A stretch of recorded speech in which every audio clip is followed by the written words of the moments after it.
Chapter 1. The brilliantly lit coastal city of Binhai, its bustling pedestrian street alive with noise and activity. At this moment, a pale, emaciated young man swayed unsteadily down the street barefoot, looking thoroughly drunk. The surrounding crowd cast scornful glances at him, disheveled, reeking of alcohol, and behaving like a madman. The young man took a deep breath of the scorching, stifling air, his blurred eyes fixed on his slightly trembling hands. "Where am I?" he murmured. "Wasn't I guarding the primordial chaos furnace in the profound Feather Palace? Why have I suddenly appeared here?" He struggled to recall what had happened. Just moments ago, he had been refining elixirs using the primordial chaos furnace. During the 6th major cycle, the Emperor's flame of Xianyuan unexpectedly leaked out. The scorching flames scattered his physical form, and his last remaining strand of divine consciousness fell into the body of this young man named Suyu. Heaven's will, truly heaven's will. To think that I, the illustrious immortal Crane Emperor of the Ghost Physician sect from the Divine Domain sect spanning 100,000 years, would carelessly end up in such a state. Such calamity indeed is heaven's decree. In his memory, this young man named Suyu had drunk excessively at a bar, dying from alcohol poisoning in a private room. Forget it, forget it. At worst, I'll just start over from scratch. Su Xiaowei, get out. The sight of you makes me sick. Don't let me see you again, or I'll die right in front of you. Haha, I say, you're really something. What's so great about that useless waste of a brother of mine? Why not just come with me instead? Don't worry, I'll definitely take good care of you. Suyu's spirit and body were in an extremely unstable state of alignment, so his gaze was unfocused and his expression somewhat dazed. Yet, by sheer instinct, he managed to stumble to the door of his own house.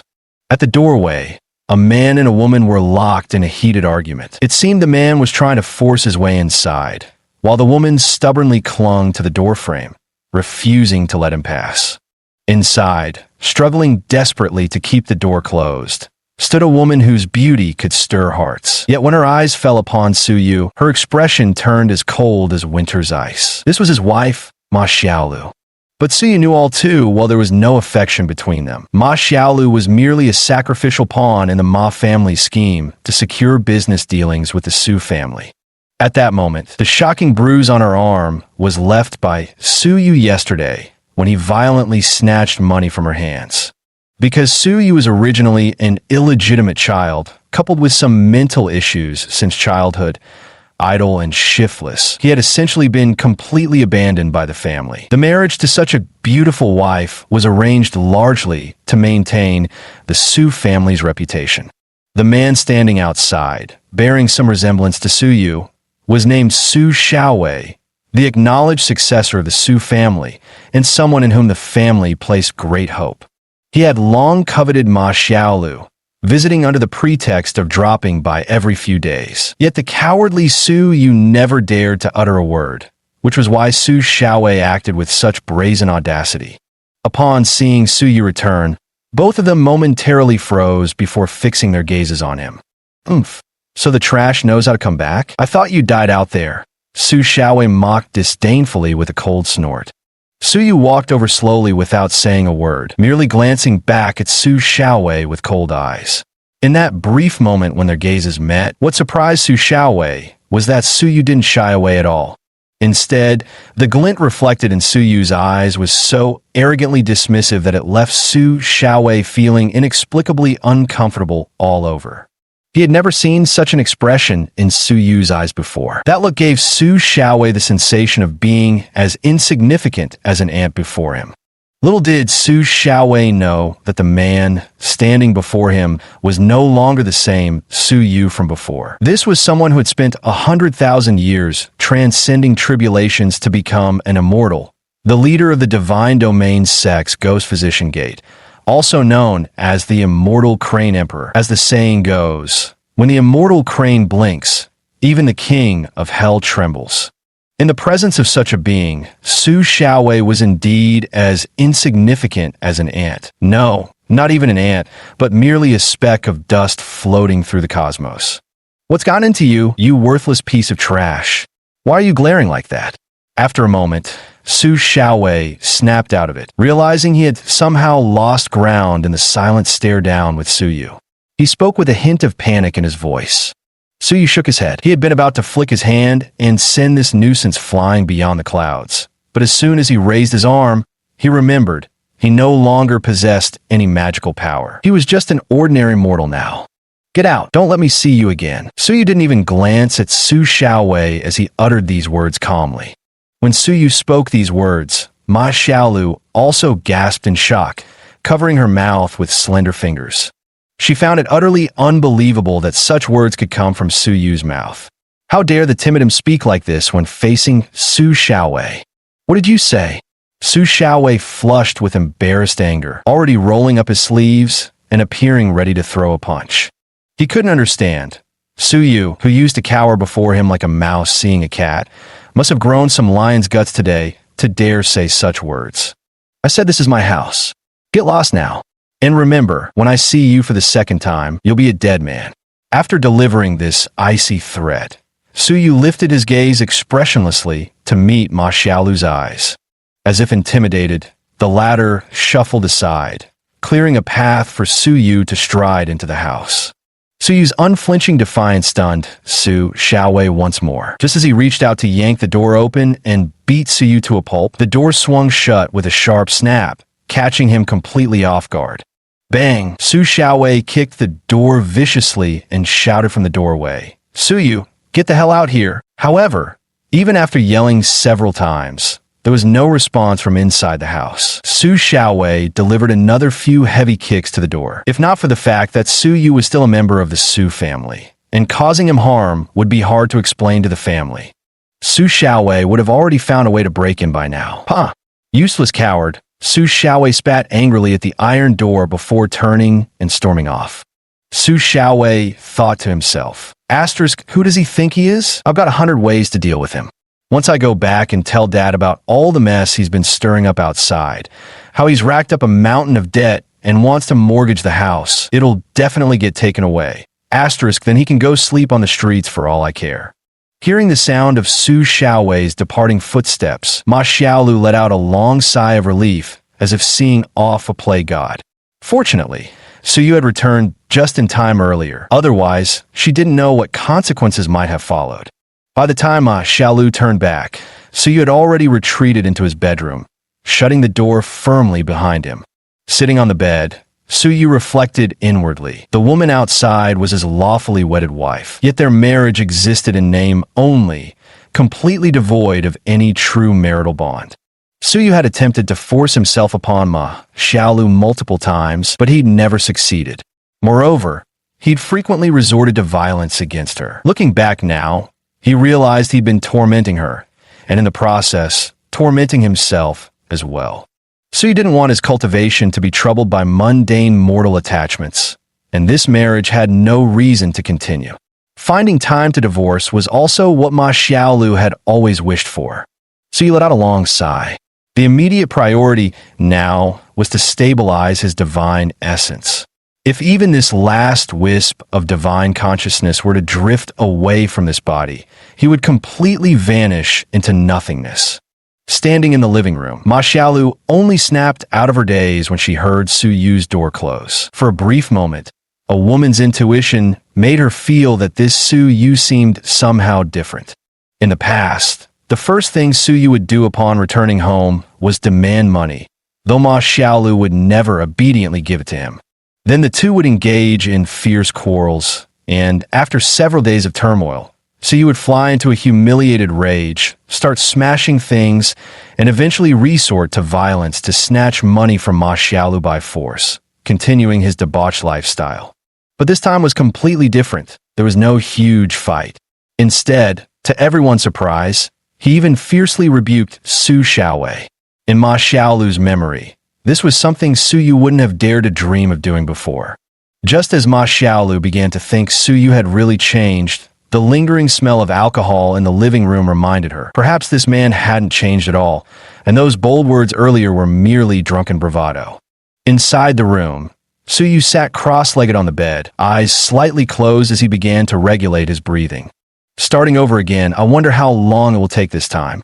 In the past, I've taken many detours and wasted considerable time. This time, the Six Paths Reincarnation Scripture should be a good choice. Chapter 2. After a whole night of meditation, Su Yu completed 3 full cycles of the body tempering section from the Six Paths Reincarnation Scripture within his body. With each continuous cycle, he felt his body gradually becoming more relaxed, until finally his spiritual consciousness perfectly merged with his physical form. The primary function of the body tempering section in the Six Paths Reincarnation Scripture is to purify one's physique. It's like cleansing a vessel, not only making it clean, but also expanding its capacity. This represents the first foundational step in cultivation.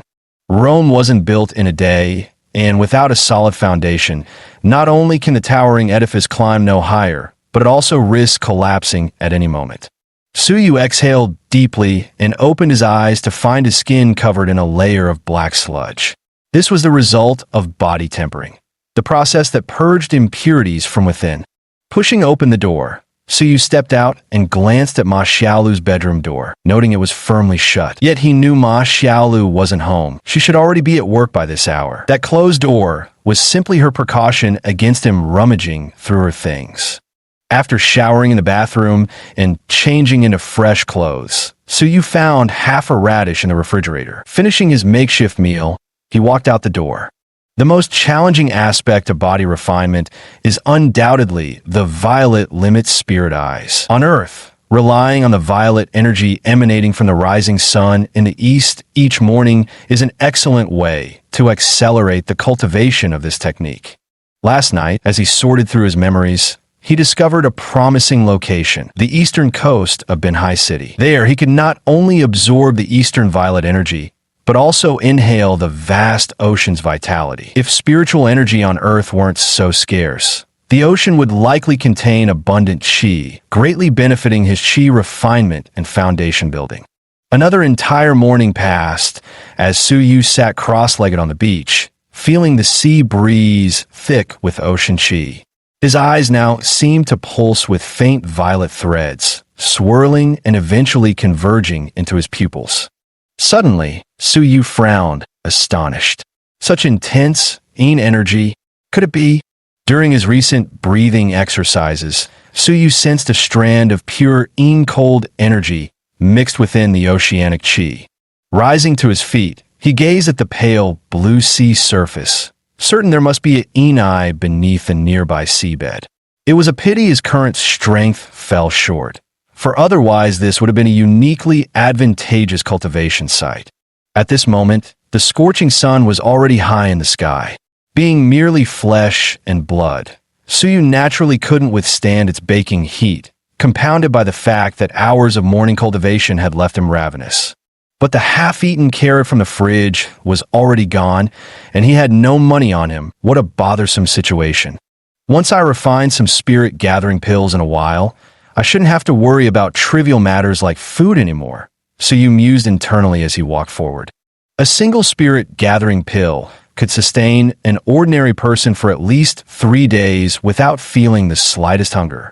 At this moment, something suddenly caught Su Yu's eye.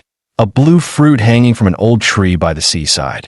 Red flower, blue fruit. This is truly a rare ingredient, Su Yu murmured as he quickly ran toward it.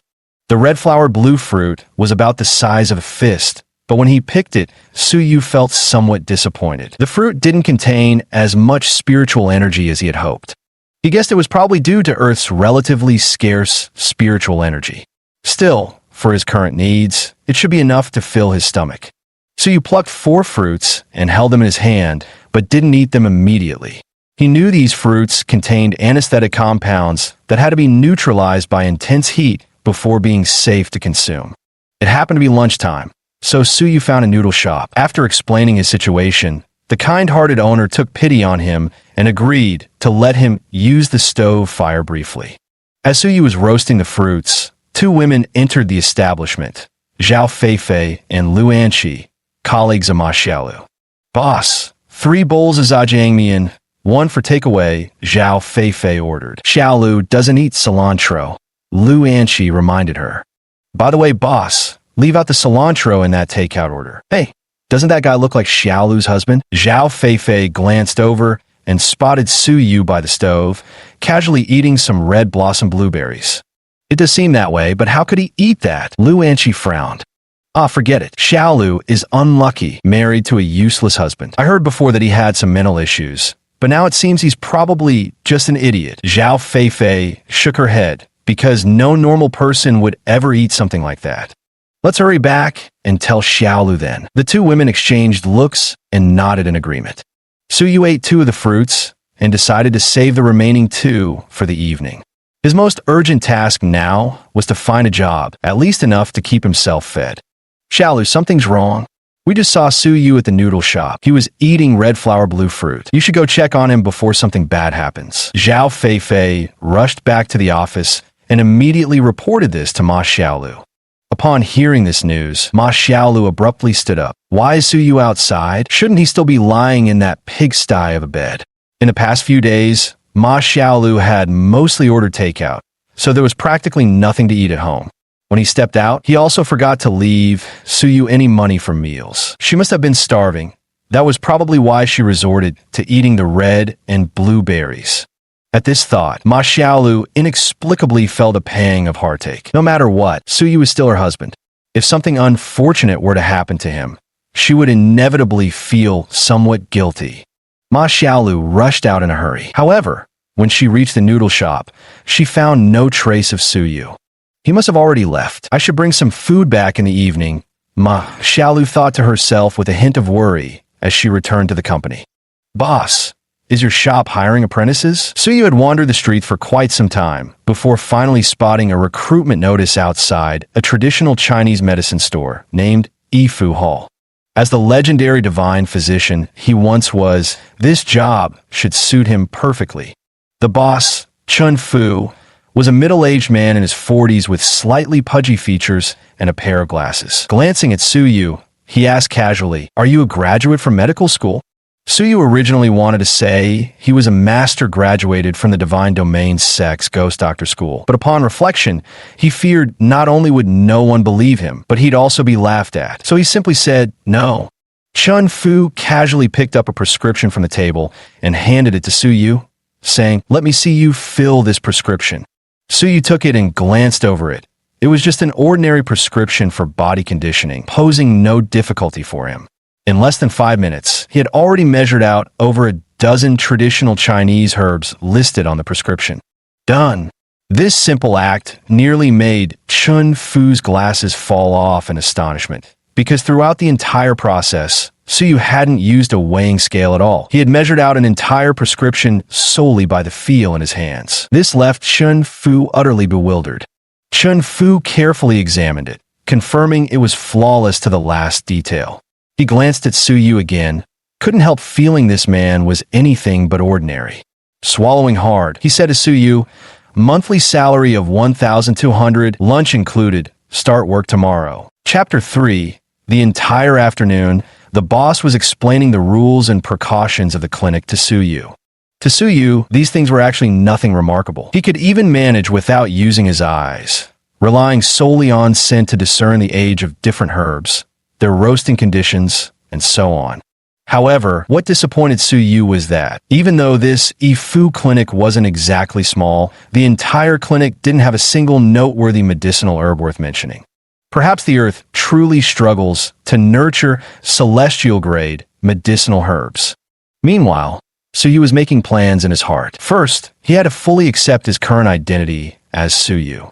Second, he needed to accelerate his cultivation progress. This was the foundation for surviving in this world. From his memories of Su Xiaowei's character, he knew yesterday's incident absolutely wouldn't be left unsettled. When Su Yu returned that evening, he found Ma Xiaolu sitting on the sofa, applying ointment to bruises on her arm. Seeing Su Yu enter the house, she quickly pulled down her sleeves. With her head lowered, she stood up and retreated into her own room. Su Yu had originally planned to roast the 2 remaining scarlet blue fruits in the kitchen for dinner. Yet upon entering the kitchen, he noticed the rice cooker's indicator light was on, containing prepared meals inside. The fridge, too, was now stocked with fresh ingredients. Ma Xiaolu had already cooked and eaten. This was what she'd left for him. Su Yu smiled faintly. After finishing the meal, He returned to his room to resume his cultivation. The next morning, Su Yu discovered 200 yuan tucked under a book on the living room coffee table. Ma Xiaolu had left it for his meals before heading to work, but he didn't take the money. Instead, he straightened up and made his way to Yifu Hall. Ahem. Around noon, two people entered Yifu Hall, likely an elderly couple in their 50s. However, the moment they stepped inside, Chen Fu immediately frowned, his expression making it clear they weren't exactly welcome. "What are you two doing here again?" Chen Fu said irritably. "Dr. Chen, please prescribe some medicine for my wife," the man pleaded, lifting his head slightly with a hunched back. Chen Fu shook his head, then turned to Su Yu. "Go prepare a prescription for them." He only mentioned fetching medicine, but provided no prescription.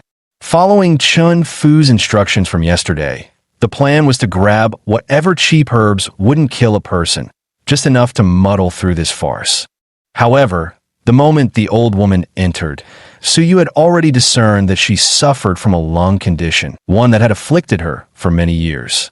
This old woman was practically a regular at Yifu Herbal Clinic. The hospital had diagnosed her with tuberculosis, and curing it would undoubtedly cost a small fortune. For the elderly couple who struggled to afford monthly medicine purchases at Yifu Clinic, expensive hospital treatments were completely out of reach. The rules of Ghost Doctor Sex state that a physician must not choose patients based on wealth or poverty, Su Yu thought to himself as he walked over. Cough, cough, cough. Another violent fit of coughing ensued, this time even more severe than before, culminating in the forceful expulsion of bloody phlegm. Seeing this, Chen Fu quickly covered his mouth with a look of disgust and said, "Hurry up and leave. Hurry up, don't infect me." So you paid him no mind. Instead, he crouched down and gently rolled up the patient's left sleeve. Starting from Shaoshang, moving through Laikei to Chai's, and finally passing Zhongfu before exiting at Yunmen, Su Yu applied precise pressure to each acupuncture point. As he continued to regulate the patient's meridians, the coughing noticeably subsided.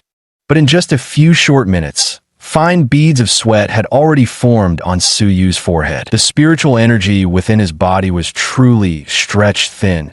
Just that simple maneuver with the hand-tying lung meridian had nearly drained all of his reserves. Su Yu let out a long exhale as he observed the patient's visibly improved condition. Perhaps this was the greatest reward any healer could receive. "I'll prepare a prescription for you, one dose to be decocted 3 times, taken before bed for 3 consecutive days." Without writing out the prescription, Su Yu directly gathered the herbs from the medicine cabinet. Considering the patient's financial situation, whenever slightly more expensive medicinal ingredients were required, Su Yu would find ways to substitute them with cheaper alternatives of equivalent effect. A short while later, Su Yu wrapped up the herbs and handed them to the couple, saying, 30 yuan. After watching them leave, Chen Fu turned to Su Yu and said, "Kid, do you even know what illness they have? How dare you randomly prescribe medicine? Aren't you afraid you might kill someone? In your terms, it should be tuberculosis. Since I dare to prescribe medicine, I'm certain it can be cured. I won't tarnish my own reputation." Su Yu responded casually. The reputation of Immortal Crane Emperor was renowned throughout the celestial realm, and he had never once failed a case. Su Yu's confidence slightly startled Chen Fu. Could this young lad really diagnose the illness just by randomly touching the patient earlier? Or was he simply making a lucky guess, since severe coughing naturally suggests lung disease?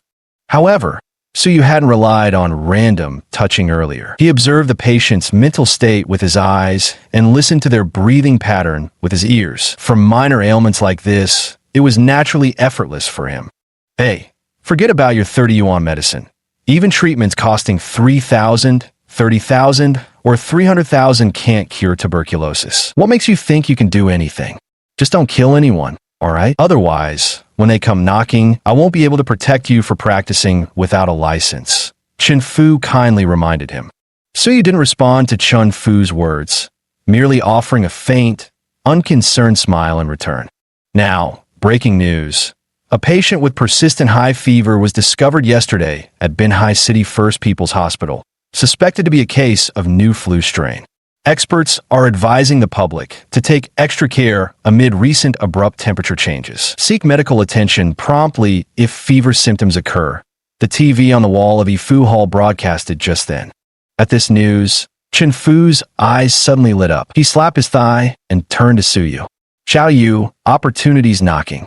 Watch the shop, I'm heading out. You can close early today, and I won't be in tomorrow either. Just remember to come and mind the store. With that, Chen Fu grabbed a leather bag, hopped into the minivan outside, and drove off. This latest piece of news presented no small business opportunity for Chen Fu, who had a keen entrepreneurial mind. If a major flu outbreak were to truly hit Binhai City, it would be a golden chance to make a fortune. He needed to stock up on common cold medicine immediately. Prices were bound to skyrocket. After Chen Fu left, Suyu was the only one left in the shop. He gathered some herbs, ground them up, and prepared a blood-activating, bruise-dispelling poultice. Since Chen Fu wasn't around, Suyu closed up early. Arriving home, he found Ma Xiaolu still at work. He cooked dinner himself. Decocting medicine and refining elixirs was second nature to him, so whipping up a meal was effortless. Watching the flames dance incessantly, Suyu instinctively reached out to touch the flickering blue tongues of the gas fire, only to recoil from a sharp, searing pain. Once again, reality proved to him that he was now in a mortal body, unable to withstand the scorching flames. After preparing the meal, Suyu ate first, then kept Ma Xiaolu's portion warm in the rice cooker. He thought to himself, sharing a space in complete silence like this was truly agonizing. So Suyu decided that when Ma Xiaolu returned later, he would talk to her about getting a divorce. At that moment, the door swung open and Ma Xiaolu walked in. The mere thought of having to cook after a whole day of work filled her with weariness as she returned home. Seeing Suyu sitting on the sofa turning to look at her, she immediately felt a bit awkward. Just as she was about to enter the kitchen to cook, Suyu lightly coughed and spoke up. There's something I need to talk to you about. Chapter 4, Ma Xiaolu frowned. Whenever Suyu had something to say to her, it was almost always about money. She just wondered how much he would ask for this time. Ma Xiaolu set down her leather bag and was about to sit on the sofa when she noticed the 200 yuan she'd left on the coffee table that morning. Suyu hadn't touched it. Could it be that this time he wasn't after money? The thought crossed Ma Xiaolu's mind, but she remained silent, quietly waiting for Suyu to continue. Our current situation is clear to both of us, and I don't want to hold you back any longer. You're still young. You shouldn't be trapped in this unhappy marriage. Let's get a divorce soon, Suyu said calmly, looking at Ma Xiaolu. Ma Xiaolu was stunned. Part of her should have been overjoyed. How many times had she begged and even wept for a divorce, only to be refused? Now Suyu was proposing it himself. Was this still the same Suyu she knew? Oh, okay, but tomorrow is Saturday and the Civil Affairs office won't be open. How about next Monday? After a long pause, Ma Xiaolu finally spoke. Suyu nodded, then stood up intending to continue his cultivation inside. However, he had only taken 2 steps when he stopped again. Ma Xiaolu thought Suyu might change his mind, but instead, she saw him take out the blood-activating and bruise-relieving plaster he had made that afternoon from his bag. He handed it to her, pointed her arm, and saying, "Here, use this. It will help with your injury." Watching as Ma Xiaolu accepted the plaster, Suyu turned and walked back into the room. He closed the door and continued his cultivation. Today's practice of the Han-Tien Lung Meridian had consumed too much spiritual energy, so he needed to intensify his cultivation efforts. In Ma Xiaolu's hand was the blood-activating and stasis-dispersing herbal patch, faintly exuding the scent of traditional Chinese herbs and carrying the warmth of Suyu's touch. Suyu, is he actually concerned about me? For the second time, Ma Xiaolu felt that Suyu had changed. The old Suyu only cared about himself. How would he ever bother about others' well-being? During their 2 years of marriage, Ma Xiaolu had fallen ill several times, yet Suyu had never even offered the simplest words of comfort. Yet now, on the brink of divorce, she was unexpectedly feeling a faint warmth of home. But the thought of being able to divorce soon, of finally escaping this marriage she'd long wished to be rid of, made Ma Xiaolu take a deep breath before smiling and walking into the kitchen. Only when she saw the leftovers in the rice cooker did she almost slap herself hard to check if she was dreaming. This included wondering whether those words Suyu had just spoken to her were part of her dream too. Did Suyu cook this? Since when could he cook? Ma Xiaolu pondered inwardly, yet couldn't resist the enticing aroma and picked up her chopsticks to try a bite. The flavor unexpectedly surpassed even the master chef's dishes at Subway restaurants. Not just that, the timing and control of the cooking were absolutely perfect. Is Suyu crazy? But how could a madman cook? How could a madman think of caring for me with ointment? But if he hasn't suffered mental trauma, why would he eat red flower blue fruit? Ma Xiaolu shook her head. Forget it. Don't overthink it. Perhaps it's precisely because he's mentally disturbed that he agreed to divorce. I must seize this opportunity to completely free myself. What Ma Xiaolu never expected was that Suyu's cooking could be so delicious. She ate 2 full bowls of rice and nearly finished all the soup as well. At this moment, Ma Xiaolu suddenly had a very strange thought that gave her a brief sense of loss. After the divorce, she wouldn't be able to eat such delicious meals anymore. The next day, Ma Xiaolu's company had a day off. Normally, to avoid Suyu, she would often find excuses to work overtime. Perhaps only by keeping herself frantically busy could she feel her own existence. But today, Ma Xiaolu surprisingly didn't want to work overtime. She wanted to know what Suyu had been doing these past 2 days and what had caused such a change in him. What astonished her even more was that after using the herbal patch Suyu had given her, the bruises had completely disappeared overnight, and her skin had even become rosy and smooth. When she got up, she found that Suyu had already left the house. The bed sheets in the room were clean and neatly arranged, with the quilt folded perfectly on the bed. On the balcony hung the set of sheets from 2 days earlier. Suyu's repeated unusual actions left Ma Xiaolu utterly astonished. Had he truly decided to turn over a new leaf? The 200 yuan on the coffee table remained untouched. Where exactly had he gone, and what was he doing? In truth, Suyu had risen early in the morning. After washing the bedding, he left the house, determined to reach the seaside before sunrise to refine his violet extremity spirit eyes using the first purple rays of dawn. Suyu sat by the seaside, watching the sun rise continuously as he took a deep breath. Although absorbing the sea's energy could aid his foundation building, the progress was still too slow. If only he could obtain some precious medicinal herbs, preferably 1,000-year-old fleece flower root or ginseng. Yet among all these, the Yin energy vortex in the eastern seabed was what Suyu coveted most at this moment. The entire day that followed was spent by Suyu at Yifu Hall, where he attended to several patients one after another, diagnosing their pulses and preparing prescriptions. What puzzled him, however, was the unusually high demand for Isida's root granules that day. The entire stock had completely sold out before the day's end. Little did Suyu know that all of this was connected to yesterday's news report. With the entire city taking precautions against the flu, medicines like Banlangen had naturally become hot commodities. Once again, he closed shop early and headed home. As soon as he entered, he saw Ma Xiaolu bustling about in the kitchen, but he didn't speak to her. Instead, he went straight to his room to sit quietly and regulate his breathing. Today's cultivation session helped replenish the spiritual energy he had lost from practicing the hand-tying lung meridian technique. He was now attempting to break through to the early foundation establishment stage. Combined with the effects of the Six Paths Reincarnation Sutra, his body, once drained by excessive drinking and indulgence, should soon become far healthier than an average person's. Knock, knock, knock. Just then, the door suddenly sounded. Ma Xiaolu wiped the grease from her hands and opened it, only to find Su Xiaowei standing outside with 2 burly men. At that moment, Su Xiaowei was holding a property deed in his hand, grinning smugly at Ma Xiaolu with an air of petty triumph. Well, sister-in-law's cooking? What delicious food are you making? Let me have a taste. Su Xiaowei spoke while barging in, ignoring Ma Xiaolu's attempts to stop him. Ma Xiaolu was furious. This man and Suyu were truly birds of a feather. But by comparison, Su Xiaowei's despicable behavior disgusted her even more. Su Xiaowei, please leave. This is my home, and you're not welcome here, Ma Xiaolu warned, gripping a spatula in her hand. Is that so? Where's that good-for-nothing? Tell him to come out. Dad's already promised this house to me, and you two better be out by tomorrow, or don't blame me for what happens next, Su Xiaowei said with full confidence to Ma Xiaolu.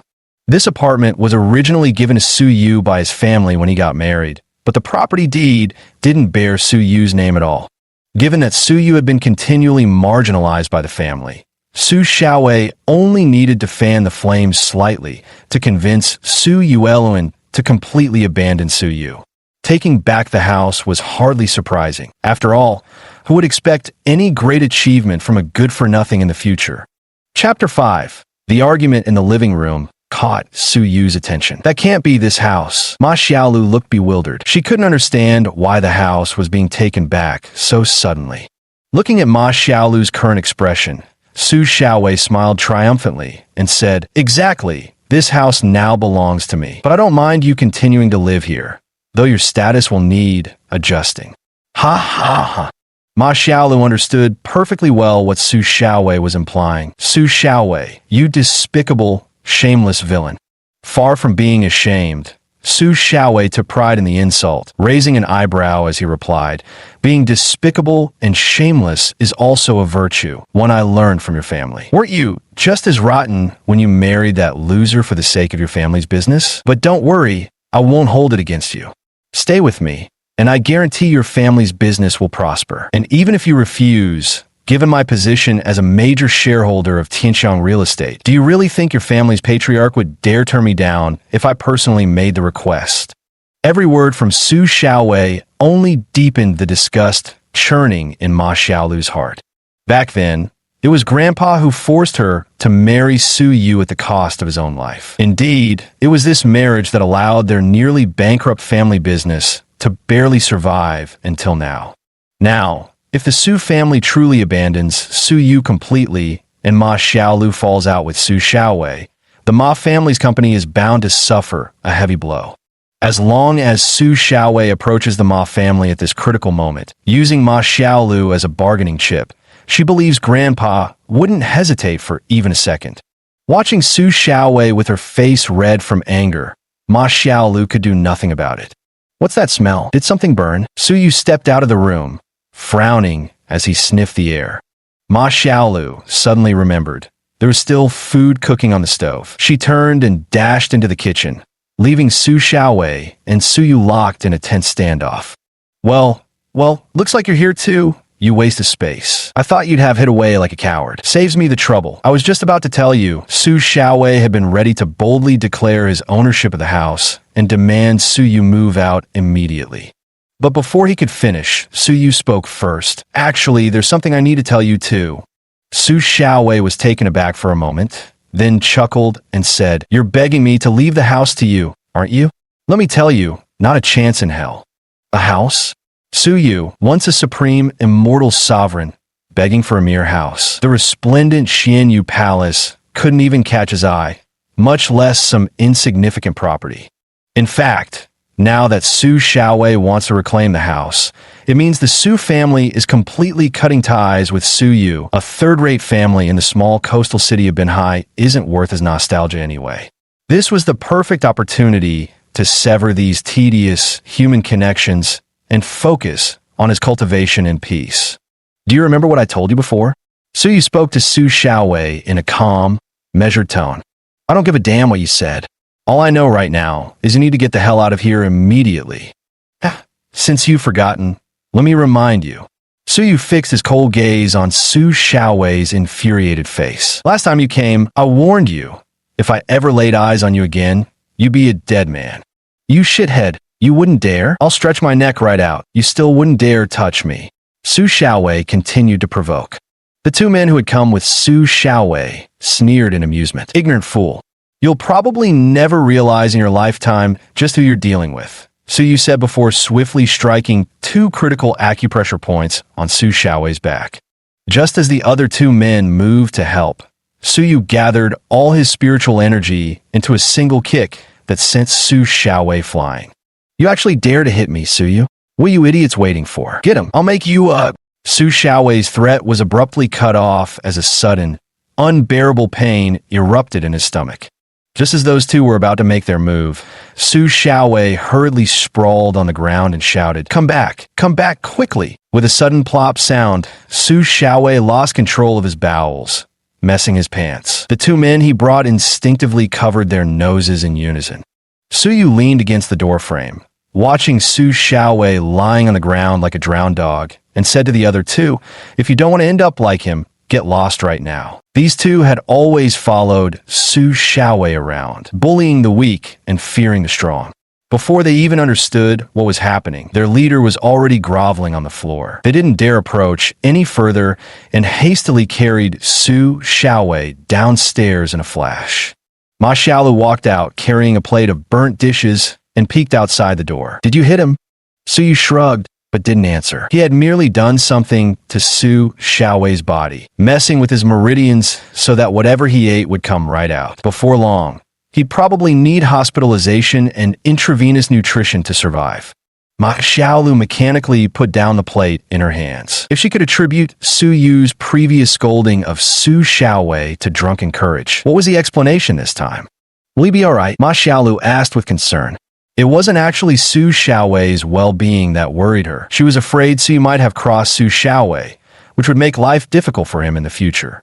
After the divorce, Ma Xiaolu could return home, but what about Su Yu? Where's he supposed to go? In reality, even if Su Yu hadn't laid a finger on Su Xiaowei today, the latter's move to reclaim the house already made it clear he wouldn't let Su Yu live in peace going forward. But as for Su Xiaowei, or the insignificant Su family for that matter, when had Su Yu ever spared them a second thought? After today, Su Xiaowei would likely be too overwhelmed with his own troubles to bother competing with Su Yu. That Su Yu didn't outright take Su Xiaowei's life was already an act of mercy. Because Su Yu knew all about Su Xiaowei's past misdeeds, his hands were even stained with multiple lives lost. To Su Yu, someone like that hardly deserved to live. At this moment, Su Yu showed no emotional fluctuation due to Su Xiaowei's earlier provocation, as if such matters were utterly beneath his notice, and indeed, they truly were insignificant to him. Oh, there's no life-threatening risk. Let's see, don't mention such disgusting things, Su Yu casually remarked before being the first to pick up his chopsticks. Oh, Ma Xiaolu responded simply before quietly joining him in the meal. Though this house would soon be reclaimed by Su Xiaowei, for the first time, Ma Xiaolu felt this place truly resembled a home. Because Su Yu had so resolutely defended it with unprecedented firmness, she felt protected, and this warmth blossomed in her heart. It's burnt, don't eat it. Since the dish was already burnt, Su Yu only took one bite before snatching the chopsticks from Ma Xiaolu's hands and carried the plate into the kitchen. Ma Xiaolu froze momentarily, but followed suit. At this moment, Su Yu retrieved 2 tomatoes and 2 eggs from the fridge and asked her, do we still have noodles at home? Ma Xiaolu nodded and took out a bundle of dried noodles from the nearby cabinet. Then, she quietly stepped aside and watched Su Yu concentrate on cooking the noodles. At this very moment, Su Yu's every movement seemed to play in slow motion in Ma Xiaolu's eyes. As she gazed at Su Yu's slender profile, a sudden thought struck her. If Su Yu could remain like this, she might actually be willing to spend her life with this man. Chapter 6. Soon, 2 steaming bowls of noodles were ready. Su Yu remained silent as he lowered his head and began eating after they were served on the table. Ma Xiaolu looked up at Su Yu, hesitated for a moment, and finally asked, so, what are your plans for the future? Su Yu certainly had his own plans in mind, but these plans couldn't be shared with anyone, not even Ma Xiaolu. No, and you? Hearing Su Yu's question, Ma Xiaolu answered nervously, oh, after the divorce, I moved back home. I'll go stay with my mom. Please return the house keys for me when you get the chance, Su Yu said plainly, lifting his gaze to meet Ma Xiaolu's. Beneath the table, Ma Xiaolu clenched her hands. Her emotions had been conflicted just moments ago when she brought up the divorce. She wasn't sure what kind of answer she had hoped for from Su Yu, but when she heard him confirm the separation, a heavy disappointment settled in her chest. She didn't know how to explain the contradictions swirling inside her. Doesn't he have any intention of saving this marriage? Did he never have any feelings for me at all? Though the noodles Su Yu made were delicious, her turbulent emotions left her with no appetite to eat. Su Yu didn't say anything more. After finishing his meal, he withdrew to his room and resumed his prolonged cultivation. Ordinary people can still be dealt with, but if the opponent isn't ordinary with my current strength, it would indeed be difficult to handle. However, I should soon be able to reach the early foundation establishment stage, and the first chapter of Avenging can operate normally. By then, I'll at least possess some self-protection abilities. Su Yu pondered these thoughts as he sat cross-legged on the mattress. Around him, a faint mist, barely noticeable, swirled continuously, gathering into his body. Like flowing water, it coursed through his meridians in rhythm with his breathing, eventually settling into his dantian. As the Six Paths Reincarnation Sutra continued to operate, the effects of the body refinement section were particularly noticeable. On the following morning, Su Yu's skin surface was once again covered with a layer of black sludge, though not as much as the first time. Yet it left him feeling invigorated and refreshed. Not only that, but his skin appeared noticeably more supple and radiant. As usual, Su Yu woke up at 5 in the morning. Since there was no need to air the bedsheets today, the sky was still dim when he stepped outside. By the time he reached the beach side, only the faintest glow of dawn had begun to emerge on the eastern horizon. Su Yu sat cross-legged on the sandy shore. Taking advantage of the dim light before sunrise, he wanted to test what effects his Violet Extreme Spirit Eyes could achieve on Earth. The Violet Extreme Spirit Eyes cultivation could be divided into 3 stages: Spirit Pupil, Jade Eye, and Celestial Gaze. The Spirit Pupil stage essentially resembled ordinary eyesight, though practitioners would gain significantly enhanced vision upon mastery. When fully cultivated, one could even discern the precise edges of individual grains of sand on the beach. On Earth, the Violet Extreme Spirit Eyes could at most be cultivated to the Spiritual Pupil stage. To achieve the Jade Eyes, one had to undergo tempering by exotic flames, which simply didn't exist on this planet. Those who truly attained the heavenly eyes were at least true immortals who had transcended the Great Ascension. Such eyes could rival the brightness of celestial stars, and even Su Yu in his previous life had only reached the Jade Eyes at his peak. Gradually, violet hues began seeping into the whites of Su Yu's eyes. Though faint, they shimmered like amethyst gems on the dawn-lit beach. Su Yu gazed across the sea's horizon. Now he could discern individual droplets dancing on wave crests and small fish struggling in seagulls' beaks. To achieve such results with the Violet Extreme Spirit Eyes in such a short time is already quite remarkable. So he was quite satisfied with this. Closing his eyes, he began another day of cultivation. The damp sea breeze brushed past his ears, and the morning sun had already grown robust, scorching the entire beach as if it were ablaze. Yet at this moment, Su Yu couldn't feel the sun's warmth at all. The spiritual energy gathered from the sea air continuously condensed within his body. Suddenly, Su Yu opened his eyes, a faint smile appearing on his face. He had finally broken through to the early foundation establishment stage. Su Yu slowly stood up from the sandy beach, his entire body emitting cracking noises. This was the effect of the Six Paths Reincarnation Sutra on his skeletal structure. Through continuous cultivation, his body would keep growing stronger. The body refining chapter could bring about tremendous transformations to one's skin, meridians, blood, and bones. By the time Su Yu arrived at Ifu Clinic, it was already 10 in the morning. To his great surprise, the clinic was packed today, with crowds of mask-wearing people queuing outside, waiting to buy medicine. Hey, take it slow, take it slow. No need to rush. Chun Fu struggled to maintain order amidst the chaos. Spotting Su Yu squeezing through the crowd, he immediately waved and called out, "Su Yu, come quick and cover for me while I catch my breath. Did you oversleep today, you rascal?" Su Yu had barely regained his composure when Chun Fu forcibly dragged him onto the battlefield. It was only then that Su Yu realized Chun Fu's prediction had been spot on. Banlangen was selling like miraculous cure-alls. The long queues consisted entirely of people buying Banlangen, a testament to human nature. Even though the city had only reported a single high fever patient, it had already sparked considerable panic among the citizens. Riding the wave of this flu scare, Chun Fu was indeed perfectly positioned to make a hefty profit. In no time at all, The 2 large crates of Banlangen granules were completely sold out, yet the crowd of buyers only grew larger. At this point, Chun Fu raised a loudspeaker behind him and shouted, "Ladies and gentlemen, our sincerest apologies. We're completely sold out for today. Please come back tomorrow. Come back tomorrow." Upon hearing the news, the crowd shook their heads in disappointment and dispersed with dejected sighs. Suyu took a sip of water and watched as Chun Fu counted his money with a cheerful grin. Puzzled, he asked, "When the business opportunity is this good, why don't you stock up on more medicine?" Chun Fu pulled out 200 yuan and handed it to Suyu, saying, "This is what I call scarcity marketing. The price will go up tomorrow. Take this. It might be a bit rough for the next couple of days. Come early tomorrow." Suyu shook his head as he accepted the 200 yuan, thinking to himself, "Truly, no merchant is without deceit."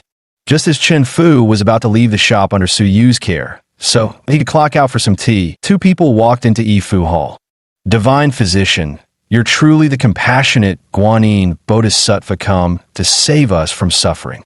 It was that couple who had come to fill a prescription here a few days ago. The moment they saw Suyu, they immediately knelt on the ground, hailing him as a miracle healer. Upon hearing the words "Divine Physician," Chun Fu instantly raised his head. He could indeed see the woman's complexion had dramatically improved. Could it be possible? That kid, with just 30 yuan's worth of medicine, cured tuberculosis that even major hospitals couldn't treat. Chun Fu found this utterly unbelievable in his heart. Chapter 7.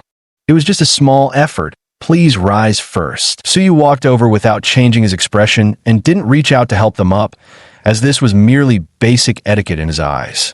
"Young miracle doctor, you must truly be Hua Tuo reincarnated. After taking your medicine, I feel much better. I've hardly coughed at all these past 2 days, and my breathing has become much smoother." The woman clearly looked much more spirited, her gratitude towards Suyu evident in her expression. Suyu nodded with relative satisfaction. "I'll prepare 2 more doses of medicine for you. Take them home with you.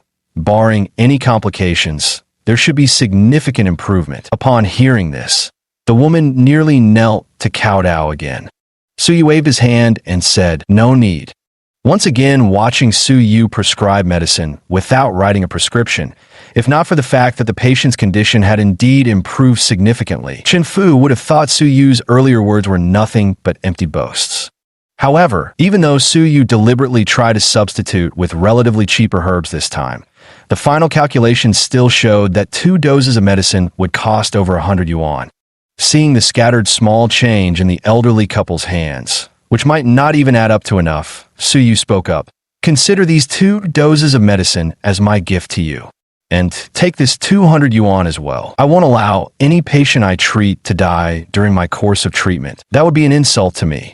Watching Suyu's actions, the old couple was moved to tears, repeatedly calling him a miracle doctor and a living bodhisattva. Originally, Chun Fu had intended to stop Suyu from giving away the medicine, since even for a clinic, medicine didn't just fall from the sky. But now he had a longer-term plan. His keen instincts told him that Suyu was a treasure. If Suyu could indeed cure this illness, wouldn't making money be easy in the future? After the old couple left, Chun Fu immediately grabbed Suyu's hand and asked, "Can you really cure this disease?" Suyu smiled and replied, "The medicine costs will be deducted from my salary. As for whether it can be cured, you'll know in half a month." Here, Suyu could only use some ordinary medicinal herbs with average efficacy, so this illness would still require a relatively long treatment period. But if it were in the past, Suyu could have cured this patient in less than 2 hours and even reversed aging. For a legendary healing immortal, this was just a matter of raising a hand. "No need, no need. If you can cure this illness, I'll double. No, I'll multiply your salary by 10, and you can use any herbs in the pharmacy freely." Chun Fu immediately realized Suyu might not be boasting, because when Suyu spoke these words, his face showed absolute confidence. So now Chun Fu wanted to keep this money-making treasure right here. Suyu's words and actions, his generosity toward patients and confidence in his medical skills, gave Chun Fu the unconscious illusion that the younger man was the master, while he himself merely a disciple.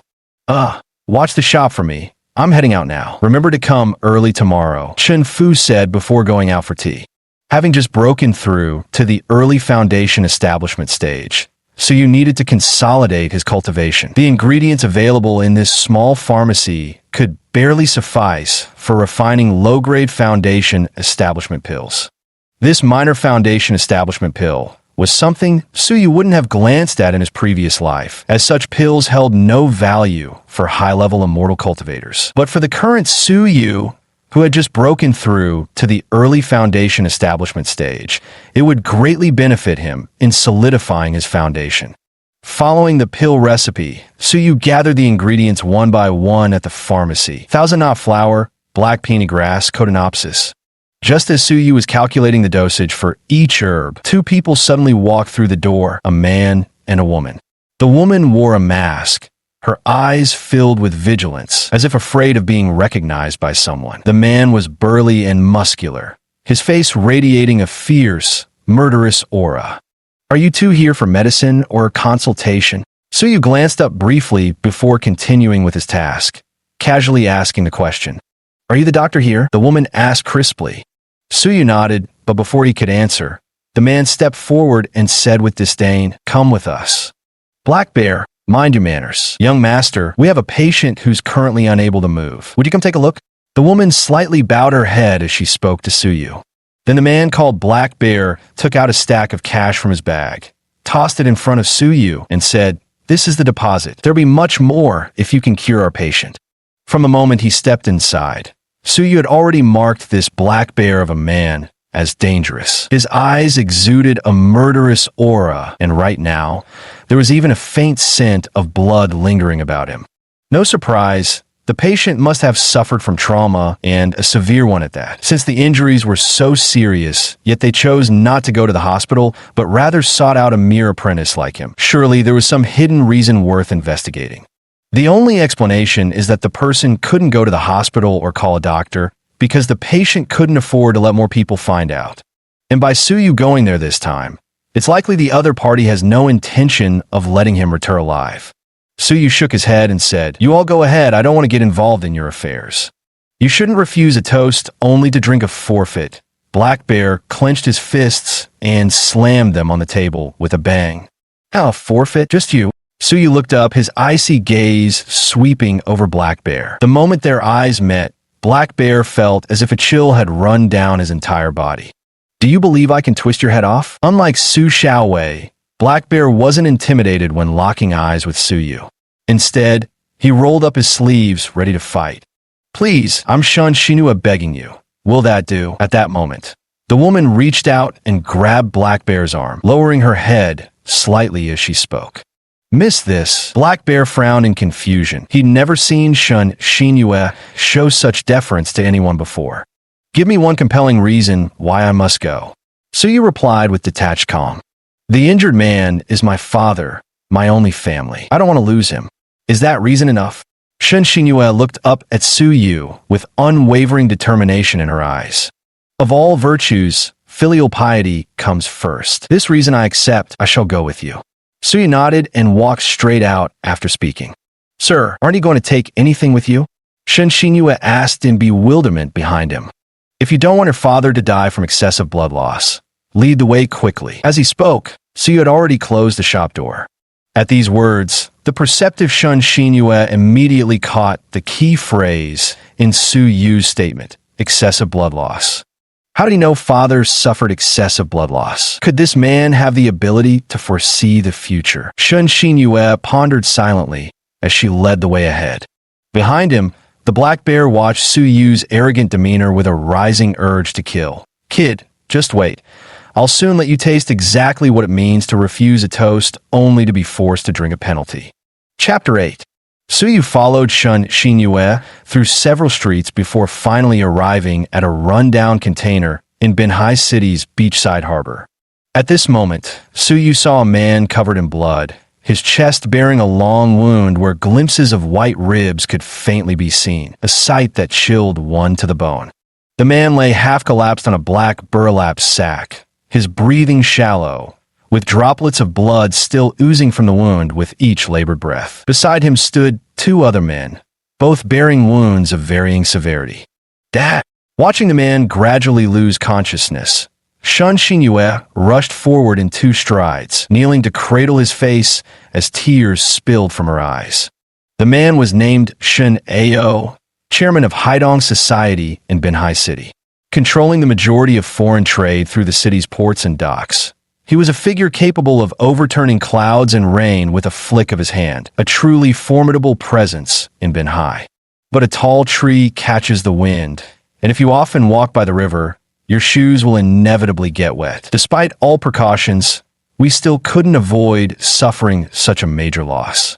It must be Su Qianqing's people. They've been opposing our Haidong Association openly and covertly. Young mistress, I'll go chop him down right now, Black Bear said, turning to leave. Come back here, Shen Xinyue commanded sharply as she removed her mask. At this moment, Shen Xinyue's delicate face bore a resolute expression. The tears in her eyes, accentuated by a perfectly placed beauty mark beneath her left eyelid, made her appear utterly pitiable. Bang! The Black Bear's heavy fist landed on the steel plate of the shipping container. Right now, there were undoubtedly many people searching for the whereabouts outside, a fact Shen Xinyue clearly understood as well, which was precisely why she didn't dare go to the hospital. If only Master Wu were here, they wouldn't dare act so arrogantly. A similarly injured man nearby said angrily.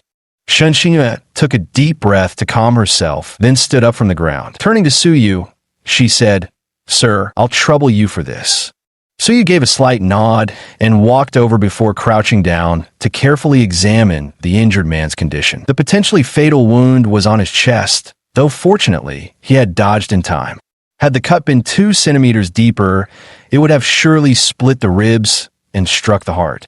The top priority now was to stop the bleeding for the injured. For Su Yu, who had just broken through to the early foundation establishment stage, he could fully utilize the Ghost Dr. Sek's peerless technique, the colorless reverse light needle, to help suture the torn blood vessels of the wounded.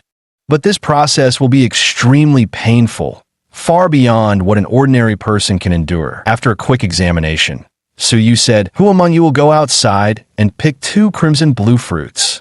Red flowers and blue fruits? What's the use of these? Shen Xinyue asked in confusion. Actually, when everyone saw that Su Yu hadn't brought any tools, no one except Shen Xinyue held any hope for him. If you want your father to die, I don't mind explaining it clearly to you, Su Yu said without turning around, as he began unbuttoning the injured man's shirt. Shen Xinyue didn't say another word and turned to leave. The red flower blue fruit has certain anesthetic properties. Applying it to the patient's wounds can greatly reduce the pain caused by the bloodline suture technique with colorless reverse light needles. Kid, if you can't cure our leader, don't think you'll be walking out of here alive. Black Bear crossed his arms, his massive shadow enveloping Su Yu completely. Su Yu didn't respond. What did he have to fear from a mere clown performing cheap tricks? Before long, Shen Xinyue returned with 2 red and blue fruits. Su Yu took them and immediately dripped the juice onto Shen Ao's wound. Sir, what are you? Shen Xinyue gasped in shock nearby. What if the wound got infected? However, Su Yu did not stop his movements. With a faint purple mist swirling in his eyes, he gently extended his right hand, and a translucent thin needle appeared in his palm.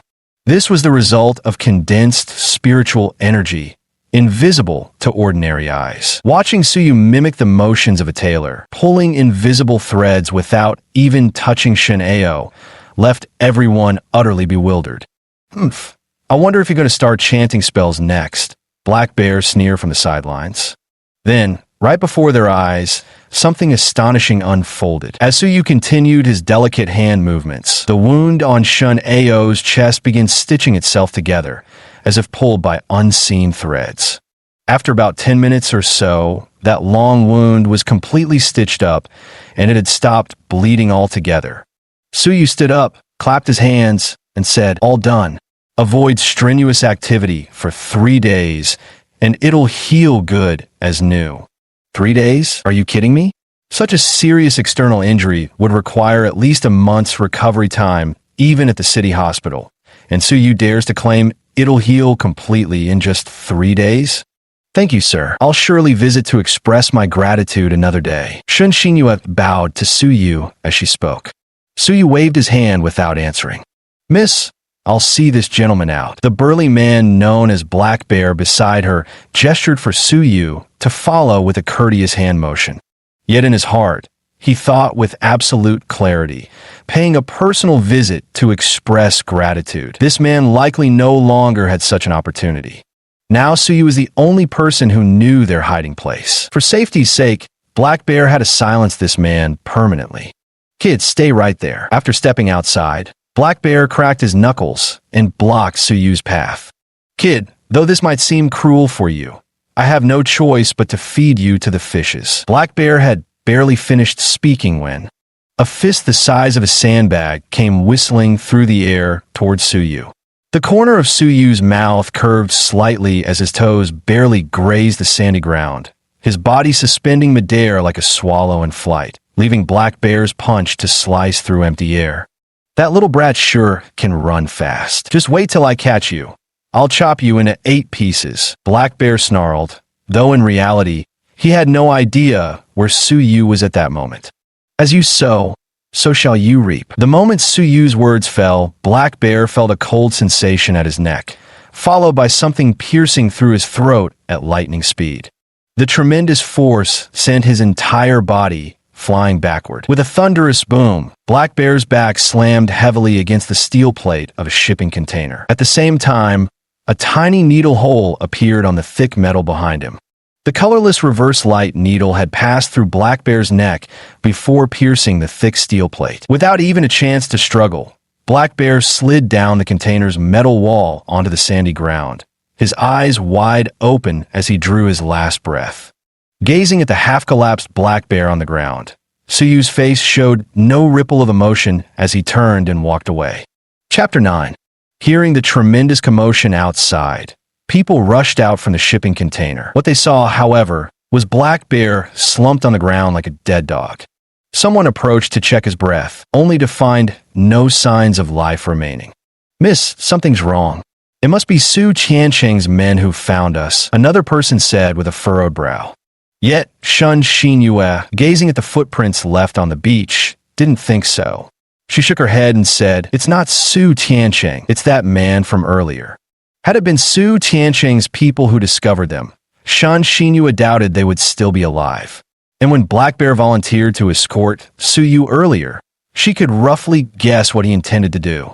At first, Shun Xinyue felt a twinge of guilt. After all, it was like killing the donkey after it had done its job. But for the safety of herself and her father, she had no choice but to proceed. What she never expected was that the deceased would turn out to be Black Bear. Moreover, judging by Black Bear's current condition and the brief duration of the entire fight, it appeared he hadn't even had a chance to fight back. If someone could render an external cultivator like Black Bear completely helpless, Shun Xinyue could think of only 2 possibilities. First, it was a sneak attack, leaving Black Bear no time to react. Second, the opponent's strength far surpassed Black Bear's. This was nothing short of a one-sided slaughter. Clearly, Shun Xinyue didn't believe in the first possibility, because Black Bear had already been prepared to take Su Yu's life. There was no such thing as being unprepared. From this perspective, Su Yu's strength absolutely couldn't be underestimated. In Shun Xinyue's mind, even Master Wu might not have full confidence in defeating him. Miss, the 2 of us will go kill him right now to avenge Black Bear. The remaining 2 men said indignantly, filled with rage to seek revenge for Black Bear. If you want to live, pretend you saw nothing. Take Black Bear's body and throw it into the sea. Shun Xinyue stood up and said before walking into the container. At this moment, the shrewd her already had another plan brewing in her mind. Skills like his, she had never heard of such prowess in Binhai City before, so it was highly unlikely he belonged to any other organization. And it was even more impossible for him to be Su Tiancheng's man, because if he were, he would never have saved her father. Now it seemed that Black Bear had simply brought death upon himself. Comparing Black Bear to this man was like matching a nag against a Qilin. Losing 1 nag, no, even 10, would be a small price to pay if it meant gaining a legendary Qilin in return. A sure profit, No doubt about it. Suyu returned home to find Ma Xiaolu curled up on the sofa watching TV, occasionally laughing carefree. This kind of smile was extremely rare in Suyu's memories. Ever since marrying him, Ma Xiaolu had never been this joyful. Perhaps it's because the divorce is imminent, Suyu speculated inwardly. But in reality, it was because Suyu's recent transformation over these 2 days had made Ma Xiaolu feel life had become easier. You're back. Upon seeing Suyu, Ma Xiaolu quickly rose from the sofa and straightened up. Suyu smiled and nodded slightly. Yeah, could you take the day off tomorrow? Hearing this sudden question, Ma Xiaolu's heart swelled with pleasant surprise. Could it be he actually remembers tomorrow's my birthday? Does he want to surprise me? Her voice filled with anticipation. Ma Xiaolu replied, I can.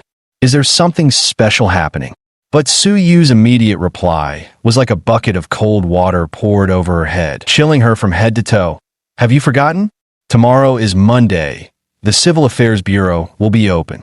Hearing Suyu's response, Ma Xiaolu suddenly felt a suffocating tightness in her chest and instinctively raised a hand to press lightly against her heart. Do you really want to divorce me so badly? Have you never liked me at all? Ma Xiaolu thought to herself, gently biting her lip. Still, she forced a faint smile onto her face and said to Suyu, Of course I remember. I'll take time off work tomorrow. After taking 2 deep breaths, Ma Xiaolu continued. We ran out of groceries. Come with me to buy some. Suyu frowned slightly. This was something that had never happened in his memory.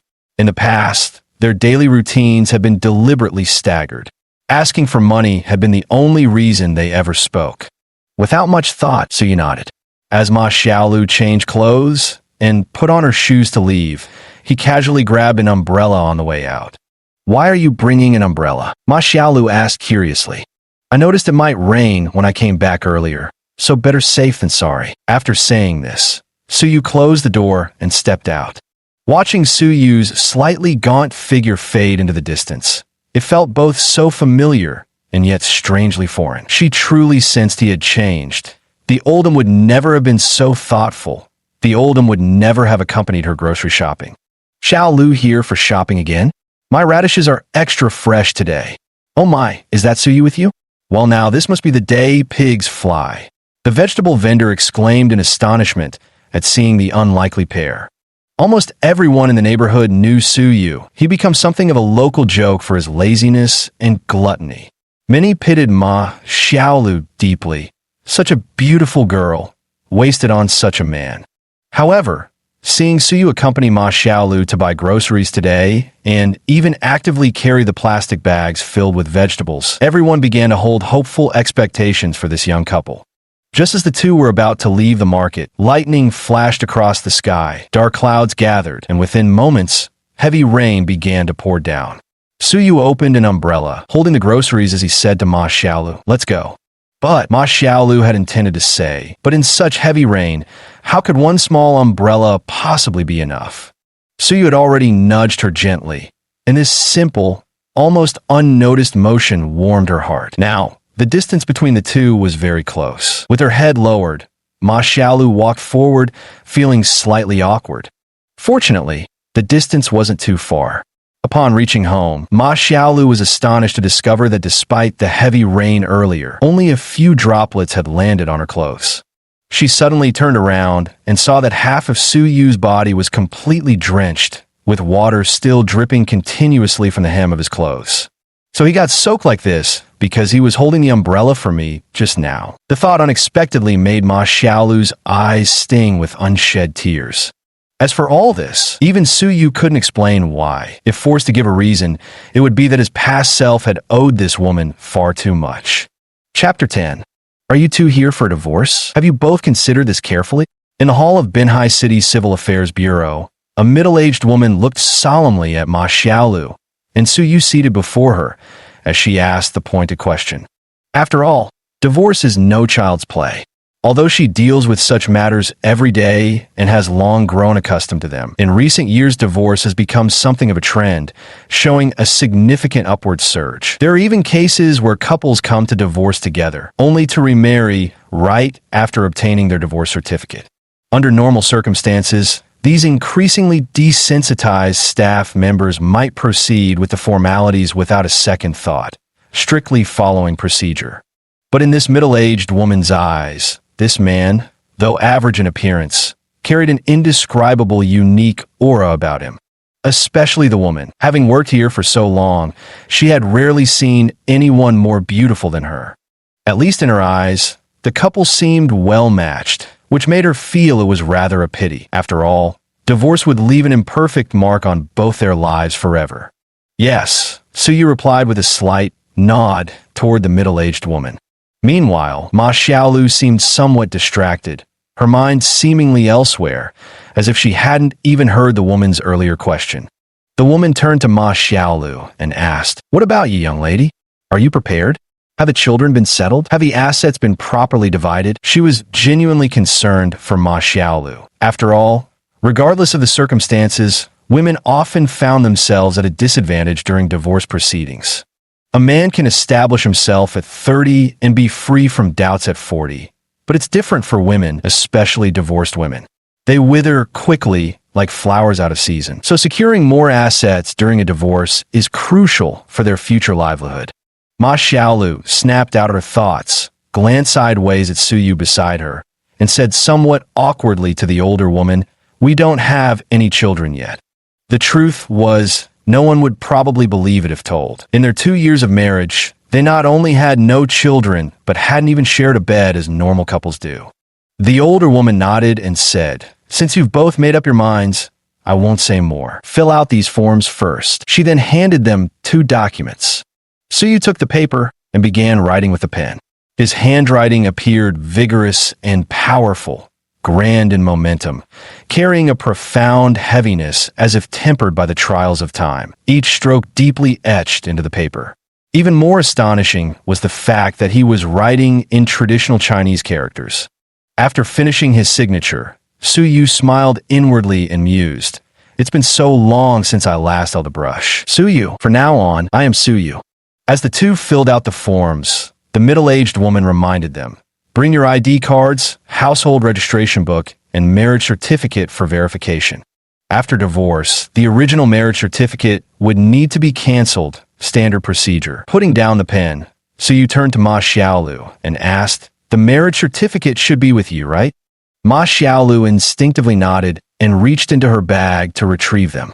However, the moment her fingertips touched those 2 little red booklets, an electric jolt seemed to remind her. Once these were canceled, it would truly mean the marriage was over. At this thought, Ma Xiaolu bit her lip and said to Suyu, "It's no use. I forgot the marriage certificates at home." Actually, the middle-aged woman had already spotted the marriage certificate in Ma Xiaolu's bag and started to say, "Girl, you're..." Seeing the woman was about to expose her, Ma Xiaolu quickly turned around and winked at her. The woman immediately understood. It was just a young couple having a little tiff. Without a marriage certificate, divorce can't be processed. "You'll have to come back another day," the woman said. After she finished speaking, Ma Xiaolu subtly nodded at the woman to express her gratitude. Afterwards, Suyu and Ma Xiaolu walked out of the civil affairs hall. Suyu handed the completed paperwork to Ma Xiaolu and said, "Take this. I've filled out the forms already. I think next time you can come by yourself and it should suffice." Ma Xiaolu took the form and froze on the spot. "Does this mean we're already divorced? Are you really in such a hurry to divorce me? Am I that disgusting?" At this thought, Ma Xiaolu felt utterly wronged. Turning away with tears in her eyes, she walked out without saying a word. Suyu shrugged and returned to Yifu Hall. In the following days, Ma Xiaolu didn't speak a single word to Suyu, and Suyu had no idea what exactly had happened. Both parties tacitly avoided bringing up the divorce matter again. During these days, with continuous news coverage tracking the new flu outbreak, the business at Yifu Clinic became extraordinarily busy, leaving Chun Fu grinning from ear to ear. That afternoon, after having wonton soup across the street, Suyu returned to the clinic and saw 3 people inside. 2 were the elderly couple who had visited before, and the third was a young woman with golden hair, blue eyes, and dignified beauty. Chun Fu was enthusiastically sucking up to them. When he saw Suyu enter, he immediately waved and said, "Xiaoyu, come here quickly. Miss Xiao has been waiting for you for a long time." Suyu furrowed his brows and looked at the woman, carefully searching his memories, but finding no fragments related to her. Suyu replied indifferently, "Oh, really?" His tone seemed to say, "Sorry, but I don't know you."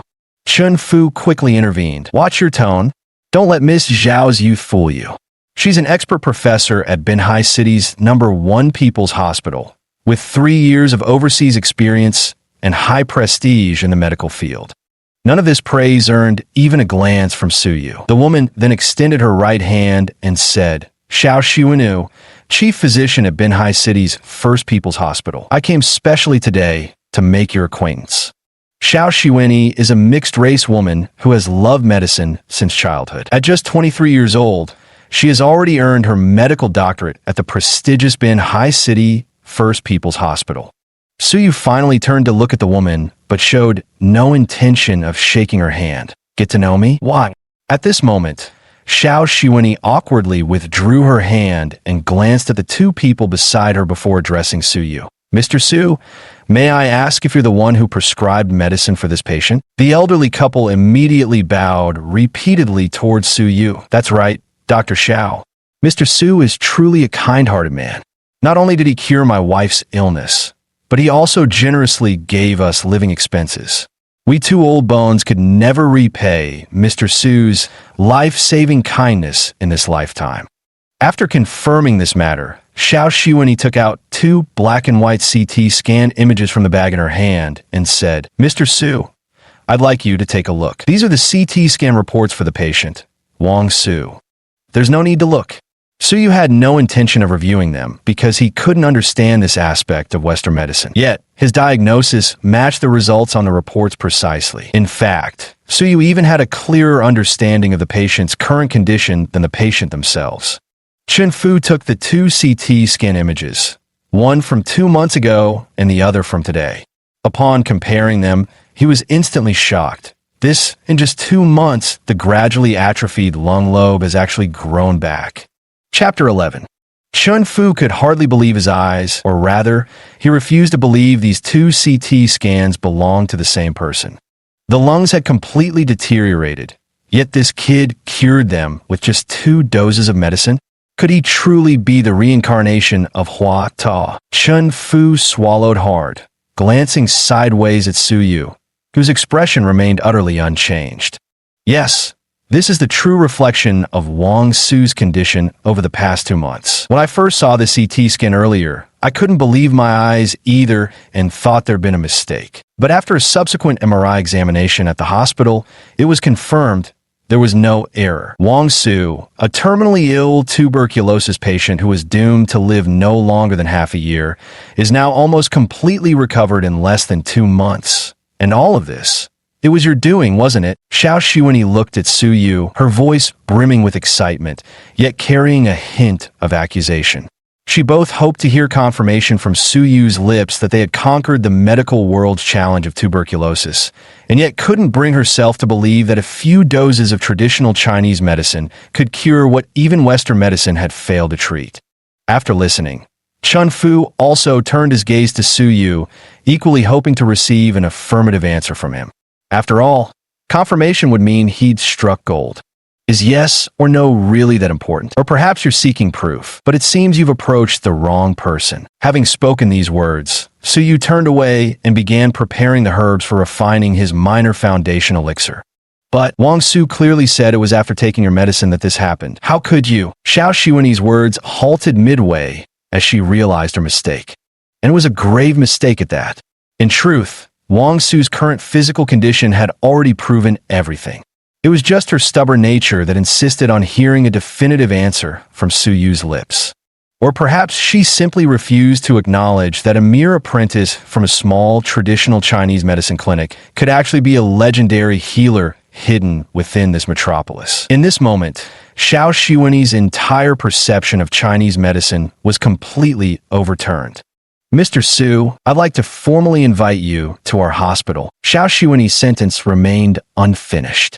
Chun Fu quickly interrupted her, saying, "Hey, Dr. Xiao, let me tell you, Xiao Yu is just an apprentice at our shop. What's more, he doesn't even have a medical license. Those prescriptions he came up with last time were probably just something he dreamed up, literally like in a dream. Besides, What can one or two cases prove? Even a blind cat stumbles upon a dead mouse sometimes, right? Chen Fu had already picked up on Xiao Xiuwen's intention to poach Su Yu for her big hospital. Regardless of whether Su Yu was willing or not, Chen Fu had to fight for his own interests. Su Yu had cured Wang Su's illness. That was an undeniable fact right before their eyes. In other words, Su Yu is now the living Jiaopai signboard of Yifu Clinic. With Su Yu around, wouldn't the money just come rolling in? After Chen Fu's words, Xiao Xiuwen did take some time to think it over. Maybe one case truly couldn't prove anything, especially since she herself didn't understand traditional Chinese medicine at all. Truthfully, on her way here, Xiao Xiuwen had also wondered if this was just a coincidence. After all, if this person really had such remarkable skills, why would he be content to remain an unknown apprentice in such a small clinic? When she saw Su Yu, she was almost certain it was just a coincidence, although Xiao Xiuwen didn't know much about traditional Chinese medicine. After all, there were so many TCM practitioners in the hospital, and she'd heard plenty about it over time. TCM emphasized balancing yin and yang. In other words, being flexible and adaptable. This required doctors to continuously accumulate experience. How could a young man around her own age possibly have mastered such intricate medication techniques? But all of this was completely overturned by Xiao Xiuwen just now when she chose to believe in Su Yu, because the look in his eyes just now revealed a mature confidence that shouldn't belong to someone his age. It was the kind of gaze that showed absolute certainty in one's medical skills. After taking a deep breath, Xiao Xiuwen said to Su Yu, "Dr. Su, we'll meet again sometime." With that, she turned and walked out. Chen Fu let out a long sigh and began telling Su Yu how big hospitals weren't actually great. Too many rigid rules, lack of freedom, and always being micromanaged by higher-ups. The general message was dissuading Su Yu from hospital work and urging him to stay safely in this small clinic to serve as their cash cow. Su Yu paid no attention to any of this. Instead, he walked over to Wang Su's side, examined her, and asked, "How is she doing now?" Wang Su smiled and nodded repeatedly, saying, "Thank you, Dr. Su.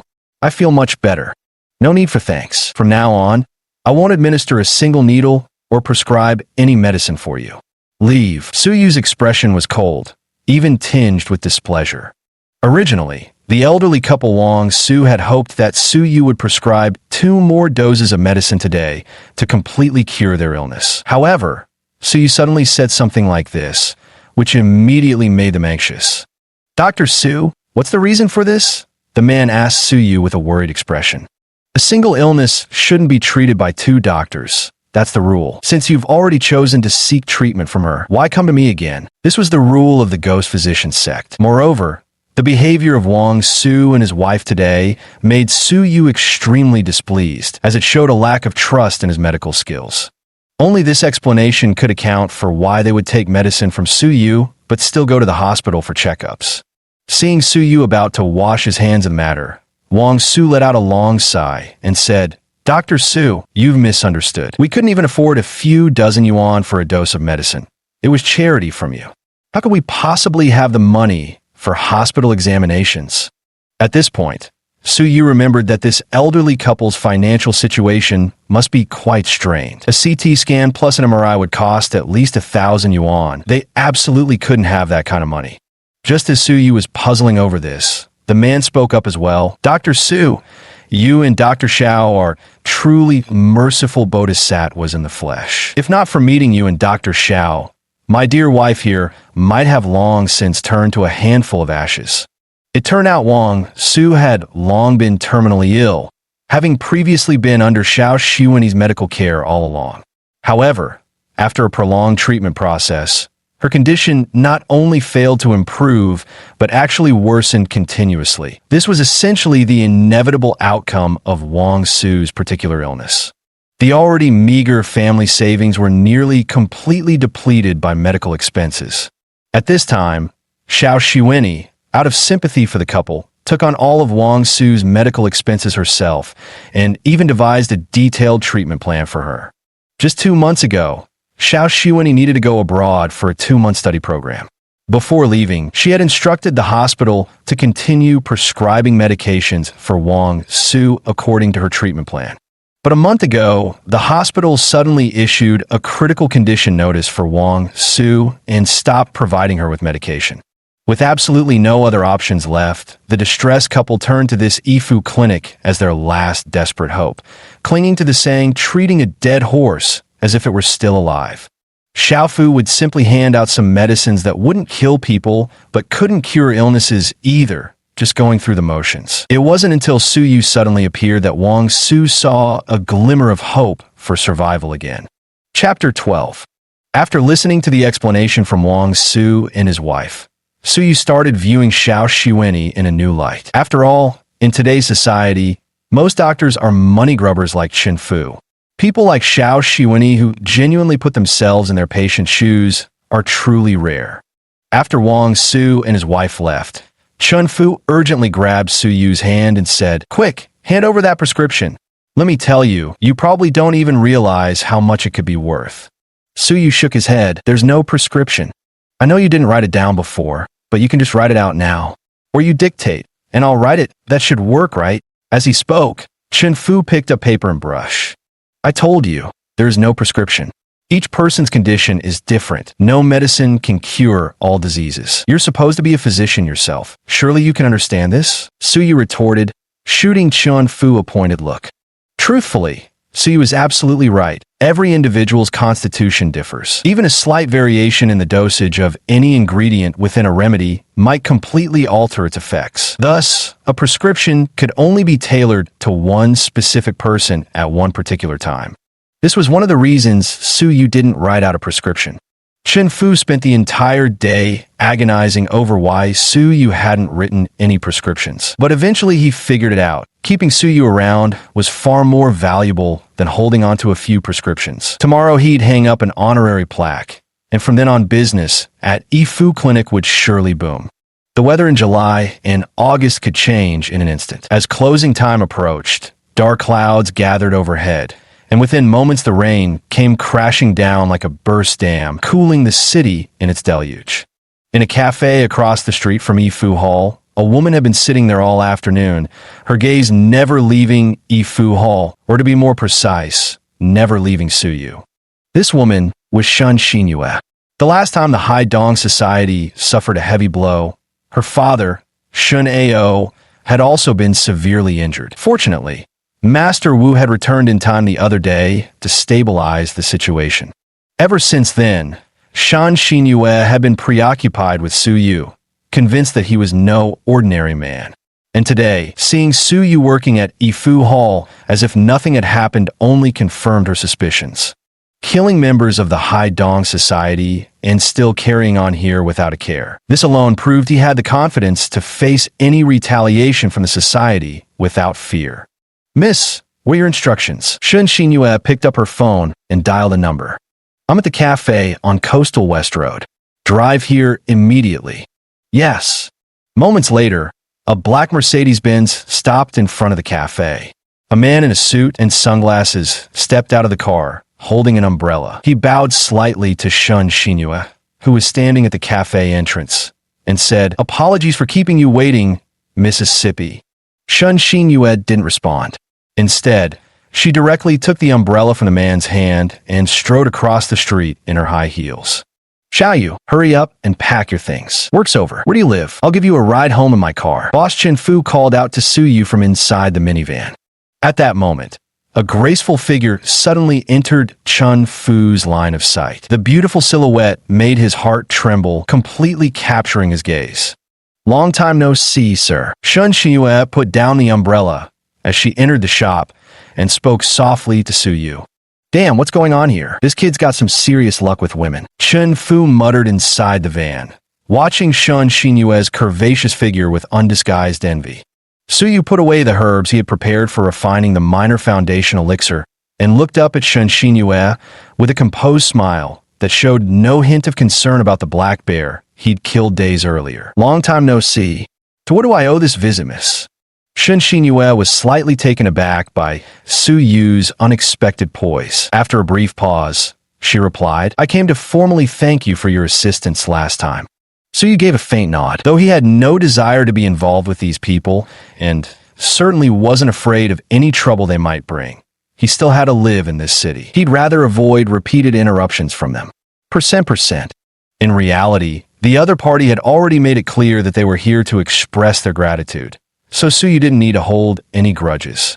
Please, sir, Shanshina then gestured politely, as the driver from earlier had already brought the car over. Holding an umbrella, she proactively opened the car door for Suyu.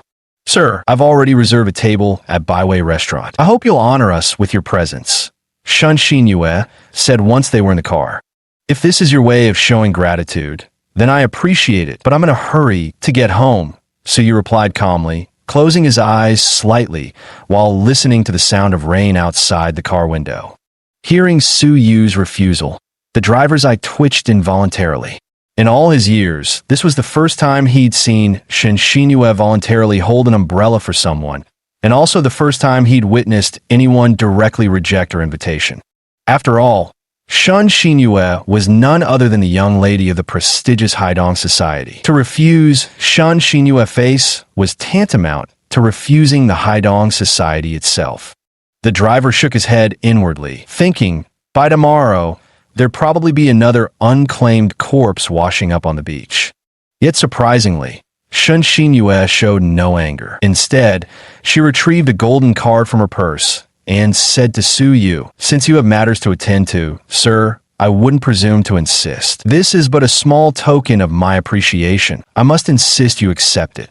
In the rearview mirror, the driver couldn't help but swallow hard when he saw the gold card in Shen Xinyue's hand.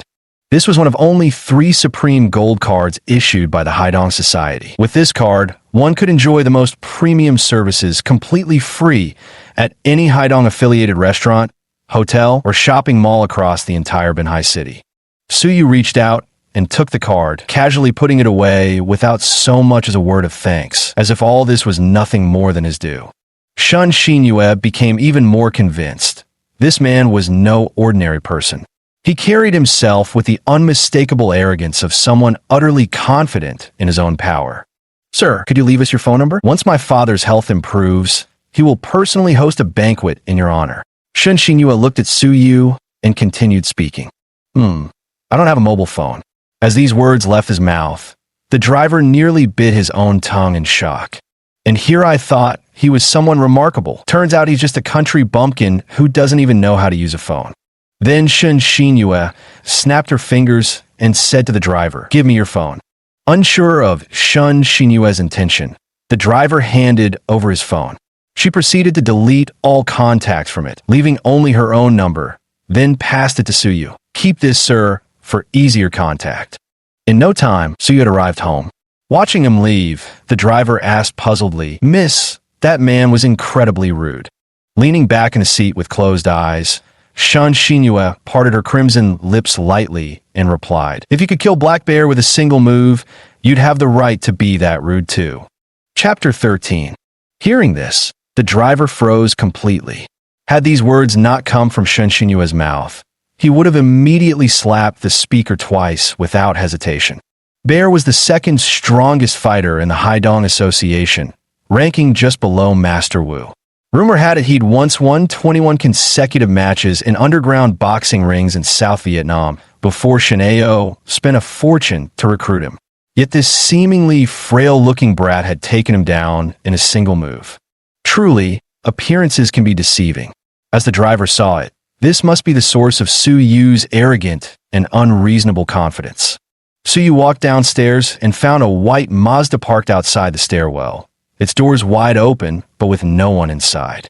Suyu hurried upstairs. The moment he stepped out of the elevator, he saw complete chaos at his doorstep. Clothes, daily necessities, bedsheets, and other belongings from inside the apartment were scattered everywhere, giving the unmistakable appearance of someone being forcibly evicted. At this moment, Ma Xiaolu was completely drenched, crouching on the ground as she gathered the scattered items one by one. Beside her, a man silently assisted her. Suyu barely had time to process what was happening. No sooner had he approached than the man turned and pointed at Suyu's nose, roaring, "You worthless piece of trash. Now you decide to show up?" Xiaolu might as well have been cursed for 8 lifetimes to end up with you. Why don't you take a piss and look at yourself in the puddle? Do you even deserve her? Suyu didn't respond, acting as though he hadn't heard a word.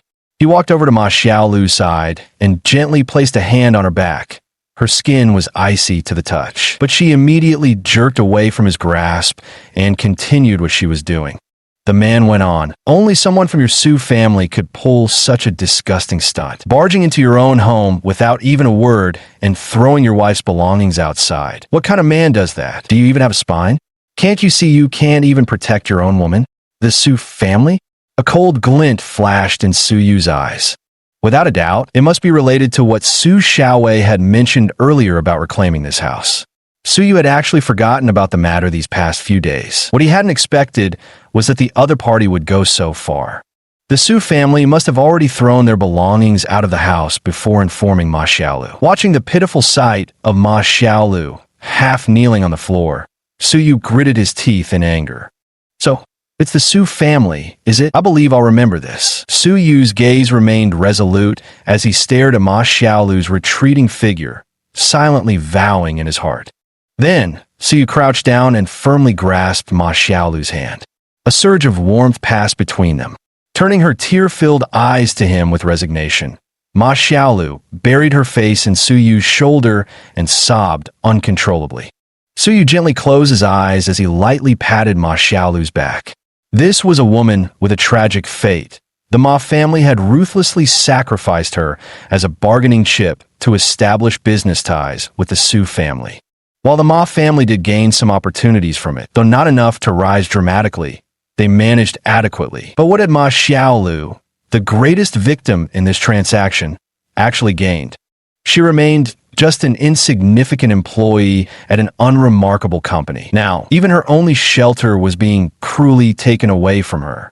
"Everything they owe you, I'll make them repay double." As Suyu spoke these words, a fleeting purple glint flashed unnoticed across his eyes before vanishing completely.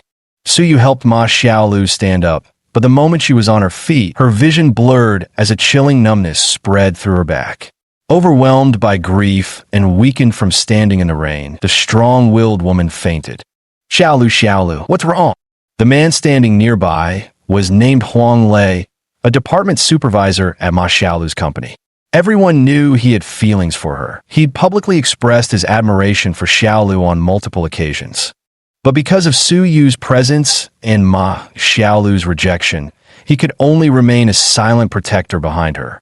This time, something like this happened precisely because Suyu didn't have a phone, making it impossible to contact him immediately. Through fate's twists, Ma Xiaolu ended up finding Huang Lei to help with her move. "My car is downstairs. We should take Xiaolu to the hospital immediately," Huang Lei said anxiously to Suyu. "This doesn't concern you." Suyu coldly refused Huang Lei. He then fished out the phone that Shan Xinyue had given him earlier from his bag and quickly dialed the number. "Hello, what are your instructions, sir?" Shan Xinyue promptly answered the call and spoke. "Prepare a quiet house for me. I need it now." Suyu's voice carried an unmistakable tone of command that brooked no refusal. "All right, sir. I'll have the driver come pick you up right away," Shan Xinyue readily agreed. Shan Xinyue knew this was an opportunity. The other party's own request carried far more significance than any gold card she might offer unsolicited. This clearly indicated precisely what they urgently needed at present. That they'd immediately thought of her during this pressing hour naturally narrowed the distance between them in unseen ways. Setting down her phone, Shan Xinyue took a deep breath and told the driver with a smile, "Turn around immediately and take that gentleman directly to Morning Light Hotel's finest ocean view suite." With a nod, the driver pulled over to let Shan Xinyue out before making a U-turn to retrace their route. Suyu held the ice-cold body of Ma Xiaolu at the foot of the building and couldn't help shaking his head. Her constitution is far too weak. Why hadn't I noticed this before? A twinge of guilt prickled at Suyu's conscience. "Suyu, now's not the time to dawdle. Let's hurry and get Xiaolu to the hospital. If we delay treatment, things could get serious." Huang Lei urgently pressed from the side. "I told you, stay out of this." Suyu coldly rebuffed him once more. Meanwhile, Huang Lei cursed inwardly. "Now you remember she's your wife? Too late. Don't think I don't know. You two are getting divorced. Xiaolu will be mine eventually." Were you actually waiting for the rain to stop? Huang Lei continued to remind Suyu. His car was parked right ahead. Yet Suyu seemed resigned to waiting until the downpour ceased before leaving. Just as Huang Lei finished speaking, a black Mercedes-Benz cut through the rain curtain, swiftly approaching. The driver quickly unfurled an umbrella and walked over, bowing respectfully to Suyu before saying, "Sir, please get in the car." With the driver holding the umbrella, Suyu carried Ma Xiaolu into the vehicle. Watching the black Mercedes vanish rapidly into the heavy rain, Huang Lei was momentarily stunned. So he wasn't waiting for the rain to stop after all. He was waiting for a ride. This instantly made Huang Lei feel somewhat embarrassed. Yet he refused to believe this could be the Su family's car. After some thought, he concluded it must be a vehicle from Ma Xiaolu's maternal family instead. Chapter 14. In the ocean view suite atop the tranquil and warm Sunrise Hotel, Suyu laid Ma Xiaolu on the bed. During their journey here, he had already thoroughly examined her physical condition. Due to irregular eating habits, she suffered from severe gastritis. The constant emotional repression in her daily life had impaired both her liver and spleen, leaving her constitution extremely weak. Coupled with her drenched run home through the torrential rain that caused chilling exposure, these factors triggered the fever that rendered her unconscious. Suyu took out the medicinal herbs he had prepared for the minor foundation-building pill over the past period. Although it was just a minor foundation-building pill, gathering these ingredients at Yifu Hall was no easy task. Currently, Suyu has limited abilities and lacks any strange fire within his body, making it extremely difficult to refine even a single minor foundation establishment pill. Suyu looked at Ma Xiaolu lying pale on the bed, thinking to himself, "This elixir shall go to you first." But before that, Suyu needed to maximize his efforts to help Ma Xiaolu clear her meridians. Suyu took a deep breath, then spread open his hands. A colorless needle materialized in his palm. He intended to employ the colorless reverse light needle technique to practice the advanced medical art of the Ghost Doctor sect, the 19 mystic needles. As Suyu swiftly manipulated the needles across various acupoints on Ma Xiaolu's body, the corners of her eyes, even in unconsciousness, began to twitch faintly. The colorless reverse light needle was indeed unbearably painful for ordinary people, but Suyu did not stop. With each insertion, strands of dark energy were drawn out from the needle. After nearly half an hour of manipulating the needles, Suyu was already drenched in sweat. With his current strength at the early foundation establishment stage, and having only cultivated a small portion of the Six Paths reincarnation scripture, employing the colorless reverse light needle technique had proved excessively taxing on him. After everything was done satisfactorily, Suyu pulled the blanket over Ma Xiaolu and then retreated to the nearby sofa. Sitting cross-legged, he closed his eyes and began regulating his breathing. The first rays of morning sunlight crossed the sea's horizon and drifted through the window like a boneless maiden's hand, gently coaxing Ma Xiaolu awake from her deep slumber. The moment she woke, she felt an indescribable comfort throughout her entire body, a lightness so profound it seemed even her soul had been set free. But the unfamiliar surroundings made her frown. "Where is this?" Awake. Suyu's slightly closed eyes were visible not far away, his voice seeming to carry a certain penetrating force as it leaped into Ma Xiaolu's ears. Ma Xiaolu suddenly turned her head, and upon realizing it was Suyu, for some inexplicable reason, she felt her guard slightly lower. She carefully tried to recall exactly what had happened the day before. "I remember I must have fainted. Did he bring me here?" At this moment, Suyu slowly walked over and asked her, "How do you feel?" After speaking, Suyu took out a reddish-brown pill and handed it to Ma Xiaolu. "Eat it." This was the minor foundation pill that Suyu had refined with open flame last night. Though Ma Xiaolu couldn't fully utilize its effects since she wasn't a cultivator, it would still provide considerable benefits in strengthening her constitution. Ma Xiaolu took it and sniffed it cautiously, detecting a faint herbal aroma. "What is this?" "Medicine." "I know it's medicine. Does talking waste your breath?" "Then don't speak at all," Ma Xiaolu thought to herself, but she merely uttered an "oh" before swallowing the minor foundation establishment pill that Suyu had painstakingly refined. Knock, knock, knock. Just as Ma Xiaolu was about to speak, a sudden knock sounded at the door. Suyu walked over and opened it. A waiter pushed in a meal cart and said to Suyu, "Sir, this is the breakfast our hotel has prepared for you both. Please enjoy." Then the waiter turned and exited the room. The moment Ma Xiaolu heard the word breakfast, her stomach began growling rebelliously. Yet she felt somewhat embarrassed. In the end, it was Suyu who pushed the cart directly beside the bed and said, "If you're hungry, go ahead and eat." After speaking, Suyu turned around and gazed at the azure sea through the window. Watching the shimmering waves, he seemed to glimpse the dark abyss deep beneath the surface, brimming with immense Yin energy. If he could refine and harness that Yin energy, his cultivation progress would advance by leaps and bounds. Ma Xiaolu quietly picked up the lavish breakfast from the dining cart and began devouring it with relish. She had grown accustomed to skipping breakfast in the past, so it surprised even herself that she had such a hearty appetite this morning. "Aren't you eating?" Ma Xiaolu mumbled with her mouth full of sandwich, her words barely intelligible as she spoke to Suyu. Suyu withdrew his thoughts, but did not turn around. "You go ahead and eat.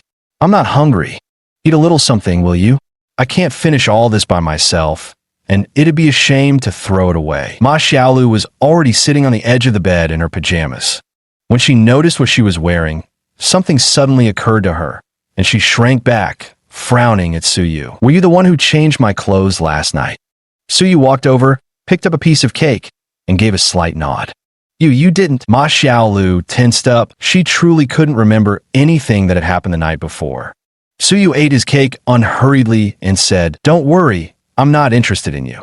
"Not interested? How could that be?" Everyone knew the old Suyu had tried numerous times in this regard, only to fail repeatedly. Now hearing him claim disinterest, Ma Xiaolu simply couldn't believe he hadn't taken advantage of her vulnerable state, unless the man sitting before her wasn't Suyu at all. The awkward atmosphere made Ma Xiaolu eager to escape. "Well, there's still so much to do at home. I need to go back and pack. That home is gone already. What's the use of packing?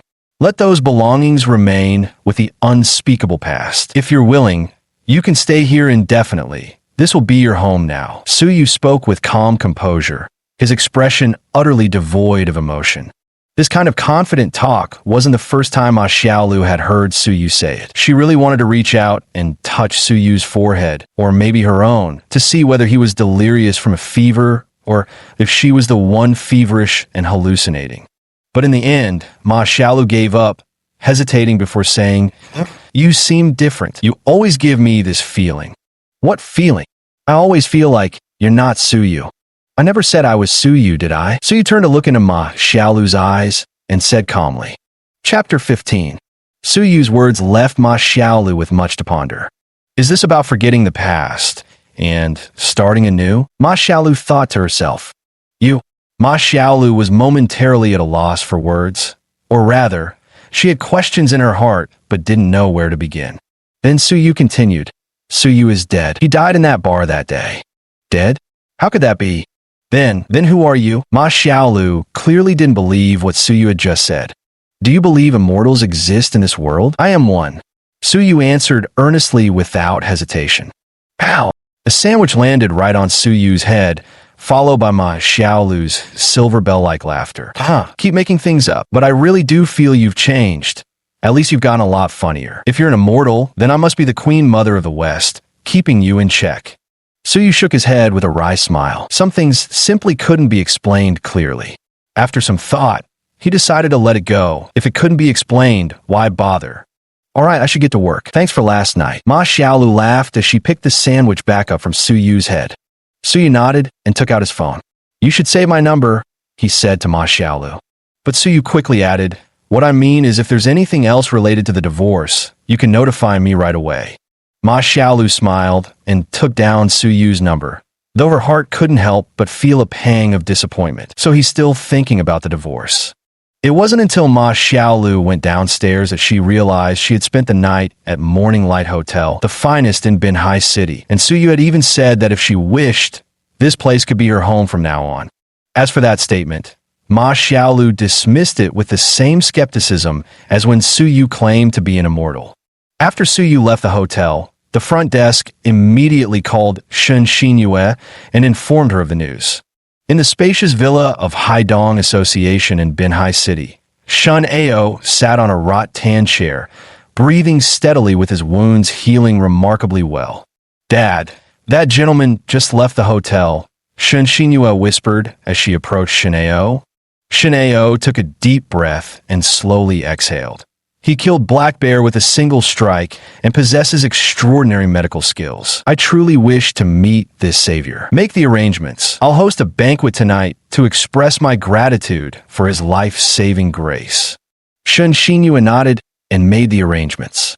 As soon as Ma Xiaolu arrived at the company, Huang Lei placed a cup of coffee by her hand with warm concern. Xiaolu, are you all right? If you're not feeling well, just go home and rest. I can assign this work to someone else. Ma Xiaolu appeared to be in better spirits at the moment, but since she was still preoccupied with thoughts of divorce, she didn't hear a word Huang Lei said. It wasn't until the hot coffee burned her hand that she snapped back to reality. Ah, Manager Huang, what were you saying just now? Huang Lei didn't pay it much mind, thinking Ma Xiaolu might still be feeling under the weather. Ah, Xiaolu, seeing you like this really pains my heart. If there's anything you need help with, just say the word. Ma Xiaolu nodded with a smile and replied, yes, definitely. As he walked away, Huang Lei thought to himself that he needed to figure out a way to help Ma Xiaolu emerge from the shadow of her divorce. Only then would he have a chance to step into her heart. Everyone, could you pause what you're doing for a moment and listen? Huang Lei, who had just stepped out, stood in the workspace and clapped his hands to get the attention of each employee buried in their tasks, signaling that he had something to announce. Hey, we just finished lunch. They wouldn't make us work overtime tonight, would they? Who knows? Our team didn't secure the last project, so the supervisor now has the perfect excuse to make us stay late. Sorry, there goes my date tonight. Zhao Feifei and Lu Anshi began whispering to each other after hearing Huang Lei's words. Everyone, our team consists of 12 members, including myself. Each of you has been diligent and dedicated, continuously striving for the honor of our group and the benefit of the company. I know that recently, everyone has put in a lot of overtime for the Shenghua Corporation case, and despite not securing the final win for our group, our creativity was still recognized by the company. As he spoke, Huang Lei deliberately glanced at Ma Xiaolu because she was the one responsible for the creative design aspect of the project. The issue with this case likely stems from Ma Xiaolu's side. Distracted by family matters in recent days, it's understandable that she couldn't perform at her best. But now, with Huang Lei openly singling her out for praise, she found herself utterly bewildered. To express my gratitude for everyone's hard work during this period, I'll treat everyone to a gathering tonight. How does that sound? After Huang Lei finished speaking, the surrounding crowd actually fell silent. People looked at each other, wondering in their hearts whether Huang Lei had taken the wrong medicine today or had a screw loose. That penny pincher who couldn't even spare coffee for his employees has actually offered to treat everyone to dinner. Looks like the sun's rising from the west today. After a brief silence, Zhao Feifei was the first to start clapping. Great, fantastic. Then the modest workspace erupted in enthusiastic applause. Huang Lei nodded in satisfaction, feeling quite pleased with himself internally. Because he understood Ma Xiaolu, having previously attempted to invite her out alone, only to be rejected each time. Now, with the company gathering, where Ma Xiaolu, as a key member of the creative department, was certain to attend, this was his best shot. Adding to that, Ma Xiaolu was currently in an emotional void after her divorce, when comfort was most needed. Seeing couples together at the gathering would inevitably upset her. If he seized this opportunity, winning her heart would be easy. Near the end of the workday, Zhao Feifei quietly slipped over to Ma Xiaolu's desk and whispered, Xiaolu, where's the gathering tonight? Ma Xiaolu frowned. How should I know? You should ask Supervisor Huang. Zhao Feifei chuckled mischievously, nudging Ma Xiaolu with her elbow. Don't play dumb with me. Do you think we can't see what's going on? Supervisor Huang is usually stingier than a hair plucker, yet today he's treating everyone while singling you out for praise. Let me remind you, you're a married woman now. If you don't treat me to more meals, I'll snitch about your secret office romance to that dumb husband of yours. Watch your mouth. Who are you calling dumb?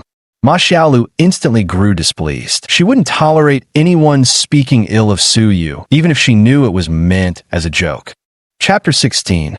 Recently, business at Yifugwen had been flourishing relentlessly, mirroring the persistently scorching weather that had gripped Binhai City these days. Apart from Isida's route, Chun Fu also prepared some heat-clearing and summer-relieving herbal medicines himself, which were also highly popular. The price of Isida's root alone had already risen at least tenfold compared to the initial price, making Chun Fu grin from ear to ear. On a scorching afternoon, Su Yu sat cross-legged on a rattan chair inside the shop, holding his breath in concentration, when a young man walked in through the door carrying a brocade banner. Chun Fu promptly put down what he was holding and went up to him. After the young man handed Chun Fu the brocade banner, he turned and left the shop. Hey, Su Yu, stop napping and come take a look at what I've got. How do you like my brocade banner? Chun Fu said proudly, holding the banner with one hand and placing the other on his hip. Su Yu opened his eyes and looked over. The brocade banner had a red background with 7 golden characters embroidered on it. Miraculous Physician, Ghost-eyed You. What is this? Can't you tell? I specially commissioned an advertising company to make this banner for you. Don't underestimate these words. I spent the entire night yesterday brainstorming them. Doesn't it have an extraordinary aura? Once we hang this banner in our shop, it'll become our storefront's signature display. Without caring about Su Yu's expression, he grabbed a stool and immediately hung the banner on the most conspicuous wall in the shop. Su Yu paid no heed to matters of reputation or superficial appearances. Such fleeting fame meant nothing to him. A marvelous name, Ghost-eyed You, the Divine Physician. At some point, a slender woman had appeared at the shop's entrance, dressed in a light white floral dress, a wide-brimmed sun hat, and oversized sunglasses. She was none other than Shen Xinyue. Reclining lazily in his wicker chair, Su Yu didn't bother opening his eyes. It wasn't that he'd failed to notice Shen Xinyue. Her distinctive perfume had long since announced her arrival. Not only did Su Yu recognize Shen Xinyue, but he also knew exactly why she had come. What a discerning eye this beautiful lady has. Our shop happens to have a miraculous doctor who can cure all ailments. Please step inside, miss. Chun Fu was precisely the type who'd drool at the sight of a beauty, and he'd never miss any chance to engage with such a woman. Putting on an air of profound mystery, he made an inviting gesture to Shen Xinyue and said, "Please take a seat, miss. Allow me to personally examine your pulse." After speaking, Chun Fu even remembered to pull out a tissue to wipe his hands. Glancing at Shen Xinyue's fair and delicate hands, his heart itched uncontrollably. Had he known these very hands had once taken a life, the images in his mind would undoubtedly have painted quite a different picture. "I'm here to see this gentleman," Shen Xinyue said, looking at Su Yu, who appeared to be asleep in the rattan chair. Chun Fu immediately felt displeased. Why is every beautiful woman coming to see this rotten kid? Chun Fu quickly interjected, "Miss, you might not be aware, but he's just a new apprentice at our shop. He doesn't know anything. Why don't let me examine your pulse instead?" Knows nothing? How could someone who knows nothing have nearly completely healed his father's severe injuries in such a short time? Although Shen Xinyue appeared quite young, she had spent many years gaining experience in the world alongside her father. She could practically see through someone like Chun Fu at a glance. Yet at this very moment, in Shen Xinyue's eyes, the one who truly knew nothing was Chun Fu himself. With a shrug, Shen Xinyue said, "So by that logic, you're this gentleman's mentor, right?" With shameless bravado, Chun Fu thumped his chest and declared, "Could there be any doubt? I've eaten more salt than he's eaten rice. Tell me, who's the real master here?" Shen Xinyue nodded, then turned her head to look at a man in black standing by the entrance and said, "Ah Si, come in and learn a thing or two from this master." Ah Si nodded and walked in, without saying a word. He grabbed Chun Fu's wrist and twisted it forcefully. Chun Fu immediately grimaced in pain and begged for mercy. "Ouch, ouch. All right. He's the master, okay? Su Yu, stop sleeping. Someone's looking for you." Su Yu opened his eyes and spoke up. "Miss Shen, may I ask what brings you here today?" Shen Xinyue waved her hand, and Ah Si released Chun Fu. Then Shen Xinyue stepped forward to Su Yu, slightly bowing her head, and said, "Mr. Su, last time you were preoccupied with urgent matters, so it was inconvenient. Today, my father has specially arranged a banquet at Baiwei residence, so I've come personally to invite you. I hope you'll honor us with your presence." This was actually within Su Yu's expectations. He nodded and replied, "Understood." Shun Xinhua nodded with satisfaction. "Then we won't disturb you any further, sir." After watching Shan Xinhua leave, Chun Fu rolled his shoulders and spoke up. "What now? Some kind of gangster? I'm warning you, don't mess with me, or I'll call the cops." Su Yu smirked, but didn't answer, instead casually pulling out his phone from his pocket. He knew that regardless of the reason Chun Fu called the police, he was certain the one who'd end up in trouble was Chun Fu, and he might even lose his life because of it. Su Yu quickly dialed Ma Xiaolu's number. Since their home was no longer safe to return to, he planned to take Ma Xiaolu along to the banquet tonight. "Hey, I'm at work right now. What did you want to talk about?" Ma Xiaolu lowered her voice and tucked her head under her desk as she spoke to Su Yu. "I've got something important to tell you today." Before Su Yu could finish a sentence, Ma Xiaolu interrupted him. Afraid he might bring up divorce again, she quickly preempted him by saying, "Actually, I have something to tell you too." Su Yu furrowed his brows and responded, "Well, you go first then." Ma Xiaolu swallowed and said, "Our company is organizing a dinner tonight, but I'll be alone. Could you come with me?" Su Yu chuckled and replied, "That's all this about? What, is that a no? I'll have you know, I'm a queen mother of the West. This is an order you can't refuse." Ma Xiaolu pouted on the other end of the line. Su Yu took a deep breath and said, "I wouldn't dare disobey orders." "All right then." Hearing Su Yu agree, Ma Xiaolu clenched her small pink fist and even gave him a kiss over the phone, saying with a laugh, "All right, I still have a lot of things to do. I'll call you after work." After hanging up the phone, Su Yu looked up at the coral-colored sunset in the sky and couldn't help but smile. He didn't know what had come over him. He had actually compromised so easily for a woman, even feeling a sense of willing submission to her alone. Unconsciously, a faint emotional bond had formed in his heart. Chapter 17. Finally off work, Xiaolu. "Hurry up." Lu Anqi waved to Ma Xiaolu from a distance, urging her to move faster. Because basically everyone in their group knew that tonight's gathering revolved around Ma Xiaolu as the main character. If she didn't show up, the atmosphere would undoubtedly become awkward. "All right, I'm coming."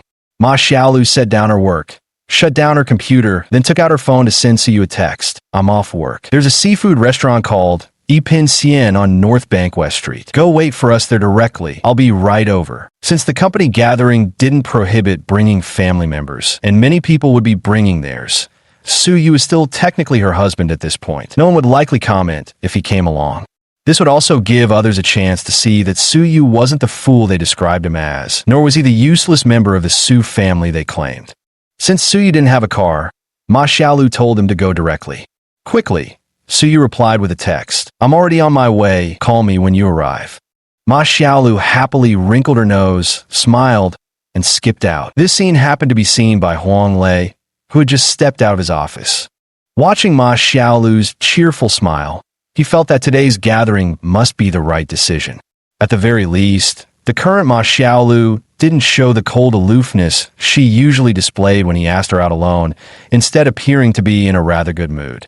"Xiaolu, wait up," Huang Lei called after Ma Xiaolu from behind. "Manager Huang, is something the matter?" Ma Xiaolu pressed the elevator button and turned to Huang Lei. "Look at you. Why are you running around in such a flustered hurry? Your hair's all messed up." As Huang Lei spoke, he reached out as if to tidy Xiaolu's stray strands. Xiaolu quickly took a step back, grabbed her hair with practiced ease, and swiftly tied it into a neat high ponytail. With a flick of her head, she said, "Can you blame me for hurrying? According to my calculations, the bus to North Shore West Street Station will pass by downstairs in less than 10 minutes. If I miss this one, I'll be waiting forever." This was workplace wisdom Ma Xiaolu had accumulated over time. Without fail, she perfectly timed her arrivals to catch the exact bus for each commute. "Then you don't need to rush like this today, and you won't ever need to again in the future," Huang Lei said, hands in pockets as he looked at Ma Xiaolu. Right then, the elevator arrived. They stepped in one after another, and Ma Xiaolu asked, "Why is that? Are you firing me?" Huang Lei turned around with a bitter smile. "What kind of talk is that? I'd fire anyone before I'd fire you. I mean, from now on, you won't have to squeeze onto buses like a sardine anymore. It pains me to see. From today onward, I'll be your designated chauffeur, driving you to and from work every day." After saying this, Huang Lei even patted his chest emphatically. As for what his words truly meant, how could Ma Xiaolu not understand? She had known for a long time that Huang Lei had feelings for her, but whether Su Yu existed or not in Ma Xiaolu's heart, Huang Lei was just a superior and nothing more. As for romantic feelings between a man and a woman, there truly wasn't any at all. Thank you, Manager Huang, but it's really unnecessary. As she spoke these words, Ma Xiaolu slightly lowered her head, her tone carrying a hint of awkwardness. The chilly air in the elevator seemed to freeze the atmosphere. Neither spoke, making Xiao Lu feel this elevator ride lasted longer than taking the stairs. Ding! A crisp chime sounded as the elevator doors opened, and Xiao Lu darted out as if fleeing a crime scene. Hey, don't always bolt like a scared rabbit at the sight of people. Am I going to eat you or something? Huang Lei snapped back to reality and called after her as he stepped out. Ma Xiaolu stopped in her tracks and said, I really need to catch the bus now. Whether you'll need a full-time driver like me in the future is another matter, but today it's just a ride going the same way. Don't stand on ceremony. Let's go together. Ma Xiaolu found it hard to refuse this reasoning, and in the end, she could only nod reluctantly. Huang Lei's car was parked by the roadside. He dashed over in a couple of steps, opened the passenger door, slid into the seat, adjusted the width for Ma Xiaolu, then placed one hand behind her while lightly supporting the doorframe with the other. Please have a seat, he said. Ma Xiaolu felt extremely awkward, as Huang Lei's gesture had clearly crossed the boundaries of ordinary friendship. At this moment, she desperately wished Su Yu would appear right here. Even if he came riding a bicycle or simply walking, she'd gladly hold his hand rather than sit in this car. Buzz! The roaring sound of a car engine came from behind Ma Xiaolu. Instinctively, she turned her head to look, ready to dodge quickly. This stretch of road usually didn't have much traffic, making it a favorite spot for wealthy young men to race their cars. She definitely didn't want to end up eating a mouthful of dust. Screech!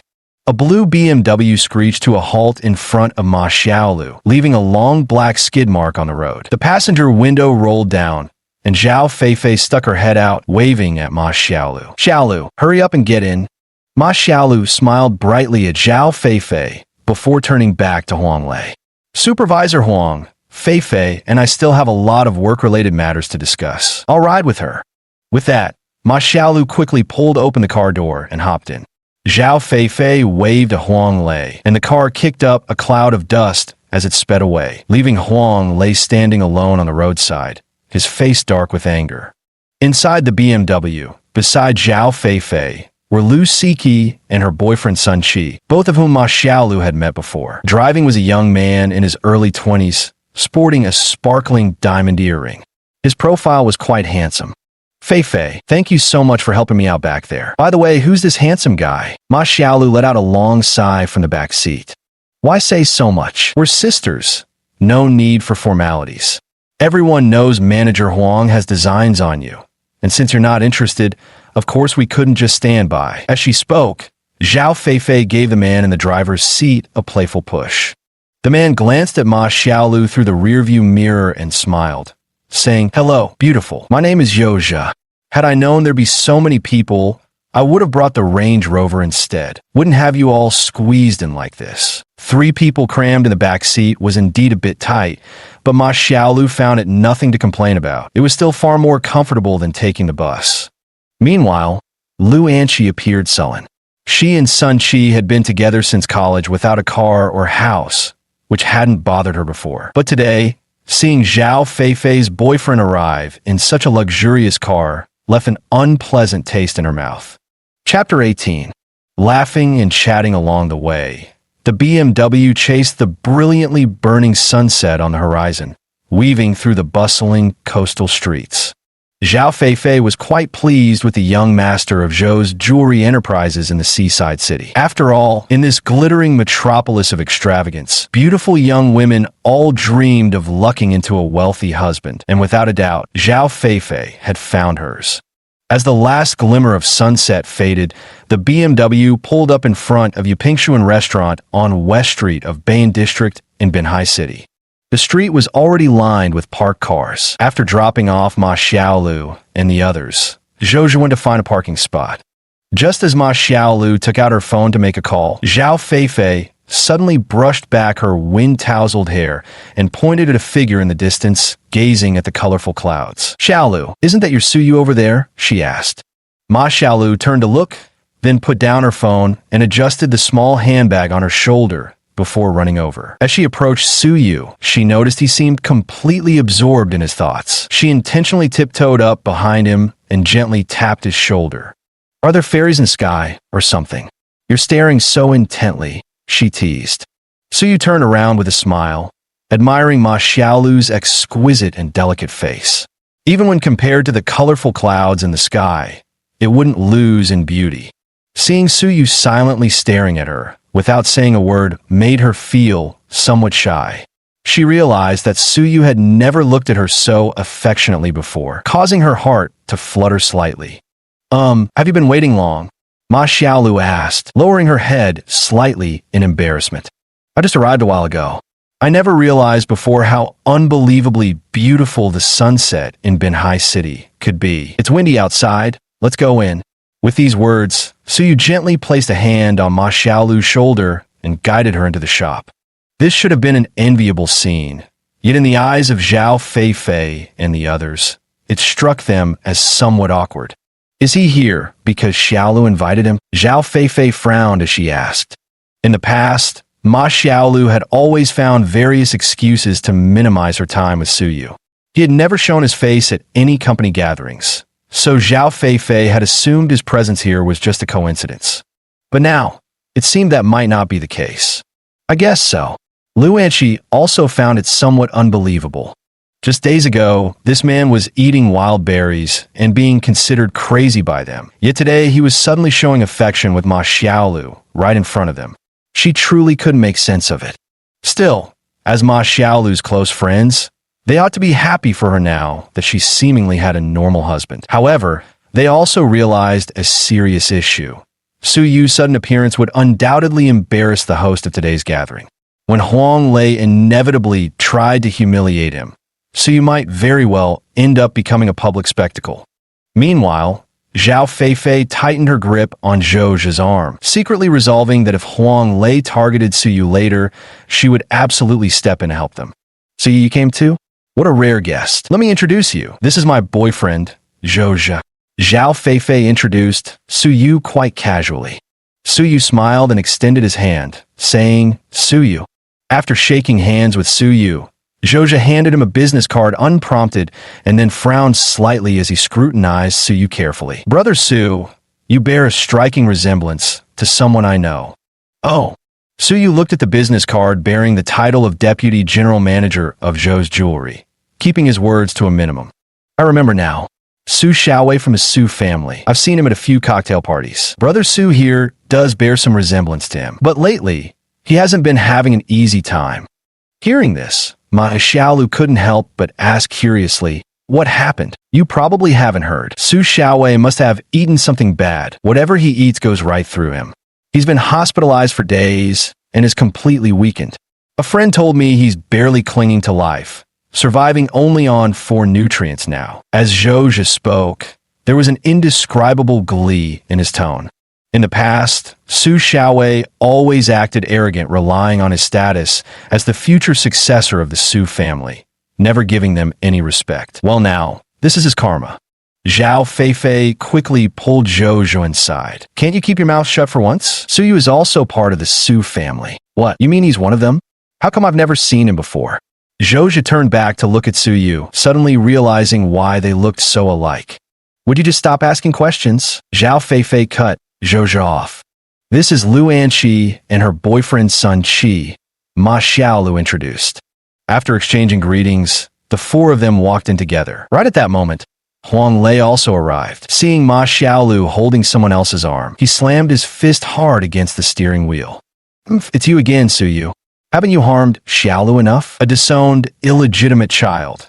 And now you come here to freeload off me?" Huang Lei glared at Suyu's back, itching to storm over and punch him hard.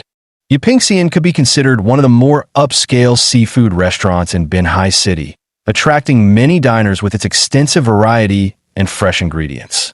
When Ma Xiaolu and others entered, Many private rooms were already full. Since their group was relatively large, the owner arranged a table for them in the main hall. "Excuse me, who would like to order?" the waitress asked with a smile, holding the menu as she addressed the group. Since Huang Lei hadn't arrived yet, they all exchanged glances until someone jokingly suggested, "The boss isn't here yet, so obviously the boss's wife should order. Xiaolu, you choose." The remark was met with widespread agreement. Only Zhao Feifei and Lu Anqi deliberately glanced at Su Yu's expression. Thankfully, his demeanor remained unaffected by these comments. Ma Xiaolu waved her hands repeatedly and said, "What nonsense are you talking about? Who's the boss's wife? If you keep saying that, I'll really get upset." After speaking, she glanced somewhat shyly at Su Yu, who smiled and said, "Why so nervous? Afraid I'd misunderstand. Perhaps most people would care about what others do or say, but Su Yu didn't. He'd simply seen too much. He understood that worrying too much about others' opinions would only bring unnecessary troubles upon oneself. Other than Ma Xiaolu, probably no one else dared order more dishes. After all, ordering too little would make Huang Lei lose face, while ordering too much would exceed his budget expectations, which might lead to him making things difficult for you at work later. Thus, the atmosphere became somewhat awkward for a moment. "Pass it here, I'll order." At that moment, Zhou Zhe waved his hand grandly, took the menu, and began selecting dishes. Zhou Zhe then picked up a pen and started marking the menu. When he felt he'd ordered enough, he took out a credit card from his bag and handed it to the waiter. "That'll be all for now. We can always add more later. Just put on my card." This gesture of his made Zhao Feifei the envy of all their colleagues present, and clearly, Zhao Feifei was thoroughly enjoying the attention. Chapter 19. A group of people, seeing someone had already taken the initiative to pay the bill, naturally wanted to inquire closely about which wealthy family's young master this was, so effortlessly generous with money. "Hey, Feifei, when did you get a boyfriend? You've kept it well hidden, huh? Aren't you going to introduce him to us?" "Exactly. If you ask me, you should quit your job and just get married to become a wealthy housewife." Zhao Feifei blushed slightly. In truth, she hadn't known Zhou Zhe for very long. To be precise, the current Zhao Feifei was still in the midst of being passionately pursued by Zhou Zhe. She wasn't rejecting him outright, but she knew most playboys like him would fall for anyone beautiful. To put it bluntly, they'd pay the bill in front of colleagues today to make you feel honored. Tomorrow, they could just as easily take another pretty girl shopping somewhere else. Though she knew she wasn't fundamentally different from those other girls, she didn't want Zhou Zhe to win her over so easily. It would make her seem cheap. "Hello everyone, I'm Zhou Zhe. This is my business card. Feel free to reach out if you ever need anything." Zhou Zhe stood up and introduced himself with great confidence. And he even handed out his business cards to everyone present.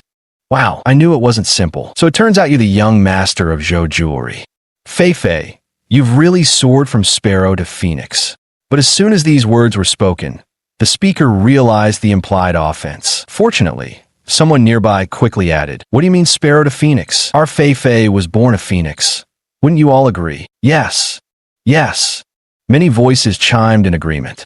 "Say, young Master Zhou, doesn't your family practically hold a monopoly over Binhai City's jewelry industry? Can we get discounts when visiting your stores in future?" someone asked with a chuckle. Zhou Zhe patted his chest confidently. "No problem at all. Just mention my name, Zhou Zhe, and you'll get 50% off. Is this for real? A 50% discount? Wow. I've had my eye on a pair of earrings for ages, but they were way too expensive. Now with this sale, I'm definitely buying them next month after I get paid." Zhou Zhe confidently smiled and declared, "When Zhou Zhe makes a promise, he keeps it." At that moment, some people shifted their gaze towards Su Yu. Where might young Master Su be employed these days? The project manager in the company asked with obvious sarcasm. Su Yu was a worthless, good-for-nothing, lazy, and idle, already common knowledge throughout the company. If Su Yu actually had any respectable employment, would Ma Xiaolu still need to work here? Such remarks were merely meant to find psychological consolation. Though they couldn't compare to the elite, at least they could feel superior to a washed-up young master like him. Ma Xiaolu also turned to look at Su Yu. While it was true Su Yu had never held a job before, lately he'd been keeping a remarkably disciplined schedule and even claimed to be employed, so Xiaolu was curious to know the truth. Su Yu took a deep breath. How could he not recognize these people's competitive mentality? Oh, I'm an apprentice at a traditional Chinese medicine shop called Yifu Hall, Suyu replied plainly. Haha, so you're a doctor. My sincerest apologies for not recognizing you earlier, the man said with a mockingly respectful bow, making no effort to conceal the scorn in his tone. Doctors earn top-tier salaries these days. I've heard many make hundreds of thousands a year. That's right, especially traditional Chinese medicine. It's really in demand now, especially for someone like young Master Su with his own private clinic. Cutting out the hospital's middleman commissions probably means even bigger profits, right? Among those present, some had already begun targeting Su Yu, but his response to these provocations was simply to turn a deaf ear. Enough already. Does it really matter whether someone makes money or not from their work? As long as someone has ambition and keeps striving, life will keep getting better day by day. Ma Xiaolu couldn't bear watching any longer. Su Yu had finally turned over a new leaf, and if he lost confidence because of these people's careless remarks, he might truly be ruined. Seeing Ma Xiaolu's displeasure, many promptly fell silent. Anchi, look at this one. Pretty nice, right? When we get married, let's buy our wedding rings from Zhou's jewelry. With their 50% discount, we'd save a ton, Sun Shi said enthusiastically to Lu Anqi beside him. Yet Lu Anqi, who normally kept her emotions tightly guarded, was already experiencing turbulent waves of resentment inside. Her irritation with Sun Shi had reached unprecedented heights earlier, while everyone was discussing Su Yu, forcing her to suppress it. Now Sun Shi's question acted like a spark, igniting a powder keg. She privately believed her looks were no worse than Zhao Feifei's. So why could that girl land a wealthy golden bachelor while she was stuck with Sun Shi, a boyfriend with no family background, no high-paying job, who only knew how to paint her unrealistic dreams on paper? She felt deeply wronged. Back in school, she believed herself happy because what she needed then was love that could occupy most of her existence. But after graduation, stepping into society, faced time and again with the bloody reality of life, she increasingly felt that love was merely a plaything in the hands of wealthy young men. What she needed was material comforts. Love was simply too luxurious for her. Clearly, Sun Shi couldn't offer her anything substantial. Every aspect of their life together required meticulous penny pinching, and she had truly had enough of such an existence. Zhao Feifei had Zhou Zhe, young and wealthy, while Ma Xiaolu had Su Yu. Though Su Yu's ties to the Su family had weakened, Ma Xiaolu came from an illustrious background herself. In comparison, Lu Anqi felt like a sparrow that had flown out of the countryside, utterly outshone. Saving money. Why do you have to think about cutting costs everywhere? Can't you let me live even one day without worrying about pennies? If you love saving so much, then do it alone, slowly. Lu Anqi snapped, throwing down the words before storming out. Anqi, what are you doing? Ma Xiaolu watched Lu Anqi's retreating figure with growing concern in her heart. What are you still sitting here for? Go out and see what's going on, quick. If something happens, it'll be trouble, Zhao Feifei anxiously said to Sun Shi. In truth, everyone knew Lu Anqi's earlier remarks were spoken without thinking. She hadn't considered how her emotionally charged words could completely humiliate Sun Shi. In other words, Lu Anqi could storm off feeling wronged and angry now. But what about Sun Shi? Was he left to endure, tagging along with his girlfriend for free meals? Even buying her a diamond ring had to wait for a discount sale. Logically, Sun Shi should have immediately stood up at this point, using the excuse of chasing after Lu Anqi to quickly flee this embarrassing situation. Though Sun Shi's expression was somewhat grim, he remained seated firmly on his stool, took a sip of water, adjusted his glasses with steady fingers, and said in a calm voice, "Whatever I say or do now won't influence her decision. Let her think things through clearly." After Sun Shi spoke these words, no one present said anything more, only shaking their heads repeatedly. Some even began whispering among themselves. This Sun Shi is really something, so stubborn about saving face. His girlfriend is clearly upset, yet he doesn't even try to comfort her, actually saying such things. That's just how society is these days. People without ability still have such terrible tempers. Ma Xiaolu wanted to say more to Sun Shi. Lu Anqi, and Zhao Feifei were practically inseparable friends who shared everything. So she understood Lu Anqi well. She knew that Lu Anqi's affection for Sun Qi was bone deep. Now that Sun Qi was saying such things, it seemed to suggest that if Lu Anqi didn't come back, their relationship would reach its end, an outcome Ma Xiaolu couldn't bear to see. But before Ma Xiaolu could speak, Suyu gently tugged at her sleeve.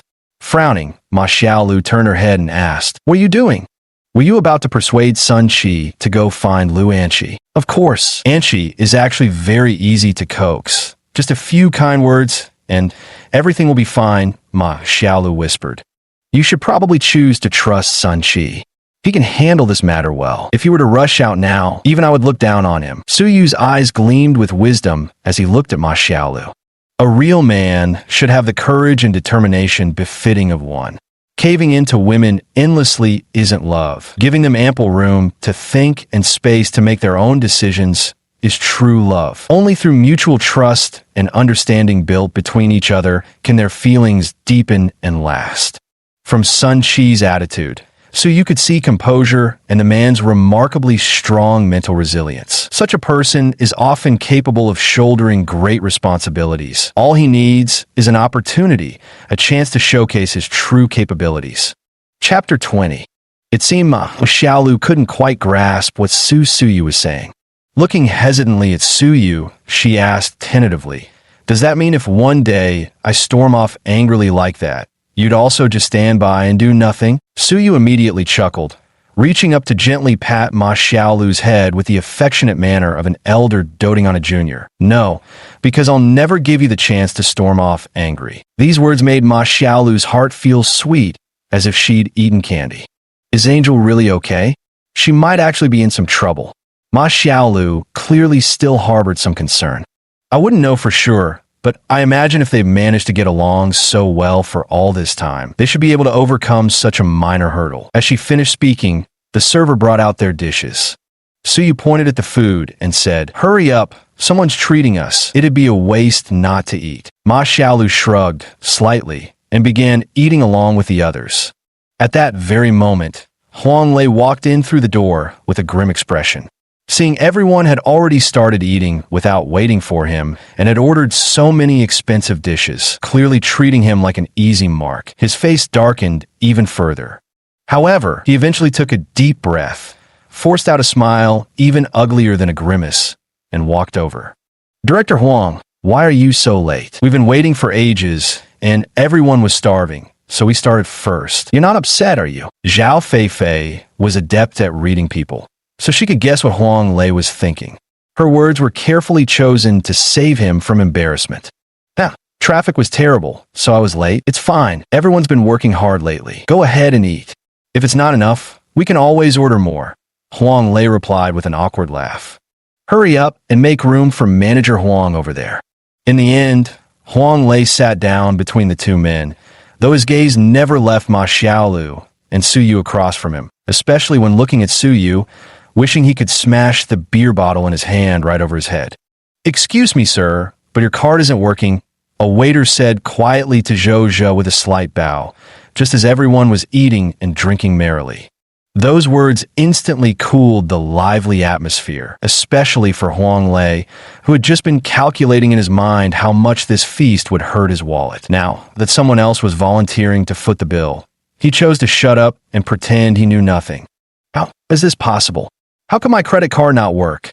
Are you sure there's no mistake?" Zhou immediately stood up, taking the card from the waiter with a furrowed brow. "You're absolutely right. It appears to have been frozen. Perhaps you could call the bank to clarify. Maybe there's been some issue on their end," the waiter said to Zhou with a pleasant smile. Zhou casually tossed the card out the window. It must have been his recent extravagant spending that led his family to cut off his financial support. This wasn't the first or even second time.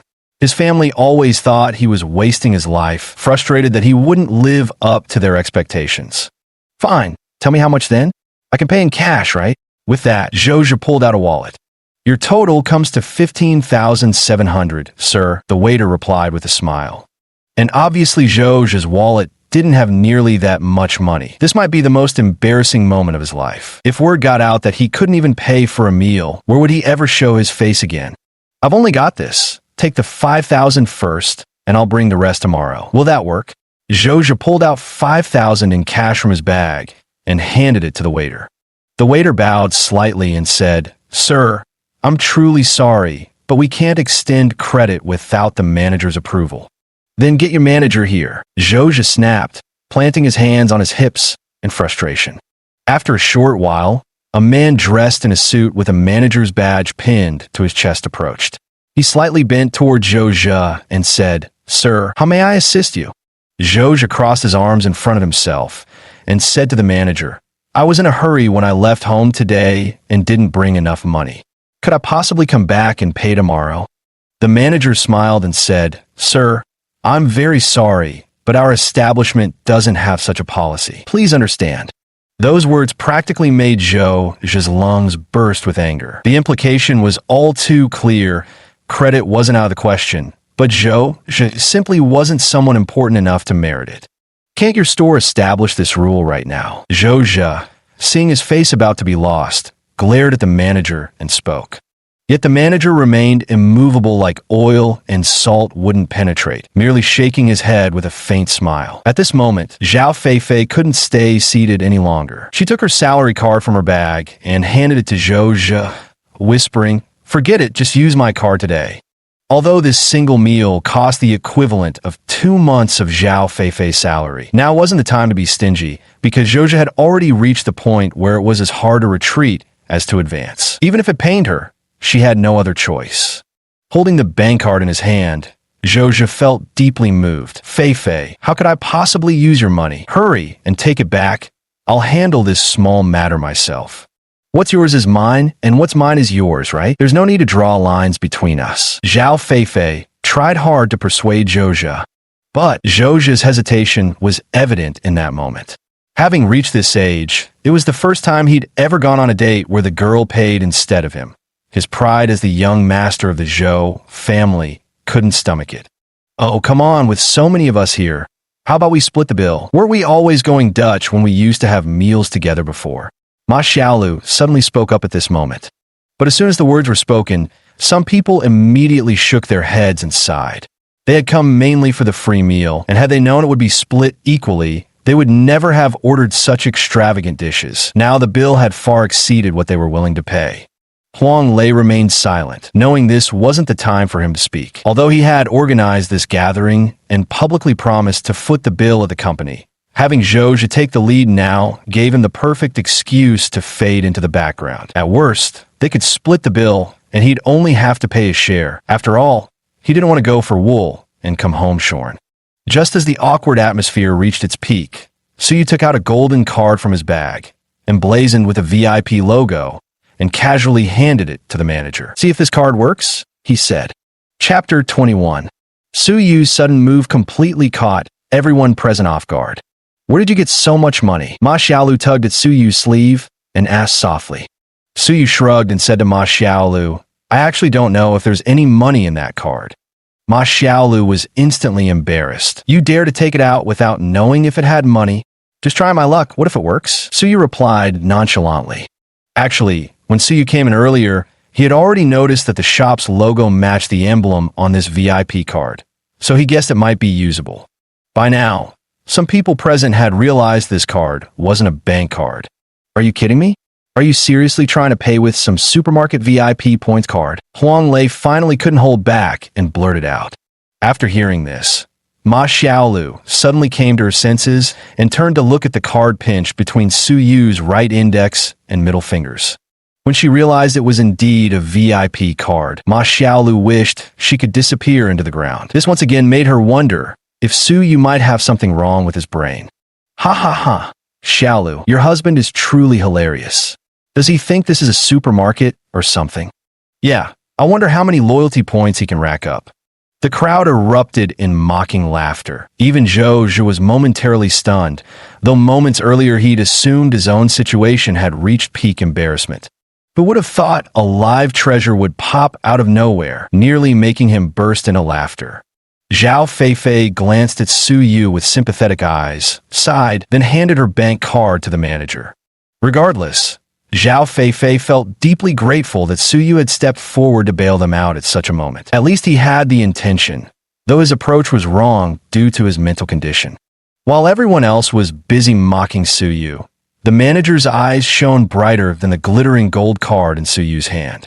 After a moment, the manager's eyebrows twitched slightly. This is one of the only 3 gold cards issued by the Haidong Association. So just who exactly is this person before me? Suddenly, the manager felt that the seemingly ordinary, inconspicuous young man sitting across from him now resembled an imposing mountain. What this card signified, as the acting manager of Yiping Xian, one of the Haidong Association's businesses, he knew all too well.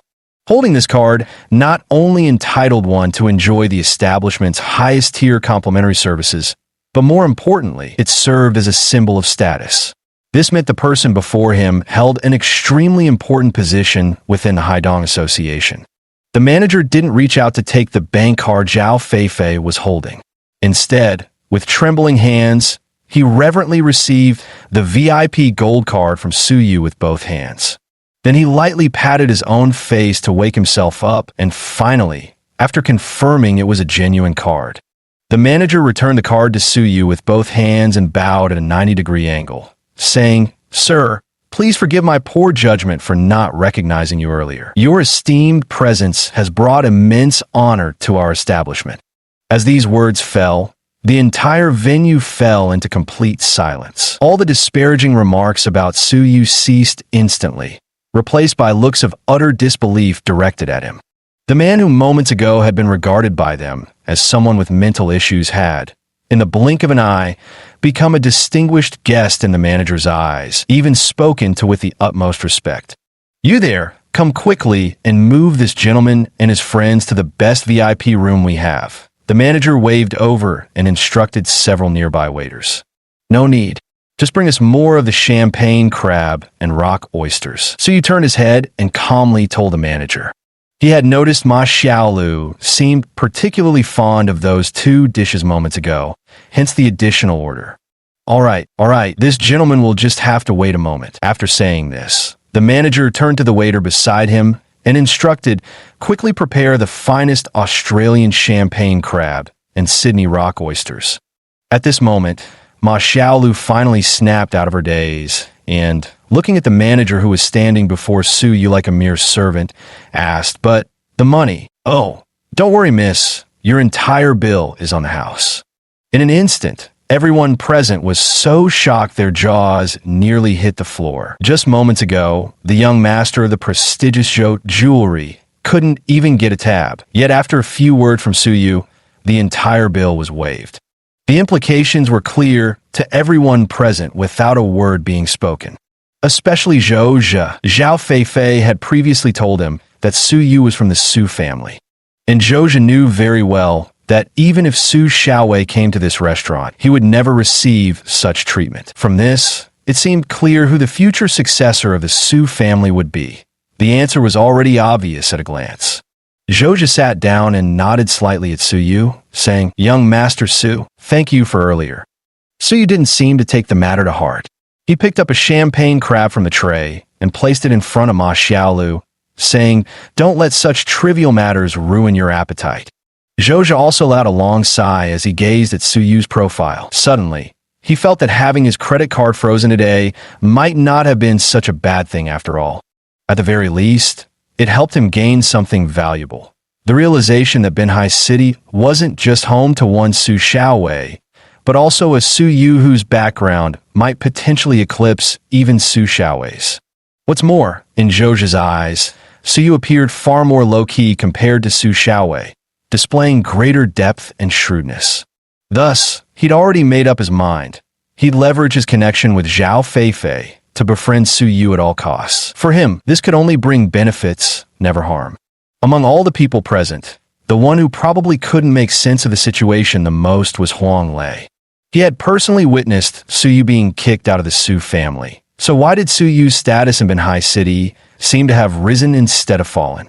It must be Ma Xiaolu. Yes, that card must have been given to Su Yu by Xiaolu because she couldn't stand Zhou Zhe's ugly behavior, Huang Lei thought to himself, once again attributing everything to the Ma family's influence. But what he didn't know was that even if either the head of the Ma family or the Su family were present in this store today, neither would receive the kind of treatment Su Yu was getting.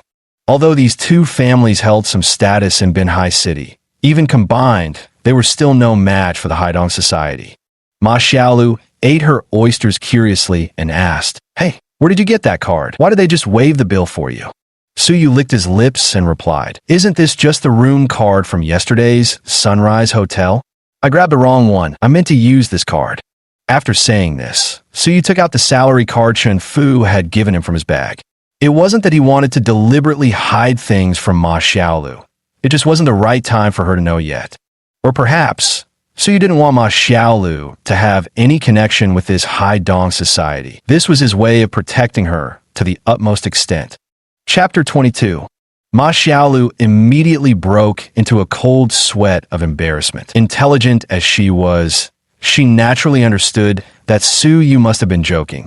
That card definitely wasn't a room key from Sunrise Hotel, if what Su Yu said about mixing them up was true. Why didn't Su Yu show any sign of panic after taking the wrong card? Clearly, he had everything under control.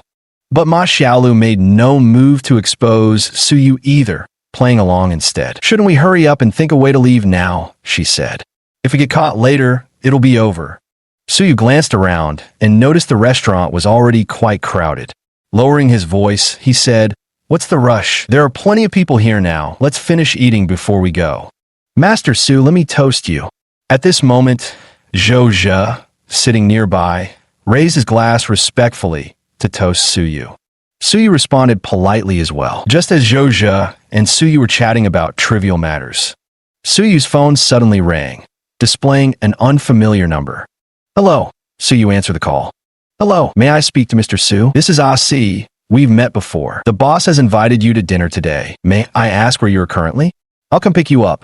Only then did Su Yu remember his prior engagement, having forgotten about it after Ma Xiaolu suddenly mentioned a company gathering earlier. "Haha, I nearly forgot until you mentioned it. I'm at Yupingxian on North Shore West Street right now. You can come get me here." After hanging up, Ah Si couldn't help but shake his head.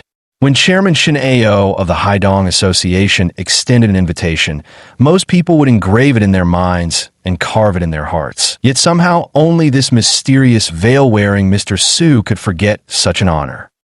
Bad news, bad news. Is that lady outside a guest from your table? Just after hanging up the phone, a waiter rushed in. The first to react was Sun Qi, because the only guest from their table outside was Lu Anqi. He immediately stood up and dashed out. "What happened?" Zhao Feifei asked. "Don't ask, let's go out and see," Ma Xiaolu said worriedly, taking the lead to step outside, with Su Yu naturally following closely behind. By now, quite a crowd had gathered outside the shop, with some women even starting to scream. Pushing through the crowd towards the left side, near a wicker chair, stood a bloodied man around 40 years old, surrounded by shattered glass fragments on the floor. On the wicker chair, Sun Qi was clutching Lu Anqi protectively while glaring back at the man with hostile eyes. Ma Xiaolu also rushed forward and grabbed Lu Anqi's hand, asking anxiously, "Anqi, are you all right?" Lu Anqi nestled tightly in Sun Qi's embrace, trembling like a startled little bird, and only shook her head slightly. "You little bastard, you've got guts, daring to hit me. Do you know who I am?" The bloodied man covered his head with one hand while pointing accusingly at Sun Qi with the other. At that moment, the manager rushed out of the shop and was instantly shocked at the sight of the injured man. Boss Qian, who dares to blind their eyes and hurt you like this? What are you all standing around for? Call an ambulance for Boss Qian right now." This man's name is Qian Wenbin, the exclusive supplier of Yipin Xian, controlling the seafood trade at the Haidong Association's port. Normally, he wouldn't be in Binhai, but recently it seems something happened within the Haidong Association, which is why he's returned. For someone like him, the manager naturally dared not offend. He had just seen Lu Anqi looking upset on the nearby rattan chair and, noticing she was quite attractive, decided to console her. Little did he know that before he could do anything, Sun Qi had already cracked his head open. "It's just a flesh wound. Nothing serious," Qian Wenbin said as he wiped himself with some tissues and waved off the manager. Let's go, Anshi. Sun Qi slowly stood up while holding Lu Anshi, ready to leave. Did I say you could leave? Do you think this is some place where you can come and go as you please? Someone stop them. Qian Wenbin blocked their path with an air of arrogance. Seeing the situation escalate, colleagues in the office quickly hid amongst the crowd. Huang Lei even stepped far back, ready to make his exit at any moment. The manager glanced back at Su Yu, aware that Su Yu's standing in the Haidong society might not be lower than Qian Wenbin's. He whispered to Qian Wenbin, Boss Qian, perhaps we should let this go. It's all a misunderstanding. A misunderstanding? You call smashing my head open a misunderstanding? Do you really think I'm someone you can push around? Qian Wenbin completely missed the manager's underlying message. Brother Qian, as the manager just mentioned, there might be some misunderstanding here. I'd appreciate it if you could give me some face. Zhou stepped forward at this point. A few years earlier, when Qian Wenbin remarried, Zhou had attended the wedding with his father, so they had technically met once before. Qian Wenbin squinted his eyes and looked at Zhou. Who are you? Do I know you? Brother Qian, you must be too busy to remember unimportant things. I'm Zhou from Zhou's Jewelry, Zhou Tianchuan's son. Qian Wenbin thought for a moment, then snorted coldly. Oh, it's you. What? You trying to be the hero? Zhou clasped his hands and said, Mr. Qian, you are my friend, and they're also my friends. If I've offended you just now, I hope you can forgive me for my father's sake. Under normal circumstances, Zhou wouldn't have bothered with such trivial matters. Offending a prominent figure like Qian Wenbin in Binhai City just to help an ordinary person like Sun Qi would be a thankless task. But today was different because Su Yu was present. Even if he personally couldn't resolve the situation, he believed Su Yu would step in later, and Qian Wenbin would have to respect that. This would naturally bring him closer to Su Yu. Your father's face? Your tiny Zhou family jewelry company isn't worth shit. But since you're being so polite, I'll let them go on one condition. The woman stays with me. And as for that man, I won't bully him. I'll just return the beating he gave me in exactly the same way. Then he'll kneel before all these people and kowtow 3 times with his head hitting the ground. Only then will I let them go. Qian Wenbin made it abundantly clear that he wasn't giving Zhou any face, which immediately made Zhou feel utterly humiliated. The current Qian Wenbin practically had strength in numbers, scaring Ma Xiaolu so much that her palms were drenched in cold sweat. She clutched Su Yu's arm, her voice trembling as she asked, Nothing bad is going to happen, right? You scared? Su Yu turned to look at Ma Xiaolu and remarked with unruffled calm, How could I not be? Look at how fierce that guy is. Su Yu raised an eyebrow at the imposing Qian Wenbin, then turned to Ma Xiaolu and said, This is simple. I'll just ask him to give me some face and let them go. Having said that, Su Yu actually turned and walked over before Ma Xiaolu could react and stop him. If even Zhou Tianshun of Zhou Jewelry couldn't sway Qian Wenbin, what chance did he have to save face? Chapter 23. Just as Su Yu was about to step forward, a group of people suddenly emerged from nowhere and shoved through the crowd without any regard. Leading them was a bald man with peculiar tattoos on his left shoulder. Brother Qian, who was the blind fool that dared to hurt you like this? The man walked up to Qian Wenbin and asked. It was that four-eyed bastard. Qian Wenbin glared at Sun Qi, his eyes blazing with fury. These people clearly didn't look like any decent folks, and the surrounding crowd instinctively scattered quite a distance away. Do you know them? That guy looks like Bald Lu. Yeah. I heard he gathered a crowd to cause trouble on Shangjie Street before, and someone died. Didn't he get sentenced for that? Why is he here now? TCH, that happened ages ago. Who'd have thought he'd still be so incorrigible after getting out? Bald Lu is truly a ruthless character. I'm afraid none of those fellows will make it out alive. Someone in the crowd recognized Bald Lu, and murmurs immediately began spreading through the gathering. Bald Lu rubbed his shiny bald head with his hand, spat on the ground, and cast a sidelong glance at Sun Qi. You got some nerve, kid. With that puny physique of yours, you think you can play the hero like in the movies? Today, I'm going to teach you the price of heroism. As he spoke, Bald Lu raised his fist and was about to strike Sun Qi. Zhou wanted to step in and stop it, but after taking just one small step forward, he hesitated and pulled back. Qian Wenbin was part of the Haidong Society. If he intervened now, chances were he wouldn't be able to save Sun Qi. Instead, he might just drag himself into trouble too. After weighing the risks, Zhou had no choice but to swallow his anger. He glanced slightly towards Su Yu. In Zhou's mind, Su Yu was probably the only one who could do anything about the situation now. Meanwhile, the three people sitting on the rattan chairs were utterly terrified by Bald Lu, especially Sun Qi, who knew he was undoubtedly the primary target. To everyone's surprise, Bald Lu's fist, as big as a sandbag, didn't come crashing down, but instead froze mid-air. Because Su Yu, unexpectedly, had already grasped Bald Lu's wrist with one hand. What shocked Bald Lu even more was that his wrist now felt clamped in an iron vise, completely immobile. Where did this brat get such strength? Bald Lu frowned internally while staring at Su Yu. With just a slight exertion, Su Yu sent Bald Lu tumbling to the ground. Then, dusting his hands off, he addressed Qian Wenbin. So your boss, Qian? These two are my friends. Would you do me the honor of letting them go? Ha kid, where did you pop up from? How much is your face worth anyway? In Binhai City, most of the prominent figures were people he recognized. Zhou earlier was one thing. At least he had a jewelry company backing him. But a wet behind-the-ears brat like Su Yu actually had the nerve to boastfully demand respect from him? Kid, did water get into your brain? Go find somewhere cool to chill. The people who came with Bald Lu burst into laughter, mocking Su Yu. Really, every Tom, Dick, and Harry thinks there's someone special now. Overestimating themselves. They won't even know how they died. Watching this scene from afar, Huang Lei suddenly felt immense satisfaction in his heart. What the hell are you guys waiting for? Get him! Bald Lu scrambled up from the ground, rubbing his wrist while glaring venomously at Su Yu as he barked the order to his lackeys. Ma Xiaolu's heart instantly tightened. She rushed over and grabbed Su Yu's hand, only to realize she seemed powerless to help.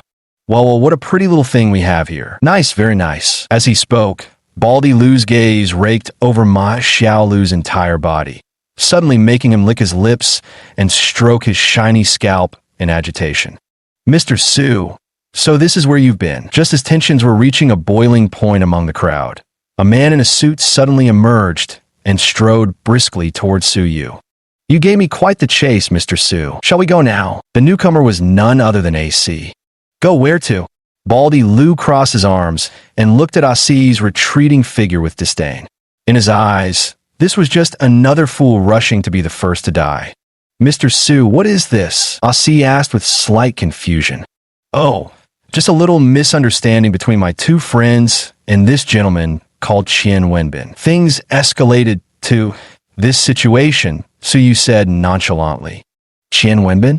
AC's gaze swept across the surroundings before finally settling on the blood-stained face of Qian Wenbin. When he first arrived, AC didn't recognize Qian Wenbin because he was covering his head with his hands. Now seeing Qian Wenbin already injured, Su Yu's so-called minor scuffle probably wasn't as light as he made it out to be. Who the hell are you? Get the fuck away from me. Bald Lu pointed at AC's nose and yelled. Pow! Before Bald Lu could figure out what was happening, someone gave him a hard kick right in the ass. Turning around, he saw that the person who had just kicked him was none other than Qian Wenbin. Boss Qian, you... Qian Wenbin paid no attention to Bald Lu, his forehead already beaded with cold sweat the moment he spotted AC. Qian Wenbin stepped forward to face AC, slightly bowing his head as he respectfully addressed him, Brother C. Although AC appeared to be just a lowly chauffeur for Shun Ao, in reality, he was one of the founding fathers of the Haidong Society. More often than not, his attitude represented the stance of the entire organization. Just now, Qian Wenbin had also noticed that AC addressed this man as Mr. Su and treated him with great respect, which meant this person was a distinguished guest of the Haidong Society. Qian Wenbin felt a wave of relief wash over him. Luckily, AC had arrived just in time. Otherwise, he would have made a grave mistake today. Is it him? AC turned around and asked Su Yu. Su Yu spread his hands without saying a word. Pow!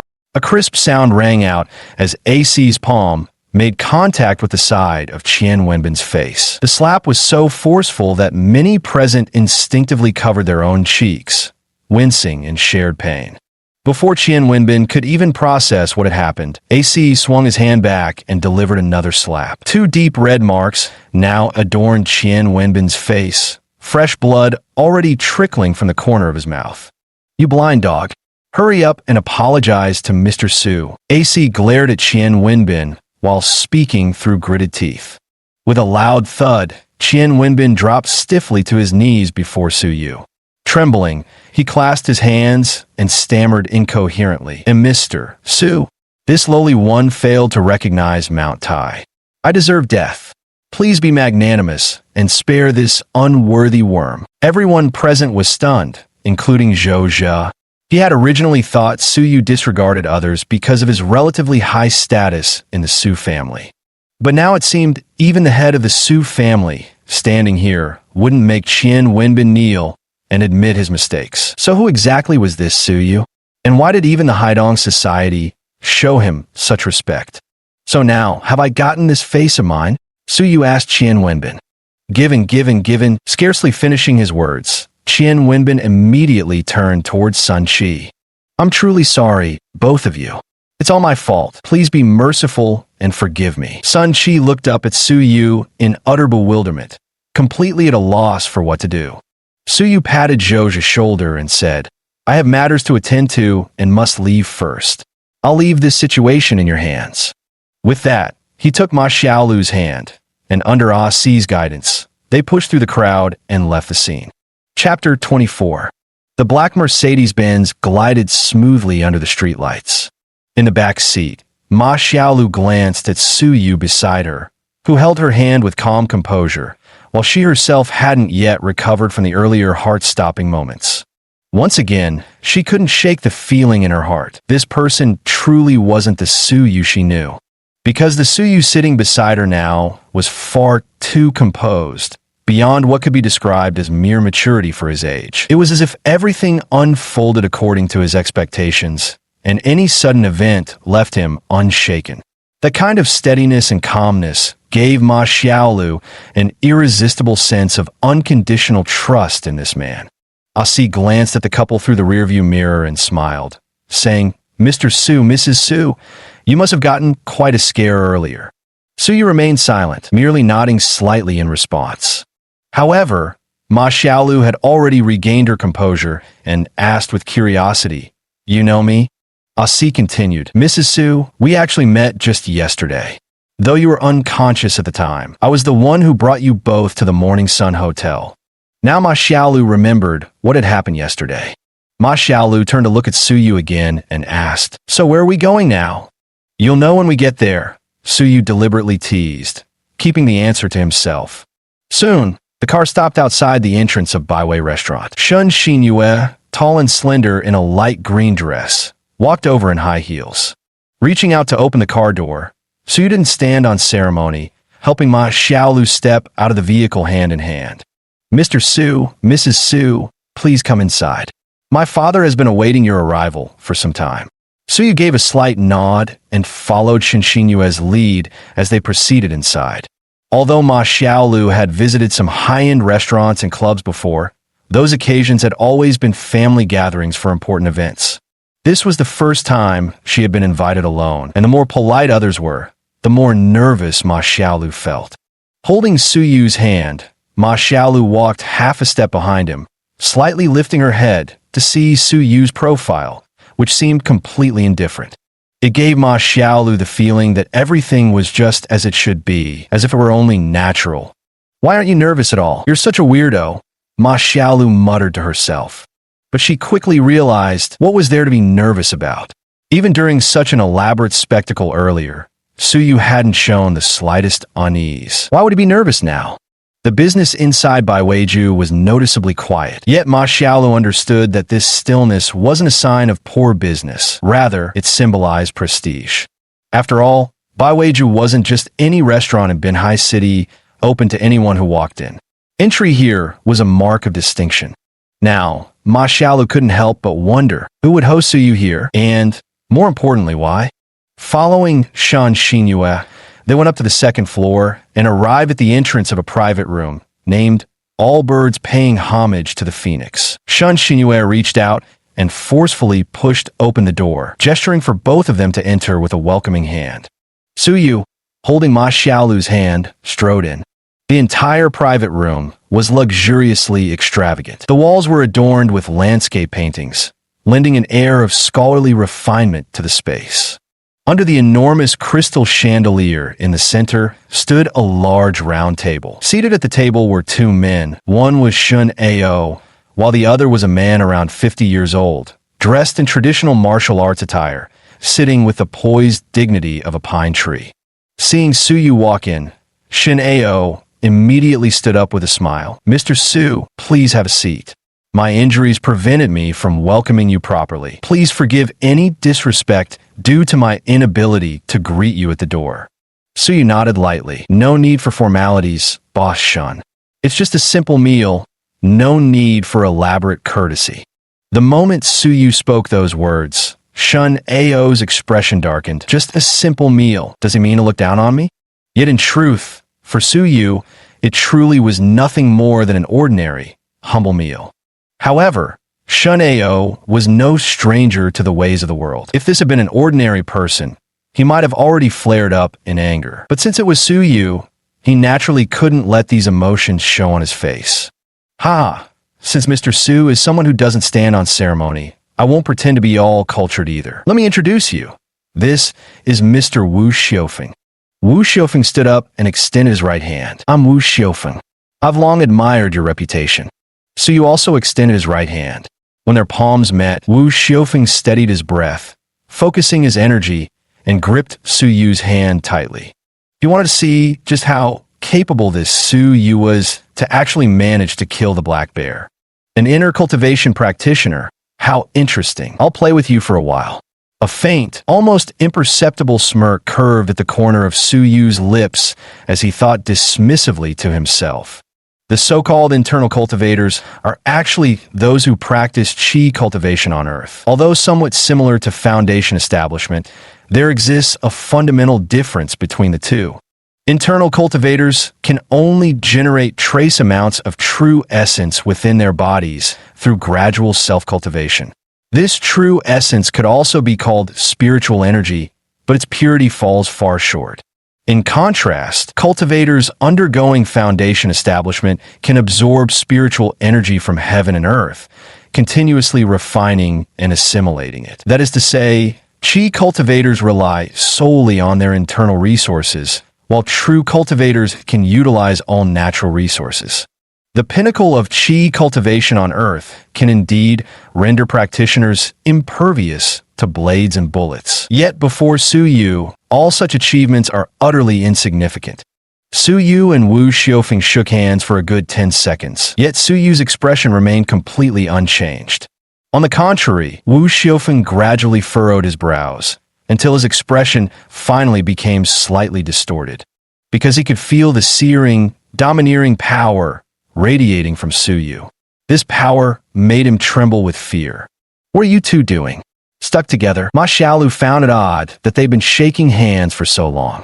Shun Xinyue and Shun Ao certainly knew what was going on. From the subtle changes in their expressions in that short moment, they had already roughly grasped the disparity in strength between the two.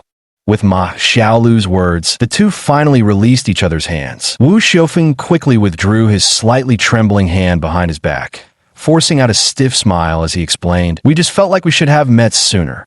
Su didn't say much more and simply picked up his chopsticks to start eating.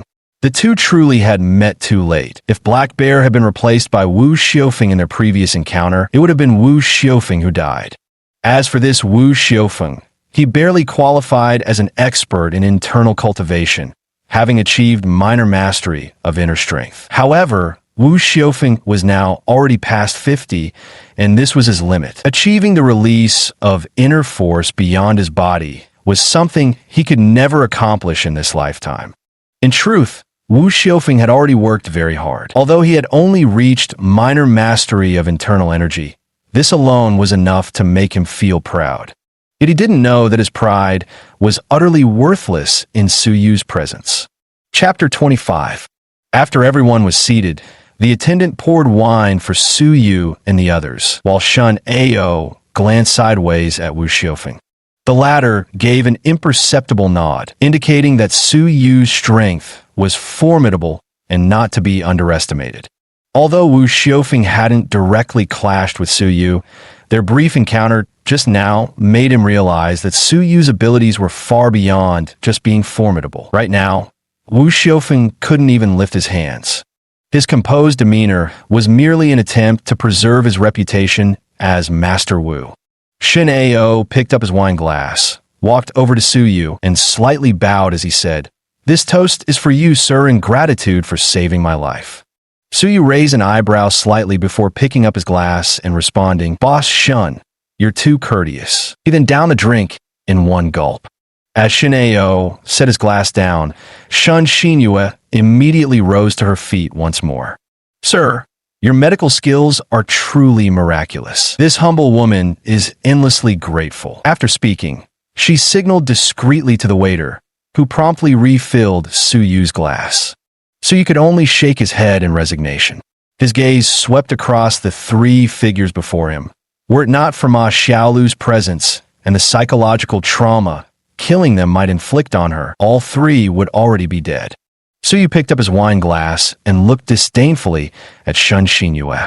"Go on, bring out whatever dishes you prepared," he said.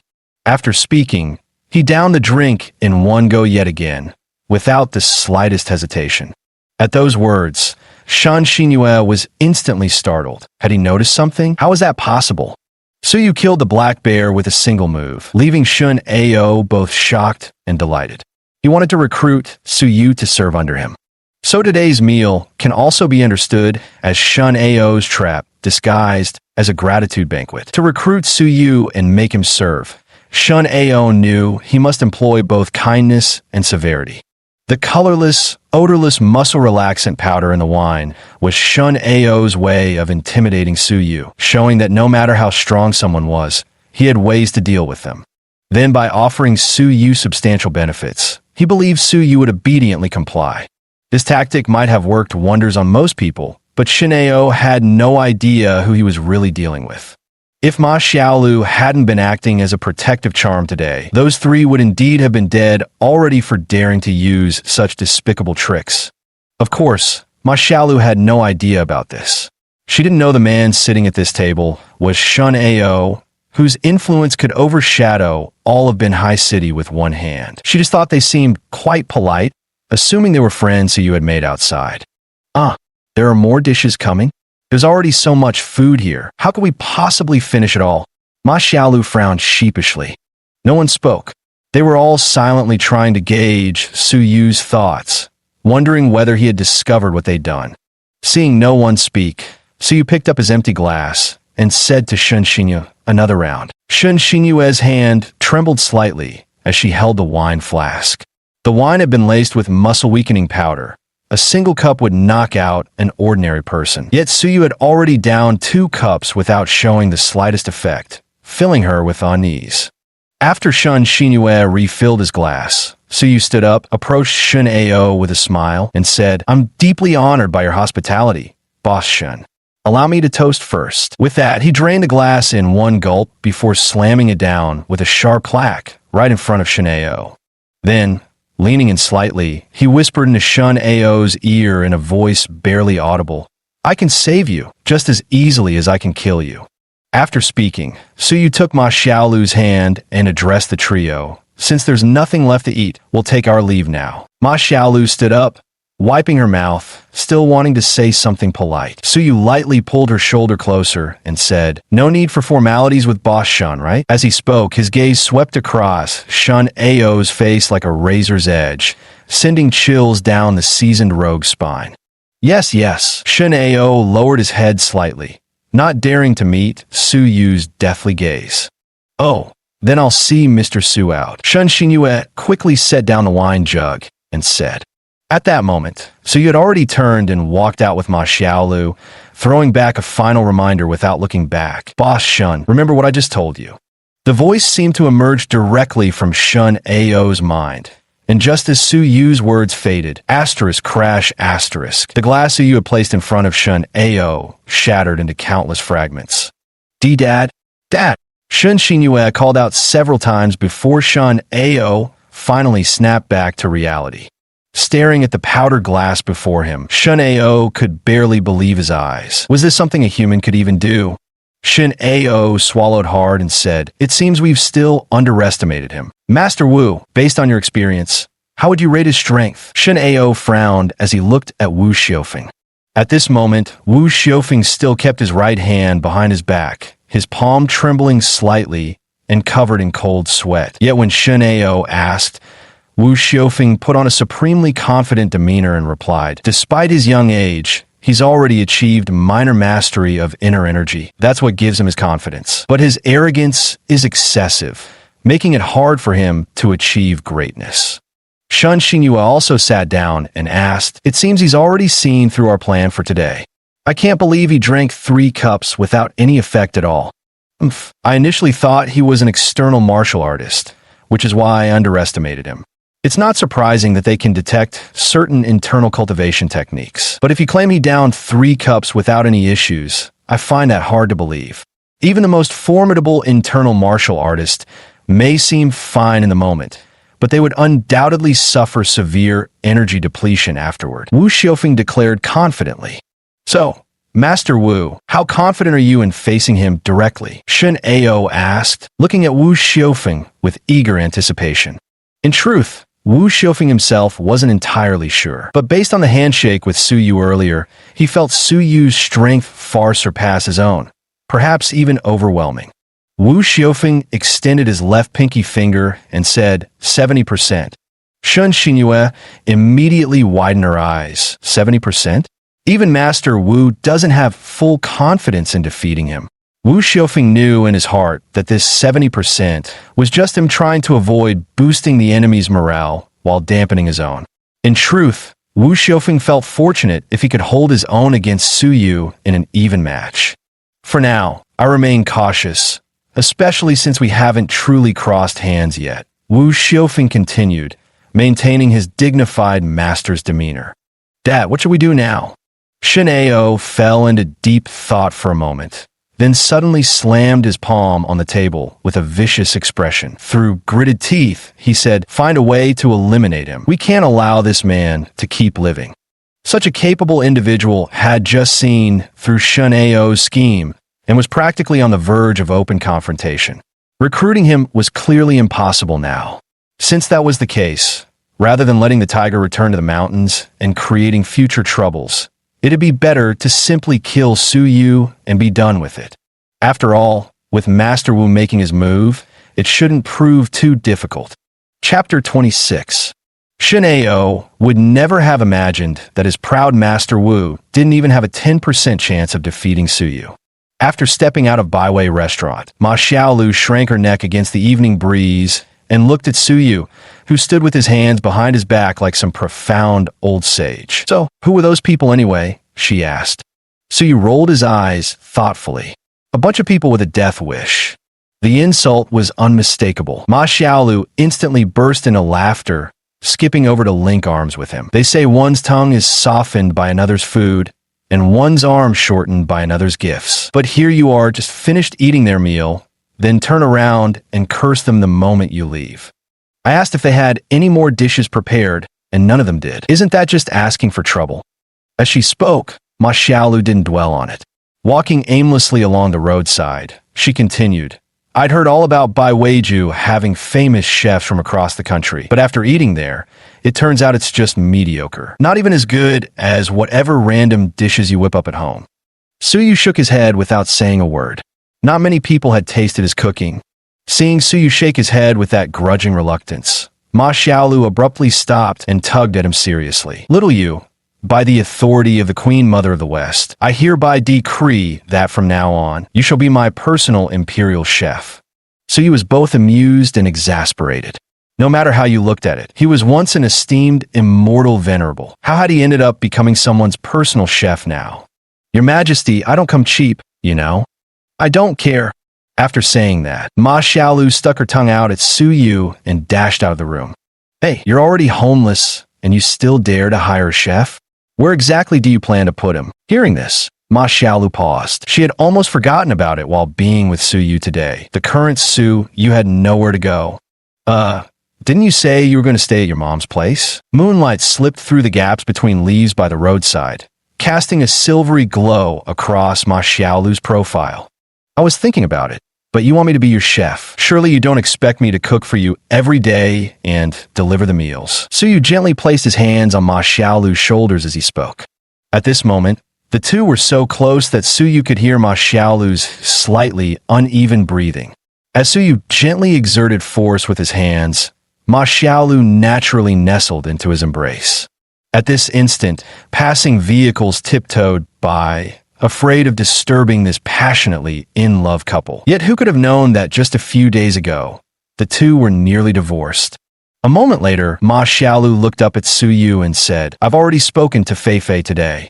I'll stay at her rented place for a few days first, then slowly look for a place of my own. So, just then, Ma Xiaolu's phone suddenly rang. She quickly pulled it out, glanced at the screen, and answered the call. Hello, Fei Fei, where are you right now? The voice on the other end of the line was a man's. Xiaolu, it's Zhou. Is Brother Su with you by any chance? Ma Xiaolu handed the phone to Su Yu and said, It's for you. Su Yu looked puzzled as he took the phone. That afternoon, Su Yu had asked Zhou to handle some matters, but hadn't given him his phone number, so Zhou had to call Ma Xiaolu instead. Hey, said Su Yu. Brother Su, I've already taken care of that matter from this afternoon. That Qian Wenbin is guaranteed he won't cause any more trouble, Zhou said with considerable swagger. After all, seeing Qian Wenbin act like a meek grandson before him had been immensely satisfying. But he understood clearly that all of this was thanks to Su Yu's influence. He firmly believed that as long as he held tightly to Su Yu's coattails from now on, he'd surely live a life of luxury and pleasure. That's good then. You've worked hard. Don't mention it, Brother Su. If there's ever anything you need me for, just say the word. No need to stand on ceremony with me. Zhou chuckled over the phone. Oh, actually there's one thing. I don't have a place to stay right now. Could you help me find an apartment? Su Yu's casual request left Zhou dumbfounded. What kind of situation was this? How could someone like him have nowhere to go? What's the matter? Is it a problem? Su Yu pressed when he heard only silence. Snapping out of it, Zhou hastily replied, No problem at all. Where are you right now, Brother Su? I'll come pick you up immediately. The Forest Park outside Byway residence. After saying this, Su Yu hung up the phone. After putting down the phone, Zhou frowned, then turned to Zhao Fei Fei, who was sitting on his living room sofa with a facial mask on. Hurry up, clean the house properly. We'll stay somewhere else for the next few days. Why? Are relatives coming to visit? Even if relatives visit, there's no need for the owners to move out, right? Zhao Fei Fei asked, puzzled. No, it's Big Brother Su staying for a few days. Hurry up, I'm going out now to pick them up. After finishing his words, Zhou picked up the car keys and went out in a few quick steps. Zhao Fei Fei immediately stood up with a jolt. Zhou had just told her that Qian Wenbin was from the Haidong Hui, so Su Yu's background might be shockingly powerful. Sitting on a park bench, Ma Xiaolu kicked the fallen leaves on the ground and asked, During dinner just now, they mentioned something about a life-saving favor. Are you really a doctor? If I said I am, would you believe me? Su Yu tilted his head and responded. You don't believe me? Your whole family, including your university major, has nothing to do with medicine. Surely you can't claim this is just natural talent. What if I'm precisely that once-in-a-generation genius? If you said you were a chef, I'd actually believe you. Ma Xiaolu said with a laugh. Before long, Zhou had parked the car outside the forest park, and Su Yu stood up, holding Ma Xiaolu's hand as they walked over. After watching Ma Xiaolu get into the car, Su Yu closed the door and leaned against the window, saying, You go back first with Zhou. I've got something to take care of. I'll be back soon. Ma Xiaolu frowned. It's so late already. What could you possibly have to do? She seemed somewhat worried. Don't worry. There are only a few scheduled patients this late. After saying this, Su Yu raised an eyebrow, signaling Zhou to start driving. Xiaolu, don't worry. Brother Su will be fine. With that, Zhou stepped on the accelerator and the BMW sped away. Only when the taillights disappeared from view did Su Yu place his hands behind his back and walk back into the park. Seated on the same bench as before, his eyes closed without uttering a word, A voice seemed to emanate from his dantian. Since you're already here, why skulk in the shadows? Show yourself, Grandmaster Wu. This group had been tailing Su Yu ever since he left Bai Weiju. Originally, Su Yu had planned to let them go, but since they insisted on marching to their deaths, he had no choice but to oblige. Chapter 27. As soon as the words fell, the greenery beside the park bench rustled slightly, and sure enough, a figure leaped out from within. Immediately after, a group of people rushed out from behind the shrubbery, encircling Su Yu in a tight formation, with Wu Xiufeng leading the charge. Quite bold, aren't you? What? Does her hand not hurt anymore? Su Yu glanced sideways at Wu Xiufeng, his voice dripping with icy contempt. Wu Xiufeng instinctively hid his right hand behind his back. Even now, after being gripped by Su Yu, his hand still couldn't even clench into a proper fist. Though he just boasted in front of Shineo about being capable of dealing with Su Yu, deep down he knew better than anyone that he stood no chance against Su Yu in single combat. That was precisely why he sought to eliminate this formidable threat while Su Yu was still weakened by poison. He already knew Su Yu was an internal energy cultivator, but to Wu Xiufeng's mind, the young man's age meant he couldn't possibly have reached the pinnacle of mastery. Even an outstanding internal martial artist would have no way to resist when facing modern weaponry. Wu Xiufeng pulled out a black pistol with his left hand, grinning smugly at Su Yu as he said, Kid, you could have enjoyed wealth and honor from now on, but you asked for this with your arrogance. Hope you don't blame me." Pow! As soon as Wu Xiufeng finished speaking, he pulled the trigger. Flames spat from the muzzle as the bullet spiraled out of the barrel at high speed. A shadow flickered across the bench. In the blink of an eye, Su Yu, who had been sitting there moments before, seemed to dissolve into the night. A crisp cracking sound followed as a shattered footprint was left imprinted upon the wooden planks. Eagle's Advance. This was a basic movement technique frequently used by outer disciples of the Divine Domain sect when climbing mountains to gather herbs, and it consumed very little spiritual energy. Wu Xiufeng was instantly alarmed. Where is he? The others all shook their heads. Even though they were staring intently at the bench, not a single one of them saw when or how Su Yu had left it. Can someone really be faster than a bullet? Cold sweat had already begun to bead on Wu Xiufeng's forehead. If it had been him at such close range, there would have been no escaping the barrel of the gun. Whoosh! A dozen leaves sliced through the night sky like razor-sharp blades, silently splitting their tough skin. As blood sprayed forth, over a dozen men fell to the ground with dull thuds. Among them, only one remained standing, frozen in place as he watched his comrades collapse without even a chance to cry out. His face turned ghastly pale with terror. Just as he was at a loss, Su Yu descended like a heavenly deity, his toes lightly touching the ground. Glancing at Wu Xiufeng's lifeless eyes still wide open, he calmly stated, "You might never truly know who you were facing." After speaking, he stepped over Wu Xiufeng's corpse with one foot and approached the only person still standing. Before Su Yu could even utter a word, the sound of splashing water erupted. The man had completely lost control and wet himself. In this man's eyes, Su Yu is nothing less than a merciless Grim Reaper. "Do you know why I kept you alive?" The man trembled like a sieve at this moment, his voice quivering as he said, "Yes, sir. What are your orders?" This lowly one would dare 10,000 deaths to obey. "Go back and tell your boss. Have him wash his neck clean and wait for me." After saying this, Su Yu lightly placed a hand on the man's shoulder. Though the touch wasn't forceful, it utterly shattered the man's psychological defenses, causing him to collapse onto the ground with a dull thud. By the time he regained his senses, Su Yu had already vanished into the darkness of the night. Su Yu hailed a taxi and left the forest park, returning to Zhou's home. Seeing Su Yu walk in, Ma Xiaolu quickly put down the apple in her hand and came over, asking with concern, "Are you okay?" Su Yu smiled. "I just want to check on someone's illness. What could possibly go wrong? Why aren't you asleep yet so late at night?" Check on someone's illness? If Ma Xiaolu knew that Su Yu's so-called checkup had left over a dozen people lying on the ground, never to rise again, she'd probably faint from terror. Ma Xiaolu rubbed her stomach as she walked inside, saying, "I don't know why, but ever since yesterday, I've been feeling so hungry, as if I just can't get full."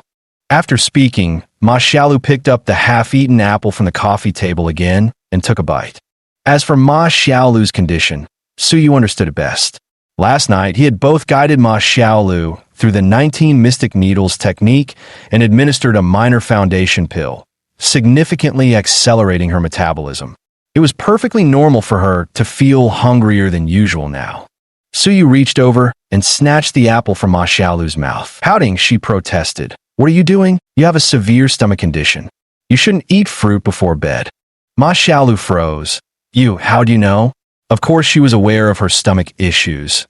She'd suffered terribly from them before. But doctors had told her stomach diseases couldn't be cured quickly, only managed gradually through regular meals and lifestyle habits. And given how she and Su Yu had lived together before, how could her diet possibly have been regular? "I told you, I'm a doctor," Su Yu said, tossing away the half-eaten apple in Ma Xiaolu's hand. "Oh, but I'm hungry. You have to cook noodles for me." Ma Xiaolu pouted as if acquiescing. At this moment, Zhou and Zhao Feifei, standing nearby, were utterly awkward from Su Yu's immediate display of affection upon entering. If he started cooking noodles now, who knew how long it would take? Zhou hurriedly forced a smile and said, "Brother Su, Sister Xiaolu, we've already prepared the master bedroom for you. It's getting late. We won't disturb your rest any longer." After speaking, Zhou grabbed Zhao Feifei and quickly walked out. "Where are you going?" Ma Xiaolu asked in confusion. "We're going out to stay somewhere else," Zhou said, licking his lips. Ma Xiaolu glanced at Su Yu, knowing it was all because of him. But after all, this was Zhou's home. How could guests drive the host away? What kind of situation was this? "Your home is so big. It's not like there's no space," Ma Xiaolu said, stepping forward to take Zhao Feifei's hand. If Zhao Feifei and Zhou left, Ma Xiaolu would feel terribly uneasy. Zhou looked at Su Yu, unsure of what to say. Su Yu shrugged and said, "If that's the case, then you might as well stay." After speaking, Su Yu walked straight into the kitchen. In no time at all, he emerged with a steaming bowl of fresh noodle soup, topped with a golden fried egg. Su Yu handed the chopsticks to Ma Xiaolu and said, "Eat if you're hungry." Without hesitation, Ma Xiaolu took the chopsticks and started slurping loudly, completely disregarding her image as a beauty. The sight made Zhao Feifei and Zhou, standing nearby, swallow hard, as if they were witnessing the most delicious delicacy in the world. Chapter 28. Watching Ma Xiaolu devour the noodles, Zhao Feifei thought it was the happiest scene in the world. After the meal was devoured like a whirlwind, Zhao Feifei leaned close to Ma Xiaolu's ear and whispered, "Hey, you've been hiding things so well. You always used to complain about how badly Su Yu treated you, even talking about divorce. Now explain this to me. Look how utterly spoilt you're becoming." Frowning, Ma Xiaolu glanced at Su Yu before murmuring, "I don't know either. Lately, it feels like he's become a completely different person ever since that time you saw him eat the scarlet blue fruit." Seeing that Ma Xiaolu didn't seem to be lying, Zhao Feifei mused thoughtfully. Does the scarlet blue fruit really have such an effect? Tomorrow, I'm picking a couple for Zhou to try too. Around midnight, Zhao Feifei and Zhou voluntarily gave up the master bedroom for Su Yu and Ma Xiaolu. Looking at the large bed with pristine sheets, Ma Xiaolu actually felt a bit embarrassed, because in all the time they'd been married to Su Yu, discounting last night in the hotel, the two had never shared a room, let alone slept in the same bed. Seeing Ma Xiaolu's hesitant words and nervous expression, Su Yu spoke first. "You take the bed, I'll sleep on the floor." But Ma Xiaolu wanted to say the bed was big enough for both of them. After all, they were legally married. There's no but about it. It's settled. With that, Su Yu took a pillow and lay down on the carpet beside the bed. Ma Xiaolu didn't press further. After all, dragging a man to bed would be utterly shameless, even if he was her husband. She couldn't bring herself to lose face like that. In the Sea East Club Villa, the sole survivor from the forest park stumbled back in utter disarray. Kneeling before Shineo, it took him quite some time to even out his ragged breathing. What happened? Where are the others? Where's Master Wu? Shineo sensed with growing unease that something terrible had occurred. But upon reflection, Master Wu was an outstanding disciple from the Six Harmonies sect who had already cultivated inner strength by the age of 50. In the entire coastal city of Binhai, there was probably no one who could match Master Wu. Besides, he had brought so many armed men, even if something went wrong. How bad could it really get? The man gasped for breath twice before saying, "Dead. They're all dead." Shun Xinyue, standing nearby, shuddered slightly and took a step forward, frowning as she asked, "What did you say? Who's dead?" The man looked at Shun Xinyue and said, "Miss, they're dead. All dead." "What about Master Wu?" Shin'eo still couldn't quite believe the news about his dispatched men being killed. He's still lying in the forest park now. In the blink of an eye, all dead. Even now, when recalling the scene, cold sweat still uncontrollably poured from the man. Shin'eo's eyes widened into perfect circles, his expression deathly pale. How could this be? How is this possible? Even Master Wu. Shin'eo simply couldn't fathom just how intense the battle that occurred in the forest park must have been. Nor could he imagine how terrifying Su Yu's combat skills truly were.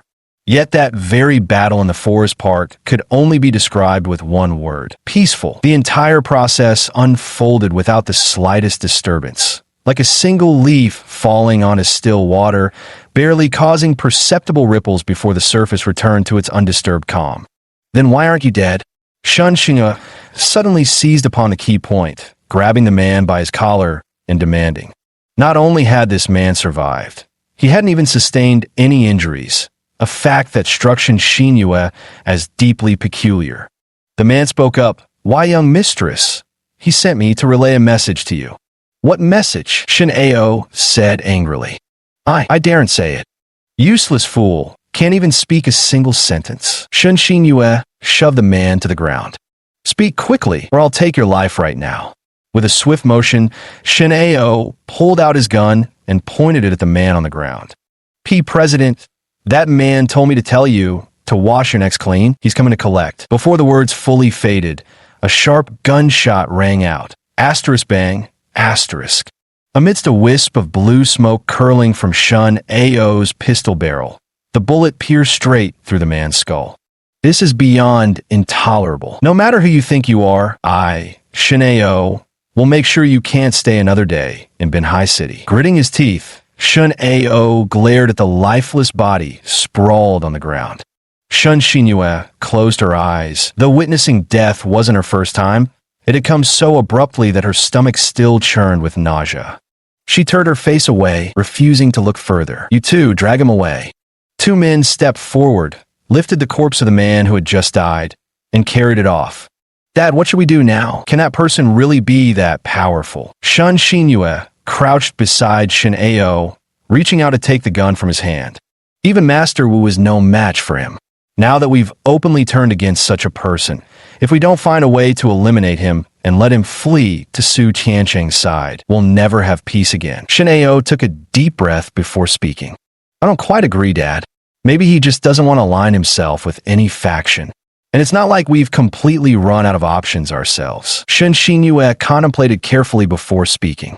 "Do you actually have some plan up your sleeve?" "I'm not certain, but it's worth a try." "What's the plan? Let's hear it."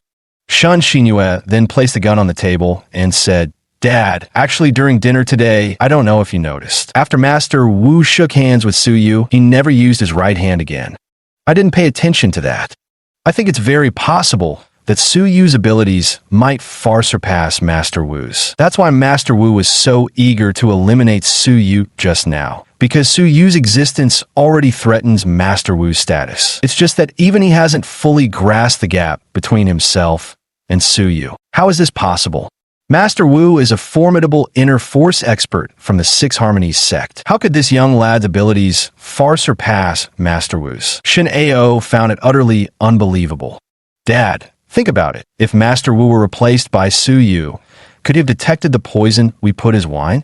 Could he have shattered the glass in front of you with just the sound of his voice? After drinking 3 cups of poison wine, could he have effortlessly wiped out all the men you sent after him and still had someone deliver a message telling you to wash your neck and wait?" Shun Xinyue's relentless analysis gradually convinced Shin'eo that Su Yu might truly possess that terrifying level of strength, one beyond anything he could have imagined. Though I don't know why, I believe Suyu didn't truly intend to kill us. If he really wanted our lives, he would have struck immediately after discovering we poisoned him. Everything that happened was merely Grandmaster Wu reaping what he sowed, Shun Xinyue continued. Then, do you have any solutions? There's a way, but I can't guarantee it will work. We can only try and see, Shun Xinyue replied after some thought, her voice as delicate as silk. This woman's methods might not be as cruel as Shanao's, but when it came to cunning and calculating schemes, she was certainly not inferior to him. Chapter 29.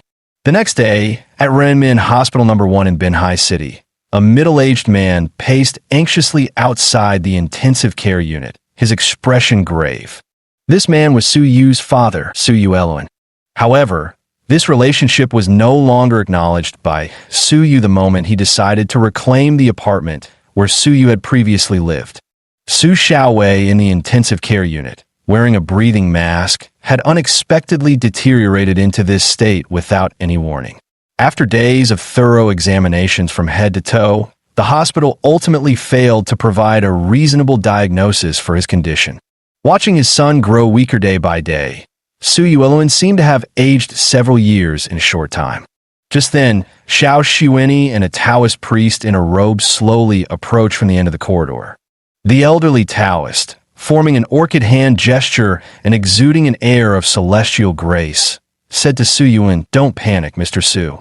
I've identified the cause inside your son's room. It's a fox spirit cultivated over centuries. Ordinary medicine would naturally be of no use." As he spoke, the old Taoist stroked the tuft of beard on his chin. "Master Taoist, you must have a solution, right? Please, you must save my son." "I'll agree to any condition," Su Yuan begged, truly having no other choice but to grasp at straws by consulting this wandering mystic. "Well," the old Taoist kept winking and squinting, rubbing his thumb and forefinger together with his free hand. His demand for money couldn't have been more obvious. Suyu Eluan quickly retrieved a checkbook from his bag, signed it hastily, and handed it to the old Taoist. "Master, this is a cash check for 50,000 yuan. If my son recovers, I promise there will be even greater rewards." The Taoist priest frowned as he took the check, somewhat displeased. He had thought he'd stumbled upon a cash cow this time, and expected to squeeze at least a few 100,000 out of the deal. Who knew Suyu Eluan would hold back and offer only 50,000? Such a miser. Oh well. Though annoyed, the old priest knew better than to look a gift horse in the mouth. Exchanging a yellow slip of paper for 50 grand wasn't exactly a bad deal. Fishing out a crumpled charm from his sleeve, he handed it to Su Yuan and said, "Mr. Su, take this evil-repelling talisman. Once your son wakes up, burn it and dissolve the ashes in water for him to drink. I guarantee it'll cure him." Suyu Eluan held the paper talisman in his hand and let out a light sigh. Even he himself lacked confidence in this thing. "Thank you, Taoist priest." With money in hand, the priest naturally wanted a bolt. "Well then, Mr. Su, this humble priest has urgent matters to attend to," he said hastily. "I shall take my leave now." After the old Taoist priest had left, Xiao Shiweni finally couldn't help but chuckle. "Mr. Su, I never would have expected you to believe in such things." Suyu Eluan shook his head and said, "I really had no other choice. By the way, Dr. Xiao, have the test results come in yet?" Xiao Shiweni was the attending physician overseeing Su Xiaowei's case this time. As for Su Xiaowei's condition, it was indeed the first time she had encountered something like it. Just yesterday, she consulted an experienced traditional Chinese medicine practitioner at the hospital and finally obtained a plausible explanation. Xiao Shiweni glanced at Su Xiaowei in the intensive care unit before addressing Suyu Eluan. A disordered bladder meridian has caused severe dehydration, leading to his coma. This condition is extremely rare. Most cases are congenital, and it's virtually impossible to achieve such disruption through acquired circumstances. What exactly do you mean by that? Suyu Eluan couldn't quite grasp the implications of her words. "Let me explain it this way," Xiao Shiweni said earnestly. "The bladder meridian is an extensive and highly complex system with numerous acupoints. It cannot be addressed through surgery, and attempting incorrect corrections could easily exacerbate the situation." "So you're saying there's no cure?" Suyu Eluan asked with a grave expression. I'm truly helpless in this situation. Even after identifying the cause, I'm still at a loss. It's my incompetence. Please accept my condolences, Mr. Su. To Su Yuelun, Xiao Shiwenyi's words of accept my condolences sounded like a death sentence for Su Xiaowei. Impossible. How could a perfectly healthy person just suddenly be gone? There must be a diagnostic error. Doctor, please think of something. There must still be hope, right? Su Yuelun clutched Xiao Shiwenyi's hand as if pleading. Traditional Chinese medicine might have some solutions, but genuine practitioners are scarce these days, even in hospitals. As for true masters of the art, that's even more unlikely. Xiao Shiwenyi's voice carried palpable frustration as she spoke. Nowadays, most people favor Western medicine because it produces quick results, gradually leading many to abandon traditional Chinese medicine. Until a few days ago, Xiao Shiwenyi also believed Western medicine was superior to Chinese medicine, until she met someone who cured tuberculosis with just a few doses of herbal medicine, completely changing her perspective on traditional Chinese medicine. The wisdom passed down through centuries by our ancestors is the true essence of national heritage. At this thought, Xiao Shiwenyi suddenly remembered someone. Perhaps that person might still have a way. At this thought, Xiao Shiwenyi excitedly shook off Su Yuelun and dashed out in a frenzy. At Yifu Hall, Su Yu was examining a female patient in her 30s. Could you stick out your tongue for me to see? The woman complied, revealing a pale tongue with a faint purple tinge at the tip. From this, Su Yu concluded there was an infection in her lungs. Standing to the side, Chun Fu, wearing a mask, asked, "Hey, this is already the third similar patient today. Could it be that new flu strain reported in the news?" Su Yu remained silent. Whether it was the new flu strain or not was uncertain. After all, he didn't know the exact symptoms of the new flu. These past few days, patients with such symptoms had already flooded the hospital. Many people either couldn't afford treatment or faced unbearably long queues. So they opted to visit small clinics outside for diagnoses and medicine. Chun Fu glanced at the patients sitting in the pharmacy, then looked up at the news scrolling across the wall, all reports about the recent influenza outbreak. It was this flu epidemic that had thrown the entire coastal city of Binhai into a panic, yet experts still couldn't produce an effective cure in a short time frame. We now interrupt with breaking news. This morning, an early morning jogger discovered 14 male corpses while running through the city's forest park. Estimated time of death exceeds 10 hours. All victims were holding firearms with slit throats as the fatal injury. Motive remains unclear at this time. The municipal police department has initiated an investigation. Wow, this is truly terrifying. All the victims had guns in their hands, yet their throats were slit with a sharp blade. They either committed suicide or encountered a legendary martial arts master. Chun Fu recalled so many deaths, and a chill ran down his spine. Xiao Yi, you saw it, right? Don't go out at night from now on. The world isn't safe these days. Su Yu picked up the freshly wrapped medicine and handed it to the patient, wishing them well. Go back and brew the medicine immediately. If your fever doesn't go down within an hour after taking it, come back to see me right away. The patient took the medicine, turned around, and walked out. Su Yu raised an eyebrow as he looked at Chun Fu. Just a piece of news could scare him so much. If Chun Fu knew the murderer was right in front of him, he might be scared out of his wits. Chapter 30. Just as Su Yu was about to carefully analyze the dreaded flu that everyone had been talking about recently, his phone suddenly rang. When he took it out and saw the caller ID showing Ma Xiaolu's name, a smile appeared on Su Yu's face. "Hey." Perched on a balcony outside the office, Ma Xiaolu pouted and asked, "That's it? What else do you want me to say?" "How unromantic. You should at least ask about my well-being. Otherwise, I feel totally invisible." Ma Xiaolu pretended to sulk.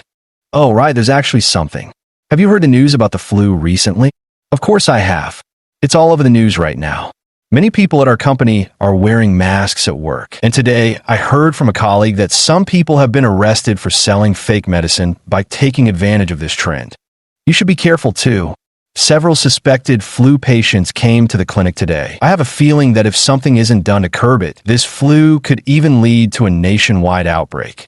Because when Su Yu examined those patients today, he found this flu virus to be very strange, or rather, while the symptoms appear to be flu-like on the surface, Judging from all the patient's symptoms, it seems more like a rapid decline in immunity over a short period. When faced with this new type of disease, given Suyu's current capabilities, even if he had solutions, they could only help one or two individuals. If a large-scale outbreak truly occurred, Suyu would be powerless to stop it. Is it really that serious? But I'm not worried. Ma Xiaolu felt Suyu was exaggerating. In reality, not just Suyu, but medical experts nationwide were swamped, though officially they claimed the flu was under control to prevent public panic. Do you think you're immortal or something? That's what I have you for, isn't it? You're the doctor. If I get sick and die, I'll haunt you as a ghost. Suyu thought about it and realized she had a point. Given Ma Xiaolu's current physical condition after taking a minor foundation pill, if even she caught this flu virus, then over 80% of the city's population would probably be in critical condition. Ma Xiaolu continued, "Actually, I wanted to discuss something with you. At noon today, Anchi invited us to a meal as a thank you, and I already agreed. No refusing.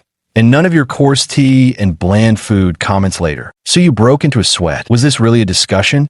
It sounded more like an official notice. "What choice do I have but to obey?" he replied. After hanging up the phone, Suyu thought to himself that if possible, he should go to the hospital to gather more detailed information about the current flu outbreak. At that very moment, a blonde, blue-eyed beauty rushed into the clinic. The sharp-eyed Chun Fu recognized her at a glance. "Dr. Xiao, what brings you to our humble shop today?" Xiao Shiweni strode directly inside, but when she caught sight of Suyu, she found herself momentarily speechless. After all, charging in like this hardly seemed like the proper attitude when seeking help. Suyu looked up at her and asked, "What's up?" Xiao Shiweni nodded. After hearing about Xiao Shiweni from Wang Su and her husband earlier, Suyu didn't harbor much dislike for her in his heart. At the very least, she had strong medical ethics and could empathize with bystanders, which was truly commendable. Sitting on a rattan chair, Suyu said, "Go ahead and tell me." Xiao Shiweni took a deep breath before speaking. "I have a patient currently lying in the ICU, relying on a ventilator to sustain vital signs. The hospital has exhausted all methods without determining the cause. Finally, I consulted a respected senior traditional Chinese medicine practitioner in our hospital and learned this person suffers from a disorder in the bladder meridian. That's when I thought of you, sir." After speaking, Xiao Shiweni glanced sideways at the brocade banner hanging on the wall. "Ghostly physician with miraculous hands, Gue Tongyu." So he took a sip of water from his glass. He had assumed Xiao Shiweni wanted to discuss the recent flu outbreak with him, but it turned out to be about this matter. And then, doesn't your hospital have venerable old practitioners of traditional Chinese medicine? Could something as minor as a disorder in the bladder meridian truly leave them powerless? Xiao Shiweni lowered her head slightly and said, "To be frank with you, sir, traditional Chinese medicine has been declining in recent years. Though our hospital maintains a TCM department, it's merely nominal without scholars like yourself. We humbly request your guidance, sir." This time, Xiao Shiwenu's attitude did seem much more sincere. Disordered bladder meridians aren't usually considered serious illnesses, but these conditions are typically congenital. In other words, even if corrected, the patient rarely survives. So I advise not wasting time on newborn. Truthfully, Suyu's reasoning was sound. Disordered bladder meridians most often appear in newborns, and such infants usually die young. Never mind the current Suyu. Even the former Suyu had encountered this condition once before. That time, he'd expended an immense amount of effort to help the child survive to adulthood. For Suyu at this moment, there truly was no alternative. "No, sir, he's not an infant. This is an acute case of bladder meridian disorder. As for the exact cause, that remains unclear." As he spoke these words, Suyu's pupils contracted slightly. An acute case like this suggested only one possibility. Someone had deliberately disrupted this man's bladder meridian using an extremely sophisticated technique. This particular technique, he believed, had already been lost to contemporary traditional Chinese medicine academia. Suyu shook his head and said, "Is the patient surnamed Su?" "Male, around 23 years old." Xiao Shiwenu's eyes widened in surprise. She hadn't shown Suyu the medical records, so how did he know? If the patient had been an infant, Suyu might not have known, but this wasn't the case. It wasn't hard for Suyu to guess that this person was Su Xiaowei, because not long ago, Suyu had used the acupressure technique from strengthening the foundation and cultivating vitality to disrupt Su Xiaowei's bladder meridian. "Itch, how did you know?" Xiao Xuanyi asked, utterly perplexed. "You'd better not ask about this. You should go back. There's nothing I can do." Suyu directly issued the order to leave. If it were someone else, Suyu might have taught Xiao Xuanyi a thing or two, since it wouldn't be difficult. But the opponent was Su Xiaowei, the one who had made Ma Xiaolu miserable. How could Suyu show even the slightest sympathy? "But sir, you haven't even taken a look. How can you be so sure?" Xiao Xuanyi persisted. Because just from a symptom she had described, he had already deduced so much. She couldn't believe Suyu truly had no solution. "Then tell me, why are you so determined to cure him?" Suyu asked Xiao Xuanyu while looking at her. After a moment of silence, Xiao Xuanyu took a deep breath and said, "From the first day I began practicing medicine, I told myself that I must give my all for every patient. I don't want anyone to die before my eyes, and I can't bear to see the despair in their gaze. I can't refuse the tear-filled eyes of their loved ones, because when I see them, I remember the helpless version of myself from the past. That's why I chose to become a doctor." As she spoke, Xiao Xuanyu stood firm with unwavering resolve. She had never once regretted her choice to become a physician who heals the sick and saves the dying. Chapter 31. Not wanting to see patients die before one's eyes. If every doctor held such a mentality, surely fewer people would helplessly perish in hospital beds nowadays. Yet in reality, most doctors today have grown numb. Cases where patients are denied treatment due to lack of funds have become all too common. The compassion of healers has long been eroded by profit. Not just any ordinary earth physician, even in the immortal realm.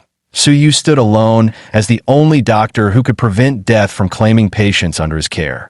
There was a time when Suyu, like Xiao Xuanyi, carried that same benevolence, saving lives, watching patients gradually recover under his care, each successful treatment bringing profound fulfillment to the healer's heart.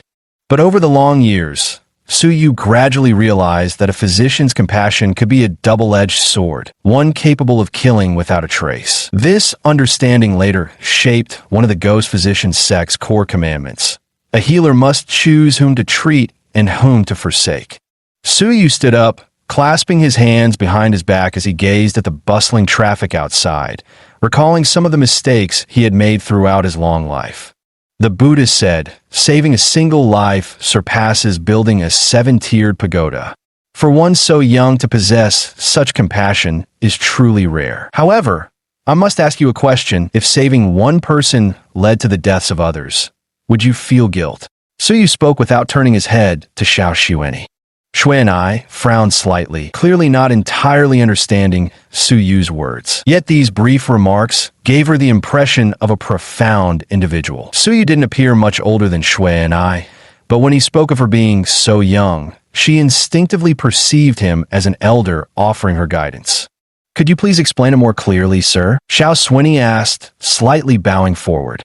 Suyu turned around to look at Xiao Xuanyi and said, "If the person you intend to treat were to go kill more people after you healed him, would you still save him?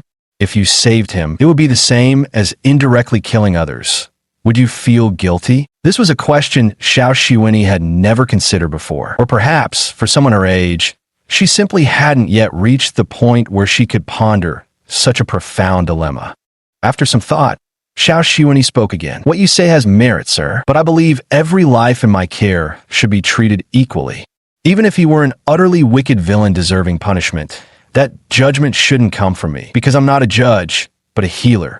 Upon hearing Xiao Xuanyi's stubbornly principled reasoning, Suyu burst into hearty laughter. "Good. I quite admire your stubborn insistence on your convictions. You may leave now." Xiao Xuanyi remained standing in place. I beg your guidance to heal my patient." "Enough. Perhaps it's not his time to die yet. Return and insert silver needles 3 feet deep at the patient's Guanyuan Shu, Sanjiao Shu, Tianju, and Yuzhen acupoints. Cease only when the patient experiences severe fever and abdominal distension." Suyu watched Xiao Xuanyi as he explained the method to rectify the disordered bladder meridian. That's all." Xiao Xuanyi was clearly finding it hard to believe. What the hospital had been powerless against, Su Yu had resolved without even seeing the patient, and without administering a single dose of medicine. What else did you expect? Seeing Su Yu's confident retort and recalling how he had indeed cured Wang Su's illness last time, Xiao Shiwenyi's doubts about him dissipated. Thank you, sir. I'll go back and follow your instructions immediately. With these words, Xiao Shiwenyi turned to return to the hospital, eager to verify whether Su Yu's claims were true and whether traditional Chinese acupuncture truly possessed such miraculous effects. Just as Xiao Shiwenyi had taken 2 steps forward, Su Yu suddenly called out to her, "Wait." Turning around, Xiao Shiwenyi asked, "Does the gentleman have anything else to instruct? I have something to verify with you. Have a seat, and let's talk slowly." Su Yu made a gesture of invitation and called for Chun Fu to pour water for Xiao Shiwenyi. Though Chun Fu always felt something was off, after all, he was the boss, he ultimately complied. The reason was simple. Su Yu was now the living Jalpe of Yifu Hall, and Chun Fu was counting on him to make money. "May I ask what you wish to verify, sir?" Xiao Shiwenyi asked respectfully. "If I recall correctly, you're an internist at the hospital, and right now, unless I'm mistaken, the hospital must be flooded with flu patients. How do you have the spare time to attend to a patient with disordered bladder meridians?" So you cut straight to the point. At the mention of this flu outbreak, Xiao Shiwenyi lowered her head and clenched her fists tightly, clearly showing deep frustration. "To be frank, sir, you might have seen it on the news, but I can assure you that was just the tip of the iceberg. The city government has suppressed the truth. In reality, many experts predict this flu could erupt and spread like a full-blown epidemic. All severe cases have been transferred to the surgery department for isolation treatment." As she spoke of isolation treatment, Xiao Shiwenyi's eyes actually grew moist. Though termed isolation treatment, most of these patients were treated as experimental subjects, nearly all dying within less than a day. Su Yu frowned and said, "Flu, classified by your modern medicine, should fall under internal medicine. Why transfer them to the surgery department?" Xiao Shiwenyi rubbed her eyes and continued. "Severe patients have serious lung infections, with most experiencing pulmonary edema or phlegm buildup, making breathing extremely difficult. The only option is to transfer them to surgery for a tracheotomy to suction out the phlegm, allowing them to breathe again. That's their only glimmer of hope." At the mention of cutting the throat, Chun Fu, standing nearby, instinctively covered his neck with his hand. "Cutting throats again? How is this any different from last night's horrific incident at the forest park?" Neither of them paid any attention to Chun Fu's words. Su Yu pressed on. "And the cause? I'm sure your hospital has conducted extensive analysis and investigation. What's the actual reason behind this?"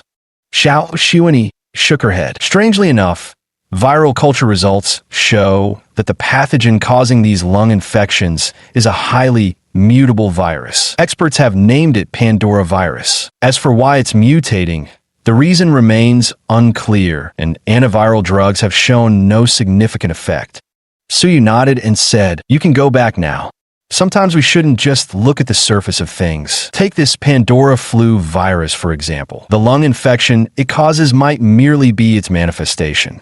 Investigating whether patients' immune systems have been compromised could lead us to the answer." Through the analysis of patients' conditions that Xiao Shiwenyi had just disclosed from the hospital, Su Yu was essentially confirming his earlier conjecture. What was causing the flu wasn't the flu itself, but rather another virus that destroyed patients' immunity to influenza, leading to its uncontrollable spread. The best way to verify Su Yu's theory lay with the patients who had come to the clinic for medicine today. If these individuals recovered by tomorrow, then Su Yu would have the means to curb this major flu outbreak. Chapter 32. After Xiao Shiwenyi left, Chun Fu kept craning his neck to watch a retreating figure. Su Yu also gazed at Xiao Shiwenyi's departing back and asked, "What do you think of her?" "Let me tell you, 9 out of 10 mixed-race people are unbelievable, practically not from this planet. Just look at those, please modify some chapter content. Those dazzling blue eyes, absolutely flawless." After saying this, he turned to look at Su Yu and added, "Hey, what are you thinking? I'm telling you, there's no way between you two. She's from high society, while we can at most look and fantasize. Don't say I didn't warn you. Don't get your hopes up to spare yourself the agony of unrequited love." Suyu gave Chun Fu a sideways glance, but didn't answer. Clearly, Chun Fu had misunderstood the situation. One had to admit Xiao Shiweni was indeed somewhat attractive, but in Suyu's eyes, she seemed more like an eager student. If Xiao Shiweni was willing, Suyu wouldn't mind accepting her as an outer disciple of the Ghost Physician sect. 100 years later, when he achieved immortality, there would still be a lineage on Earth inheriting his legacy. I'm going out to eat. Suyu dropped this remark before leaving Yifu Hall. The moment Suyu stepped out, Shan Xinyue entered the shop wearing a wide-brimmed sun hat and a distinctly bohemian-style long dress. "Excuse me, is Mr. Su available?" The melodious voice made Chun Fu quickly turn his head. When he saw Shan Xinyue, he sighed inwardly. Asterisk, has this damn kid hit the jackpot with women, or what? One stunning beauty after another keeps coming to him. Asterisk. He's not in. He just went out for a meal. Come back later. Shan Xinyue sat directly on the rattan chair and said, "I'll wait right here." Following the SMS from Ma Xiaolu, Suyu successfully found a bustling stir-fry restaurant. Over here, over here." Spotting Suyu entering, Ma Xiaolu stood up and waved repeatedly. Suyu walked over, while Sun Qi and Lu Anqi also rose to their feet, respectfully inviting him to take a seat. "Please pardon our modest fare, Mr. Su." After yesterday's events, anyone who still treated Suyu as the madman who ate safflower and blue fruit would be a complete fool. Suyu smiled and shrugged at Ma Xiaolu, as if to say, "Don't blame me for calling it humble fare. All right, no need to be so formal. Why call me Mr. Su? It sounds distant. Just call me what you used to." But as soon as Ma Xiaolu finished speaking, she realized they'd never actually gone out together before anyway. "Just call me Suyu." Sun Qi nodded repeatedly, adjusted his glasses, picked up his chopsticks, and said to Suyu, "I think we're about the same age, so I'll respectfully call you brother. What happened yesterday, I'm really very grateful." Suyu raised an eyebrow and nodded, then started eating. The atmosphere seemed to have successfully transitioned to that of a casual meal between friends. "Xiaolu, did you see today's news?" Lu Anqi said while eating her scrambled eggs with tomatoes. "You mean that flu outbreak?" "Oh, can we even call a flu outbreak news these days? I have no idea either. I've been crazy busy this morning, and for some reason, Manager Huang suddenly insisted there was an issue with the advertising logo I designed. The revisions he demanded almost made me question my entire existence." Ma Xiaolu pouted, venting her frustration. "I'm saying that this morning, someone discovered 14 bodies while doing their morning exercises in the forest park." "Huh? You mean the forest park next to Baiwei Restaurant?" Ma Xiaolu glanced at the calm Suyu beside her before speaking to Lu Anqi. Lu Anqi nodded repeatedly. "Yes, that's the one. According to preliminary estimates, the victims probably died between 11 p.m. and midnight last night. What's more, they all had guns on them, but their throats were slit clean by some sharp weapon." "What sharp weapon?" "I have a friend who works as an auxiliary police officer, and he told me whatever cut their throats might not have been any weapon at all." Sun Qi chimed in. "Oh, not a sharp weapon. Then what was it?" Lu Anqi asked curiously. "You'd never guess. We found large amounts of chlorophyll in the fatal wounds of those victims." "Chlorophyll? What does that indicate?" Ma Xiaolu also became intrigued. "Judging from the angle of the wounds and the residue left behind, the victims likely had their throats slit by leaves." "Leaves? How is that possible?" "Using flowers and leaves as weapons to harm others. That's something straight out of a martial arts movie." Lu Anqi gasped, her mouth hanging open. Sun Qi continued, "Anyway, that's what happened. And all the dead were members of the Haidong Society. Many of our colleagues are saying that gang of troublemakers must have run into a martial arts master who eliminated evil and upheld justice last night. If it weren't for all the flu news dominating the headlines recently, this would have already gone viral." "Wow, if that's really true, then he must be a true hero. If I knew who he was, I'd definitely beg him to take me as his disciple." Lu Anqi clasped her hands together and bowed 3 times toward the window. Between 11 and 12 o'clock, Ma Xiaolu muttered around the chopsticks in her mouth, carefully recalling the timing. "Isn't this exactly when I just left the forest park and went back with Suyu?" Ma Xiaolu thought to herself, somehow feeling that this matter seemed related to Suyu. From beginning to end, Suyu remained silent, for this was not something worth boasting about. By the way, Sun Chi, right? What do you do for a living? Su suddenly asked. Oh, Brother Su, I'm in real estate analysis working at Golden Coast, Sun Chi replied. Real estate analysis seems like a pretty decent industry. Let me leave you my phone number. If the opportunity arises, I'd love to consult you about some real estate knowledge I've been thinking about. No need for formal consultations. We can learn from each other, he replied as they exchanged phone numbers. Ma Xiaolu interjected with sly curiosity. Hey, you're not thinking about getting back into your old line of work, are you? Since the Su family was in real estate, if Su Yu were to enter this field now, it would indeed qualify as returning to his former profession. Su Yu smiled and replied, I've noticed you seem to know everything. So if I were to return to my old profession, shouldn't you lend me your full support? You're trying to poach from our company here. You should know I'm the backbone of our startup's design team. If you start your own company and let me be the chairman, just sitting in the office approving documents every day, then I might consider helping you. By the end of her speech, Ma Xiaolu couldn't help covering her mouth as she laughed. To her, this was pure fantasy, though she understood this beautiful dream could probably never come true. Chapter 33. 2 years ago, Ma Xiaolu had also fantasized about living such a life one day.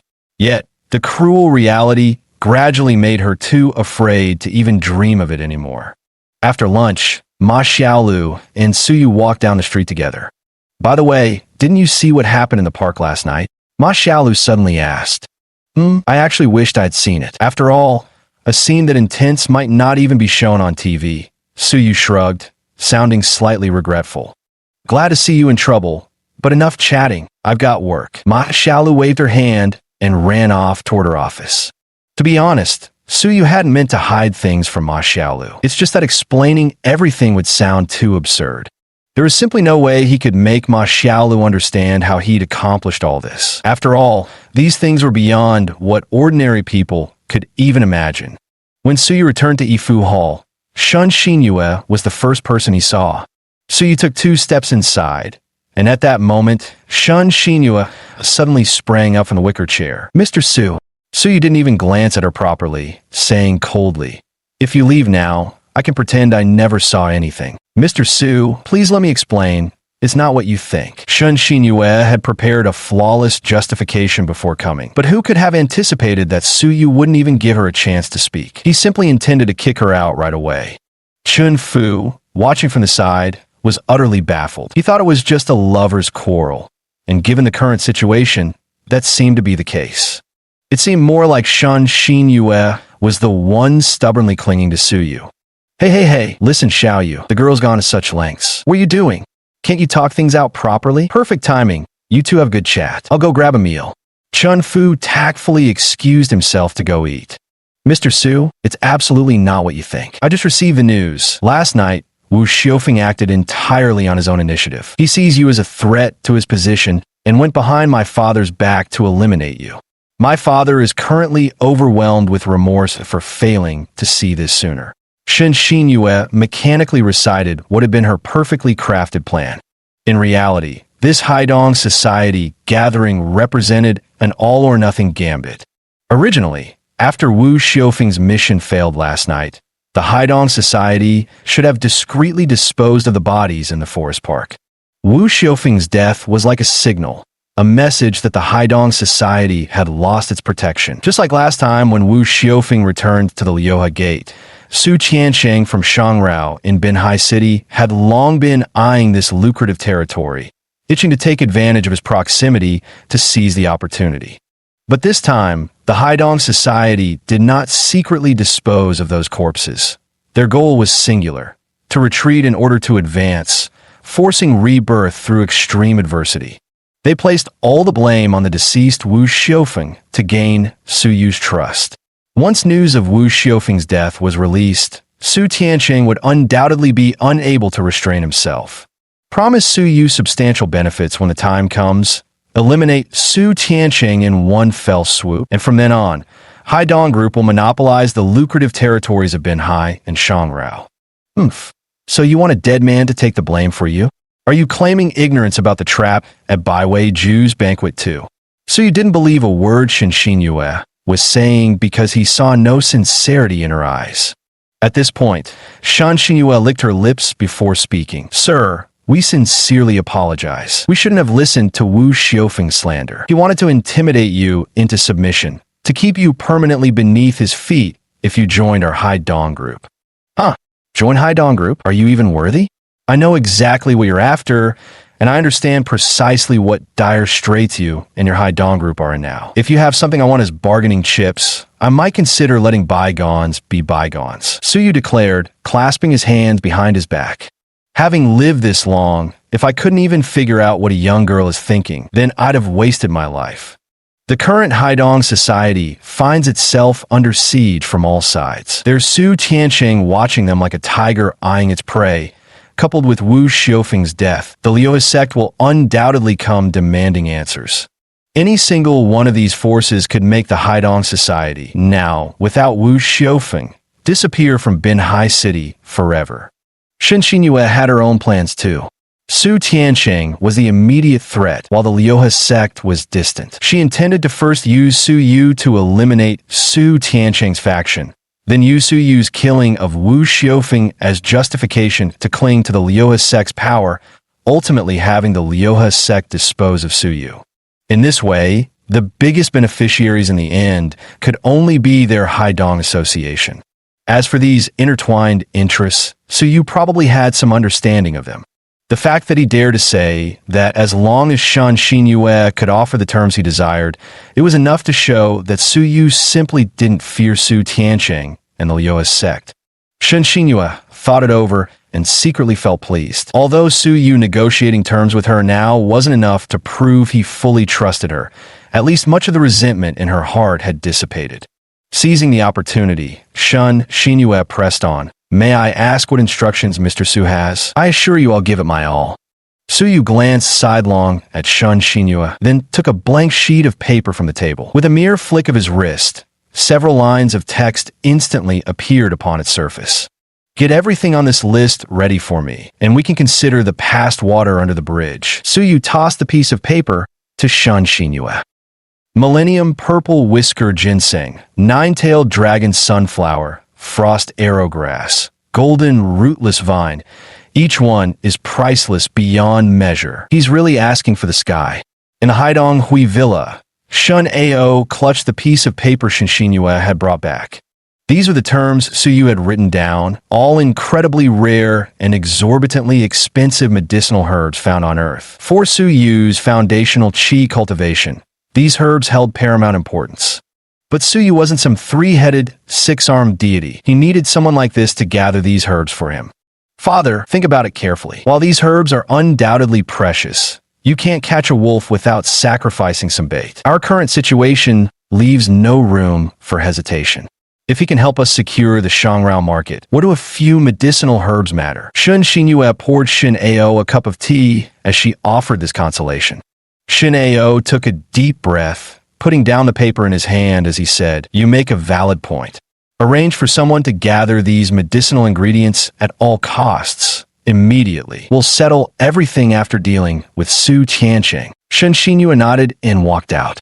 At this moment, everything seemed to be progressing step by step according to Shan Xinyue's plan. Each to their own talents, each to their own abilities. Su Yu was merely a stepping stone in their plans, just useful enough to help them achieve their ends. Su Yu no longer had any reason to exist. This was the bloody, hidden underbelly of the bustling city.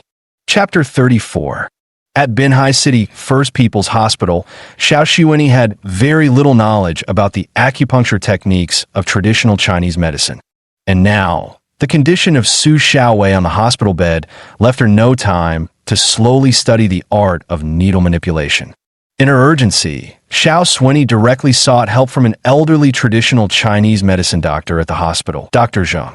However, when Xiao Shiweni explained everything to Dr. Zheng exactly as Su Yu had instructed her, Dr. Zheng shook his head like a rattle drum. "Shiweni, no, absolutely not. You've always studied Western medicine and don't know much about traditional Chinese medicine. These acupuncture points aren't something just anyone can casually needle." Why? Xiao Shiweni had been full of confidence moments before. She had never doubted Su Yu, yet Dr. Zheng had rejected the method outright without even trying. This cast an even more mysterious veil over traditional Chinese medicine, which she had never fully understood. On one side stood a highly respected senior doctor from the hospital, while the other was a genius physician who left her utterly astonished. When these two held opposing opinions, Xiao Shiwening, a complete layperson in Chinese medicine, found herself completely at a loss. Shiwening, there's something you don't understand. While these 4 acupuncture points you mentioned are indeed on the bladder meridian, it's extremely rare for anyone to dare apply needles there, as far as I know. But since they're on the bladder meridian, that means there's potential for effectiveness, right? Why shouldn't we give it a try? Xiao Shiwening frowned. But you must understand that the cost of a failed attempt is extremely severe. The other 2 acupuncture points are manageable, but take the jade pillow and celestial pillar points, for example. Needling them requires utmost caution even in basic therapy, as the slightest mistake could be fatal. I've heard that back during the Daoguang era, a man named Gu Jingyuan once needled these 2 points with perfect precision in depth and force. It's just a pity that this Gu's root-nourishing needle technique hasn't been seen for 100 years now. As he spoke, Dr. Zheng couldn't hide his deep regret. In Chinese medicine, needling techniques are extremely precise. What may appear identical on the surface could differ by a hair's breadth in depth or pressure, yet that minuscule difference creates a vast gulf in effect. The slightest carelessness won't just fail to alleviate the patient's suffering. It could instead lead to catastrophic consequences.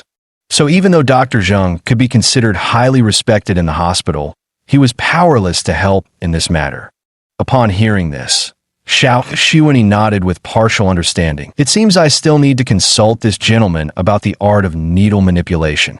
The moment Xiao Shiwening had been able to name those 4 acupressure points, Dr. Zheng had already guessed that she must have consulted some highly respected traditional Chinese medicine practitioner.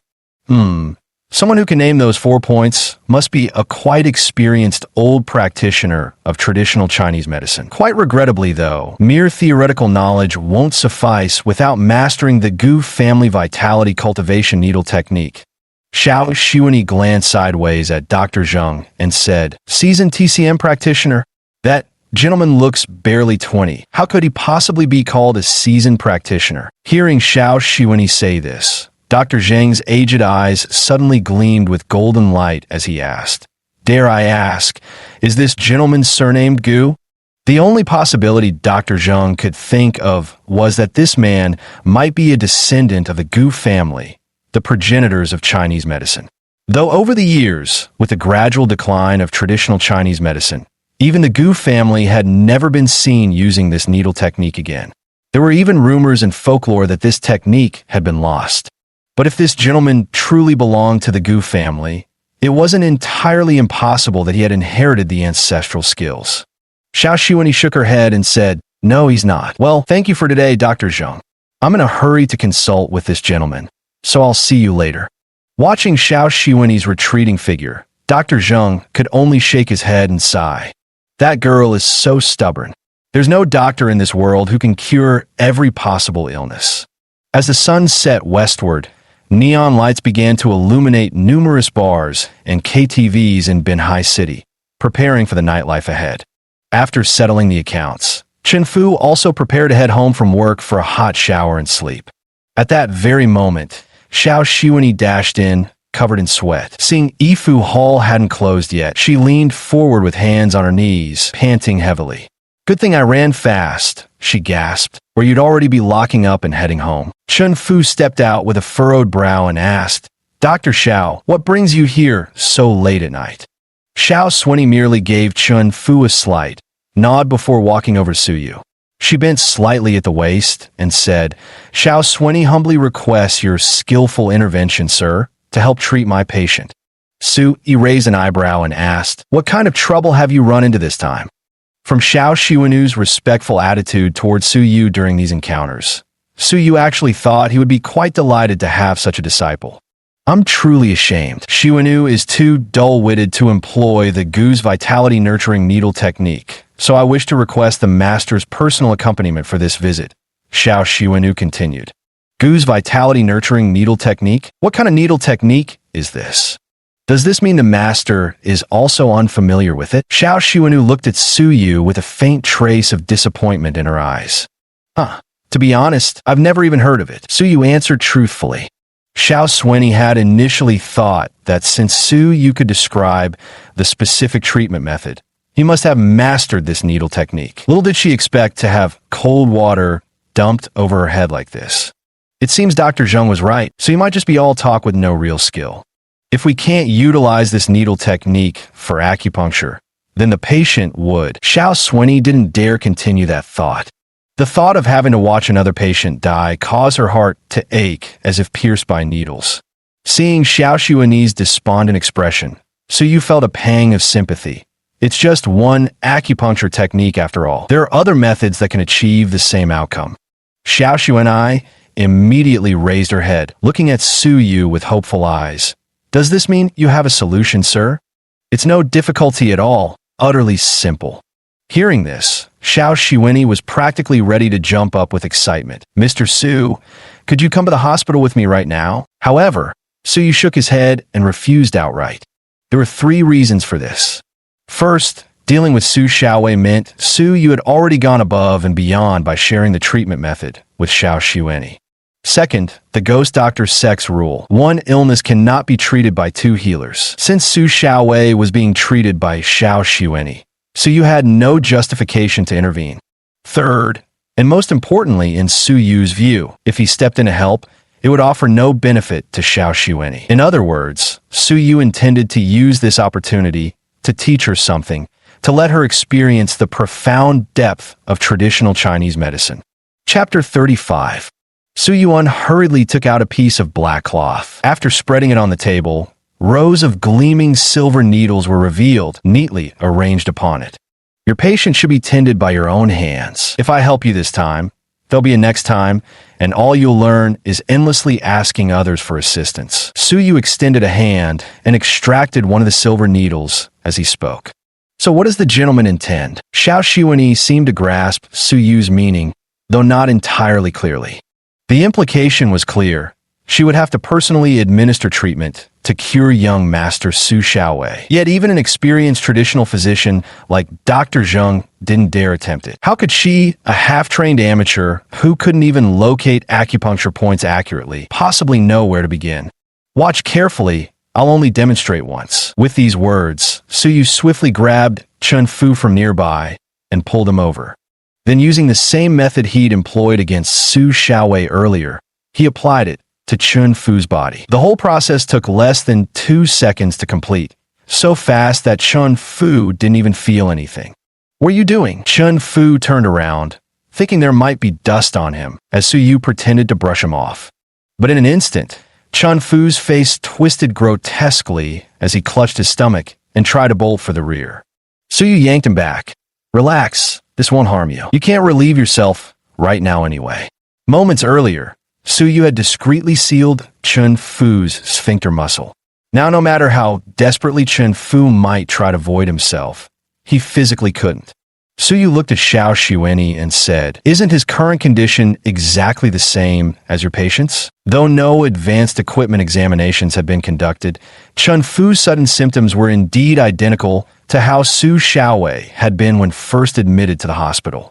With that, Su Yu guided Chun Fu to sit on the stool again, tore off his shirt with a rip, and swiftly took up 4 silver needles between his fingers. Staring directly at Chun Fu, he declared, "Take a good look." The technique of the Xinmin 19 needles is no less remarkable than your so-called Gu family foundation nurturing method. This depth is called penetration into the 3rd layer. As he finished speaking, the 4 needles had already been inserted into Chun Fu's Guanyuan Shu, Ishu, Tianju, and Yuzhen acupoints. Chun Fu shuddered involuntarily. Su Yu lightly flicked the needle at Guanyuan Shu, then clapped his hands clean and turned to Xiao Xuanyu. "See it now? Go ahead and remove these needles." At this moment, Chun Fu's previous symptoms indeed vanished immediately, but when Xiao Xuanyu removed the 4 silver needles, Chun Fu still grabbed some tissue and rushed to the restroom. Why did he? Xiao Xuanyu wondered, puzzled as to why Chun Fu still dashed to the toilet. Don't worry, it's just the necessary process of expelling toxins from his body. He'll be fine now. Xiao Shiweni held the silver needles in her hand, still lacking confidence. After all, she was trained in Western medicine and truly had no expertise in the needle techniques of traditional Chinese medicine. So you could clearly see Xiao Shiweny's hesitation. He wrapped up the black cloth and placed it in her hands, saying, "Seeing something 100 times isn't equal to doing it once. No matter what you do, you must dare to try. You need to overcome your psychological barriers. Go on." Xiao Shiweni took a deep breath, then bowed respectfully to Su Yu. "Thank you for your guidance, sir." After Xiao Shiweni left, Chun Fu finally emerged from the back, hiking up his trousers. "Damn kid, what trick did you just pull on me? How could Su Yu possibly admit he had just used Chun Fu for an experiment?" "Nothing much. I noticed you've been constipated lately and having trouble sleeping, so I helped regulate your meridians. Don't you feel much more relaxed now?" Su Yu spread his hands. Chun Fu rubbed his stomach and said, "Now that you mention it, I've been having those issues for the past couple of days. You got some skills, kid. Come on, my treat tonight." Su Yu shook his head. "No, I need to go back and prepare dinner." Xiao Shiweni spent the whole journey carefully replaying Su Yu's movements at Yifu Hall in her mind. Smooth as flowing water, without the slightest hesitation, precise and efficient. It was as if Su Yu had repeated those motions thousands of times. But how could someone his age possibly achieve such mastery? Xiao Shiweni found it unbelievable. After returning to the hospital, Xiao Shiweni still felt uncertain and sought out Dr. Zheng again for assistance. She brought out the meridian and acupoint charts, carefully comparing them under Dr. Zheng's guidance. To comprehend Su Yu's concept of penetrating 3/10 of an inch deep, she repeatedly practiced the needle techniques on her own body. "Shiweni, I normally wouldn't interfere, but traditional Chinese medicine isn't something one can master overnight. Don't rush yourself," Dr. Zheng gently reminded her. Xiao Shiweni was still immersed in refining her needle techniques. "I understand now. Thank you, Elder Zheng." After speaking, Xiao Shiweni took the set of silver needles Su Yu had given her and returned to Su Xiaowei's intensive care unit. Gently turn the patient over, Xiao Shiweni instructed the two nurses beside her while looking at Su Xiaowei lying on a hospital bed. Since Xiao Shiweni was Su Xiaowei's attending physician, the nurse naturally complied. Xiao Shiweni held a pen in her hand, carefully comparing the 4 acupoints mentioned by Su Yu. To ensure absolute accuracy, she marked them on Su Xiaowei's skin. After completing these preparations, Xiao Shiweni took a deep breath, put on a medical mask, but her hand holding the silver needle trembled slightly. Because she knew exactly what she was doing, she knew the potential consequences of her bold attempt could be extremely serious. If she failed, Su Xiaowei's condition might deteriorate further, even risking his life. Moreover, as a Western medicine practitioner, rashly using traditional Chinese medicine techniques could ruin her reputation in the hospital and might even lead to legal liabilities.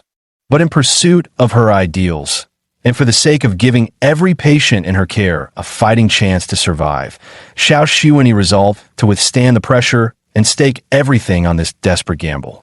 At this moment, the two nurses beside Xiao Shiweni noticed her hands trembling uncontrollably as she held the silver needles, beads of sweat the size of peas dripping from her forehead, just like a surgeon who had been performing a high-stakes operation with intense concentration for hours. Truth be told, they couldn't understand why Xiao Shiweni had suddenly produced the silver needles, but since she was the attending physician, they as nurses naturally refrained from interfering. One nurse took out a tissue and wiped the sweat from Xiao Shiweny's brow. Taking a deep breath, Xiao Shiweni then recalled Su Yu's precise movement from memory and swiftly inserted all 4 silver needles into the exact marked positions on Su Xiaowei's skin. After completing the procedure, Xiao Shiweni stepped back 2 paces, standing ready as if anticipating a miracle to unfold before them. At this very moment, Su Xiaowei's body, lying on the hospital bed, suddenly twitched slightly. Beep! Immediately afterward, the vital signs monitor beside the hospital bed emitted a long alarm. The patient had suddenly lost all vital signs at this moment. Chapter 36. Xiao Shiweni froze for 2 seconds before instinct kicked in, reminding her that the patient was in critical condition. "Quick, The patient's life is in danger. Emergency resuscitation now. Xiao Xuanyi shouted the moment she snapped out of her daze. As the emergency room light flickered on, the corridor outside erupted into chaos. If anything happens to my son, I'll hold you personally responsible, snarled a heavily made-up middle-aged woman, her vicious glare boring into Xiao Xuanyi, who leaned against the wall in anguished despair. This person was none other than Su Xiaowei's mother, Li Weihua. If not for Su Yuelun holding her back, she would have already rushed forward and slapped Xiao Xuanyi hard across the face twice.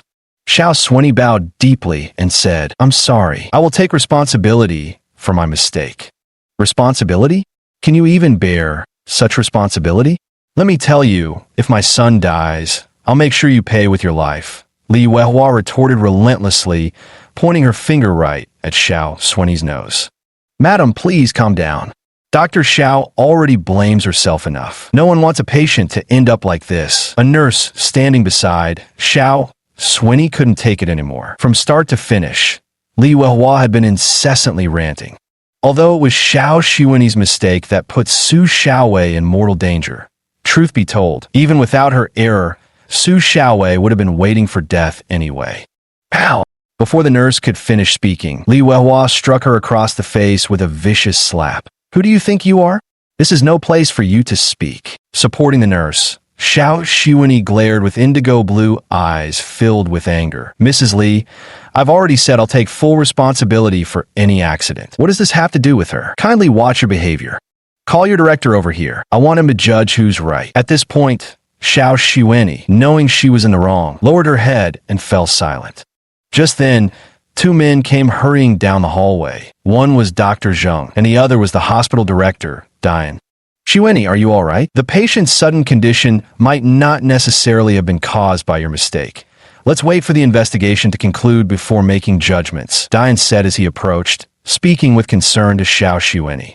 What others in the hospital might not know, Dian was well aware of. Xiao Xuanyi was no ordinary attending physician. The entire hospital had been funded by her father, who also donated large quantities of state-of-the-art medical equipment every year. She was practically the hospital's golden goose.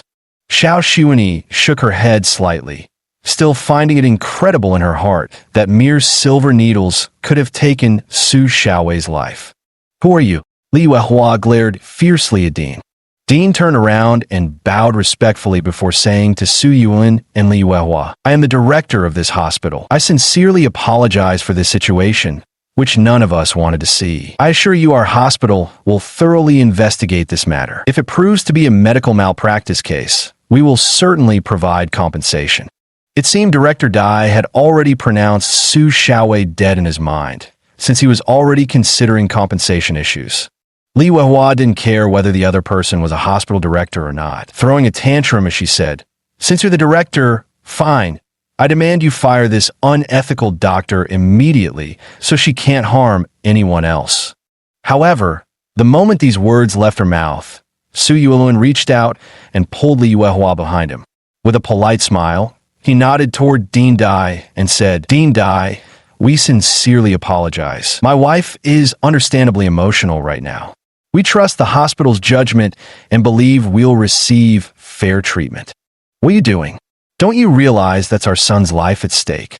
Li Weihua expressed extreme dissatisfaction with Su Yuelun's intervention. But Su Yuelun knew perfectly well this was Binhai City's first people's hospital, a private institution at that. Anyone with half a brain could see that opening such a large private hospital in Binhai City meant the institution undoubtedly had powerful backing. Even if the Su family had a company in Binhai City, the hospital would certainly find some excuse to cover up Su Xiaowei's death from medical malpractice. They might simply claim he contracted the new strain of influenza, and everything could be brushed aside smoothly. If the Su family were to openly confront the hospital over this, they wouldn't gain anything favorable. It would be better to give Dr. Dian some face and minimize their losses. Such is the way of businessmen. They always prioritize profits above all else. Shui and I, did you really perform acupuncture on him? Dr. Zheng asked quietly, patting Xiao Xuanyi's shoulder. Tears welled up in Xiao Xuanyi's eyes as she choked out. Yes, I truly wanted to heal him But Dr. Zheng quickly made a silencing gesture. Now wasn't the time for Xiao Xuanyi to confess her mistake voluntarily. I warned you already. How could you trust the words of some young lad? You shouldn't have taken the risk. Dr. Zheng shook his head and turned to leave. Suddenly, the emergency room lights dimmed, and barely 30 minutes had passed since Su Xiaowei entered. Everyone outside felt an ominous premonition. Who is the patient's family? The emergency room doors swung open as a doctor removed his mask and spoke.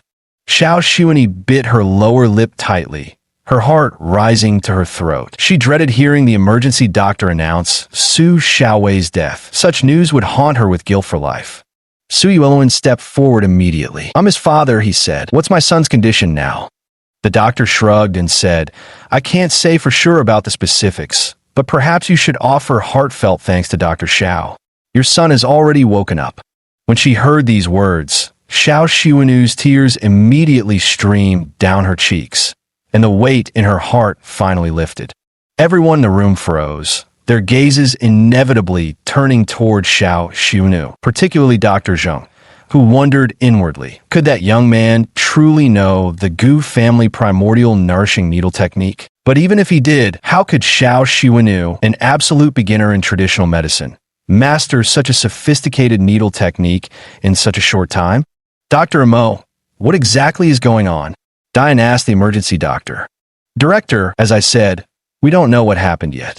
Just as we were about to begin emergency treatment, the patient suddenly woke up. Based on the patient's previous symptoms, I suspect it might have been a state of suspended animation following acupuncture. I recommend conducting a full body scan to confirm whether the patient has fully recovered. Dr. Mo replied honestly while looking at Diane.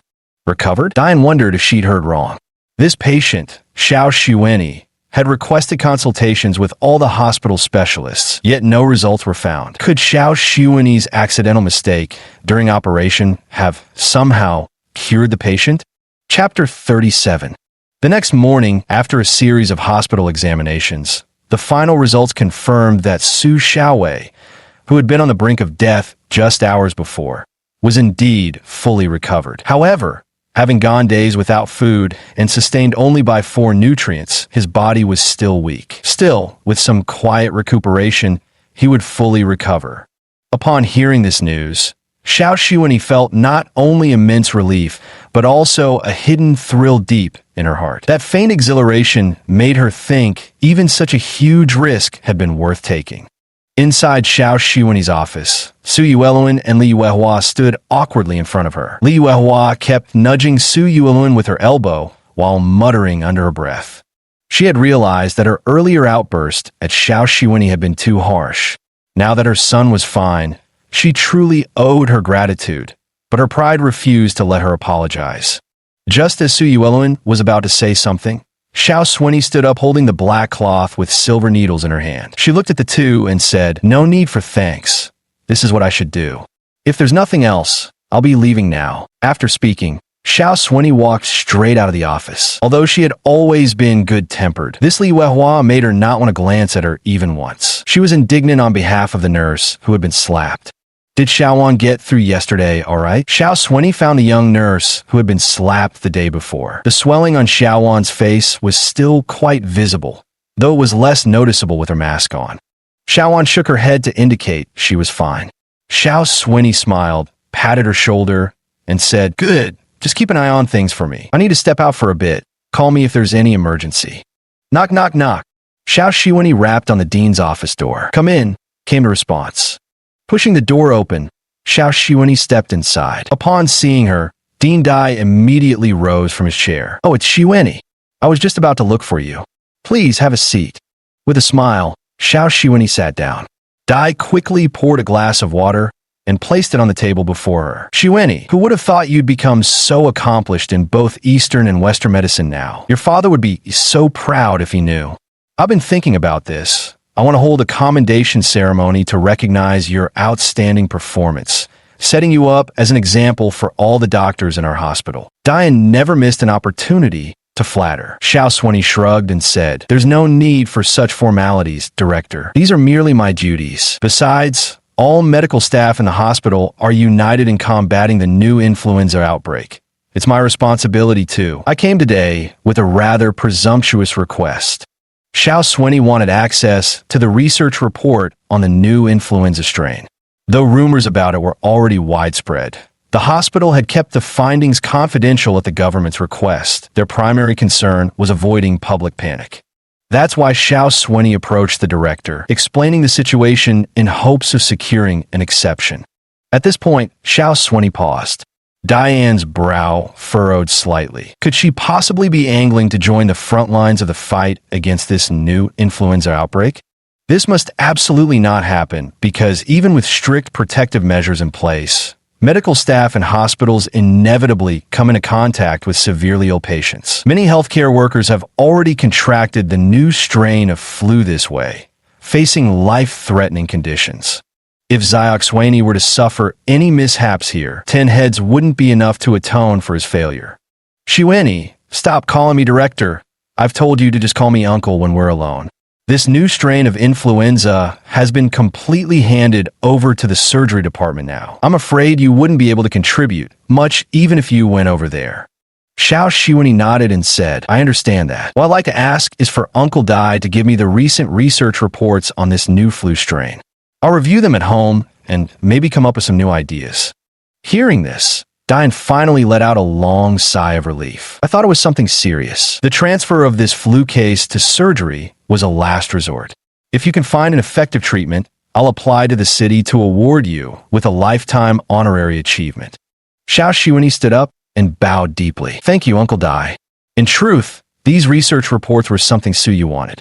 Even if any new treatment methods were discovered, the credit wouldn't belong to her. I'll have the nurse send all the detailed records to your office right now. As Xiao Swenny turned to leave, Dian spoke up. The moment Xiao Swenny stepped out, Dian immediately picked up the phone on her desk. Hello?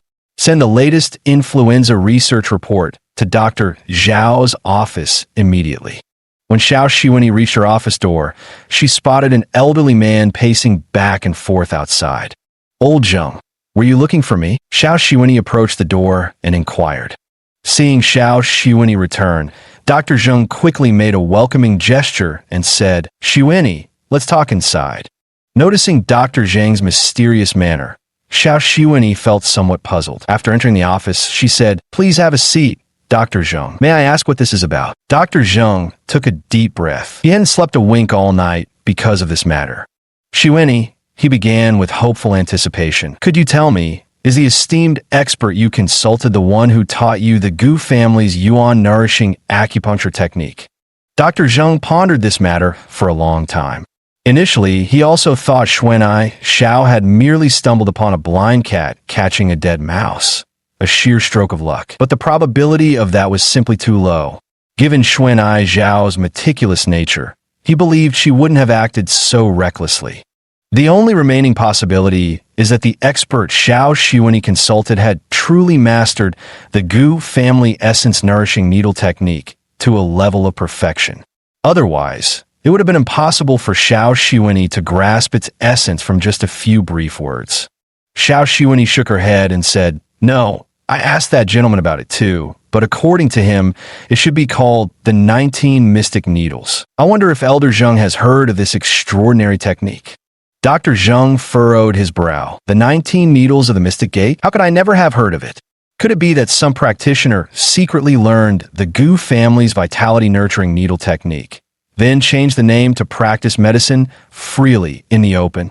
Watching Dr. Zheng deep in thought, Xiao Swenny asked, Dr. Zheng, is there a problem? Dr. Zheng quickly snapped back to reality and said, Oh, no, nothing. I was just thinking how profound Chinese medicine is. This old man's knowledge is truly limited. Anyway, I just came to ask. When you have time, please introduce me to this gentleman. Dr. Zheng's words were nothing more than bureaucratic talk. No matter how much he tried to dance around the topic, he couldn't escape the fact that this gentleman was simply too young. Deep down, he firmly believed that the man had only superficial knowledge at best. As for why Xiao and I had managed to cure Su Xiaowei's condition, well, that was simply like a wheat on dropping into a needle's eye. Sheer coincidence. Chapter 38. After another entire morning of frantic work, Chun Fu was completely exhausted. Any antiviral or cold medicines he put out were immediately snatched up by the frenzied citizens. But as a businessman, he secretly wished for such booming sales every day. After all, no one complains about making money. However, gazing at the dwindling stock in his warehouse, Chun Fu let out a long sigh. He wasn't the only one aware of this business opportunity. The suppliers knew it too. Not only did they wildly jack up wholesale prices, they also strictly controlled purchase quantities. They implemented bundling sales, pairing slow-moving medicines with best-selling ones, squeezing profits both coming and going. Just as Chun Fu was brooding over his troubles, a disheveled woman in her 30s walked into Yifu Pharmaceutical Store, her face pale, her eyes vacant. This man was precisely the same person who came for treatment yesterday. Seeing him enter, Chun Fu hurriedly adjusted the mask hanging from his ear. He had no intention of catching that terrifying new strain of influenza everyone dreaded. Suyu had spotted this middle-aged woman the moment she stepped in, though his eyebrows furrowed slightly at the sight. Her face wan, her eyes listless. Had her condition worsened? Hey, we're out of medicine today. Come back tomorrow. Chun Fu waved dismissively at the man. He couldn't care less. With everyone fleeing from the flu, the last thing he wanted was to end up hospitalized with a tracheotomy. The woman, however, nodded politely at Chun Fu. After coughing lightly twice, she said, "I'm here to collect medicine from this doctor." At this moment, Suyu had already walked over and grasped those calloused hands. His brows immediately furrowed, for the hands felt icy cold to his touch. Then Suyu calmly took her pulse without showing any reaction. The pulse condition was relatively stable, though there was a slight tachycardia. At least according to the pulse diagnosis, her condition had shown some improvement. "What's wrong with you? Why are you in such a sorry state?" Suyu was puzzled because this man's condition had clearly improved, yet his mental state seemed unusually dispirited. The middle-aged woman smiled awkwardly and said, "Thank you so much, sir. After taking the medicine you prescribed yesterday, I felt much better. Plus, with the construction site pushing hard these days, the foreman had me work an extra shift. I came straight here after changing my clothes." As she finished speaking, the woman coughed twice. Hearing this, Suyu's expression darkened as fury erupted within him. "Do you even realize how irresponsible this is to your own body, and how deeply disrespectful it is to me? Your death means nothing, but dying under my care while taking my medicine is unacceptable. Leave now. I will no longer treat you." This time, Suyu was genuinely furious. Burning with fever mere moments ago, he was already pushing himself with strenuous labor at the construction site, as if his own life meant nothing at all. Although Suyu's anger was directed solely at the middle-aged woman, even Chun Fu, who stood nearby, was terrified into holding his breath. It was as if Suyu emanated an oppressive aura, an overwhelming force that seemed to burst forth from his fury, suffocating everyone in its wake. Suyu's demeanor was one of absolute resolve, as if this person had crossed his bottom line, showing him the utmost disrespect. Silence. A deathly silence. No one dared speak. Even their breathing was restrained and cautious. Just as the atmosphere was about to freeze, a blonde woman with blue eyes, holding a bouquet of flowers in her arms, strode in from outside. Chun Fu, as if fleeing an explosion scene, quickly took the flowers from Xiao Shiwenyi's hands and said, "Dr. Xiao, you've come at just the right time." Xiao Shiwenyi frowned, and her sharp mind naturally picked up on some clues. "What's going on?" Xiao Shiwenyi asked in a low voice. Chun Fu tugged at Xiao Shiwenyi's sleeve and gave her a brief rundown of what happened. After listening, Xiao Shiwenyi nodded her head. This wasn't just something Suyu would get angry about. Any medical professional would be furious. The doctors valued her life more than she did herself, yet she treated it with such disregard. But Xiao Shiwenyi had seen plenty of patients like this before. She'd encountered similar cases before. Patients receiving 4 drips in the morning only to return to work in the afternoon was hardly surprising. In the end, the truth is that in today's society, many people dare not get sick, dare not stop, because the burdens they carry are simply too heavy. Xiao Shiwenyi walked up to the woman and gently placed an arm around her shoulders, guiding her aside as she said, "Elder sister, if you're ill, you should properly rest and recover before returning to work. There's no rush. The middle-aged woman let out a long sigh before saying, I know my own body best. Working physical labor at construction sites all these years has kept me strong and healthy. There's nothing to worry about. Though she claimed to be fine, deep down as a woman, she'd gritted her teeth through hardships countless times, so often that it eventually became second nature. Because there were still 2 school-going children at home, she had no choice but to work incessantly, constantly earning money. Hearing her words, Xiao Xuanyi bit her lip before saying, Then tell me, dear sister, how much do you earn daily at your job?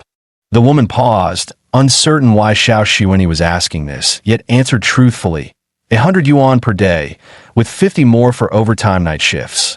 Xiao Xuanyi nodded and declared, Very well, I'll pay you 150 yuan per day, 1050 for the week. But you mustn't work this week. Focus on recovering properly.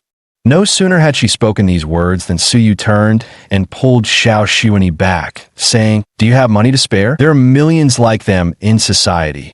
How many can you possibly help? They're part of this society too, with their own way of life. Poverty should never be an excuse for them not to value themselves. Do you understand? Xiao Xuanyi fell silent. Suyu was right. The world was full of people like this, struggling on the fringes of society. They woke each day to worry about putting food on the table. But this was reality, part of the fabric of society. What Xiao Xuanyi saw was merely a snapshot of this vast group. She could help this one woman, but who would help the rest? Not even Suyu could manage that.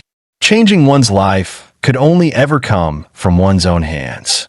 Though Suyu had sternly rebuked the woman moments ago, and even momentarily refused to fetch her medicine, in the end, he silently prepared the herbs and thrust them into her hands, saying, Go home. Take your medicine properly. Work during the day, but don't work overtime at night. There's only hope if you're alive. Tears welled up in the woman's eyes as she nodded heavily at Suyu before turning to leave Yifu Hall. Suyu was the classic case of sharp tongue, but a soft heart. Though he knew there were many like her in this city, having encountered her, he couldn't simply stand by and do nothing.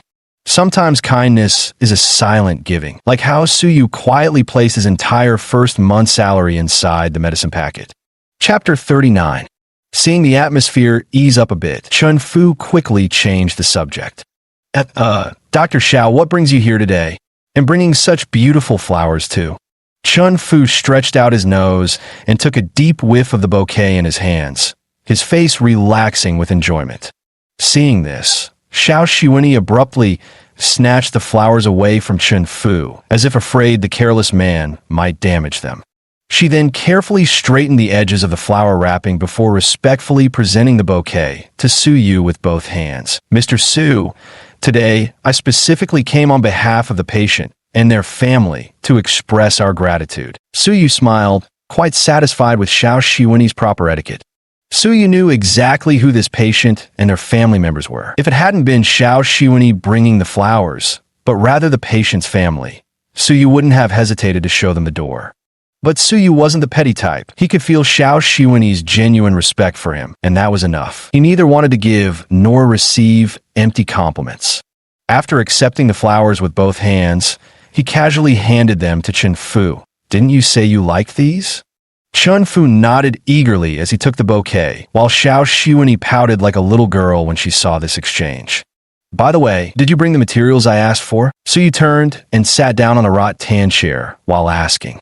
At that moment, Xiao Xuanyi snapped out of her thoughts and quickly took out the document she had just brought from the hospital.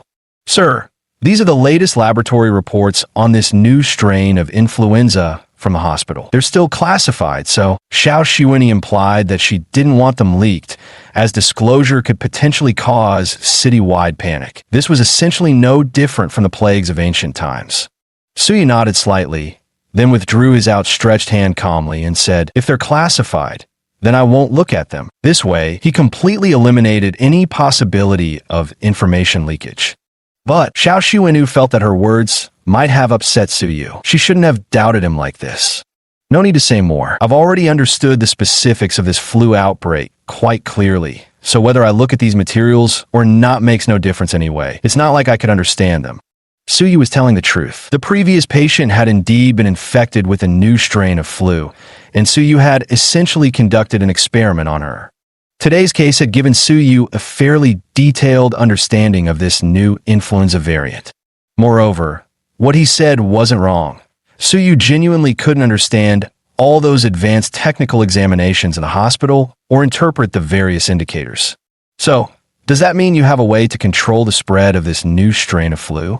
Xiao Shiwenyi put away the documents in her hands and looked at Suyu with eager anticipation. At the same moment, standing silently nearby, Chun Fu also wore an expression of eager anticipation.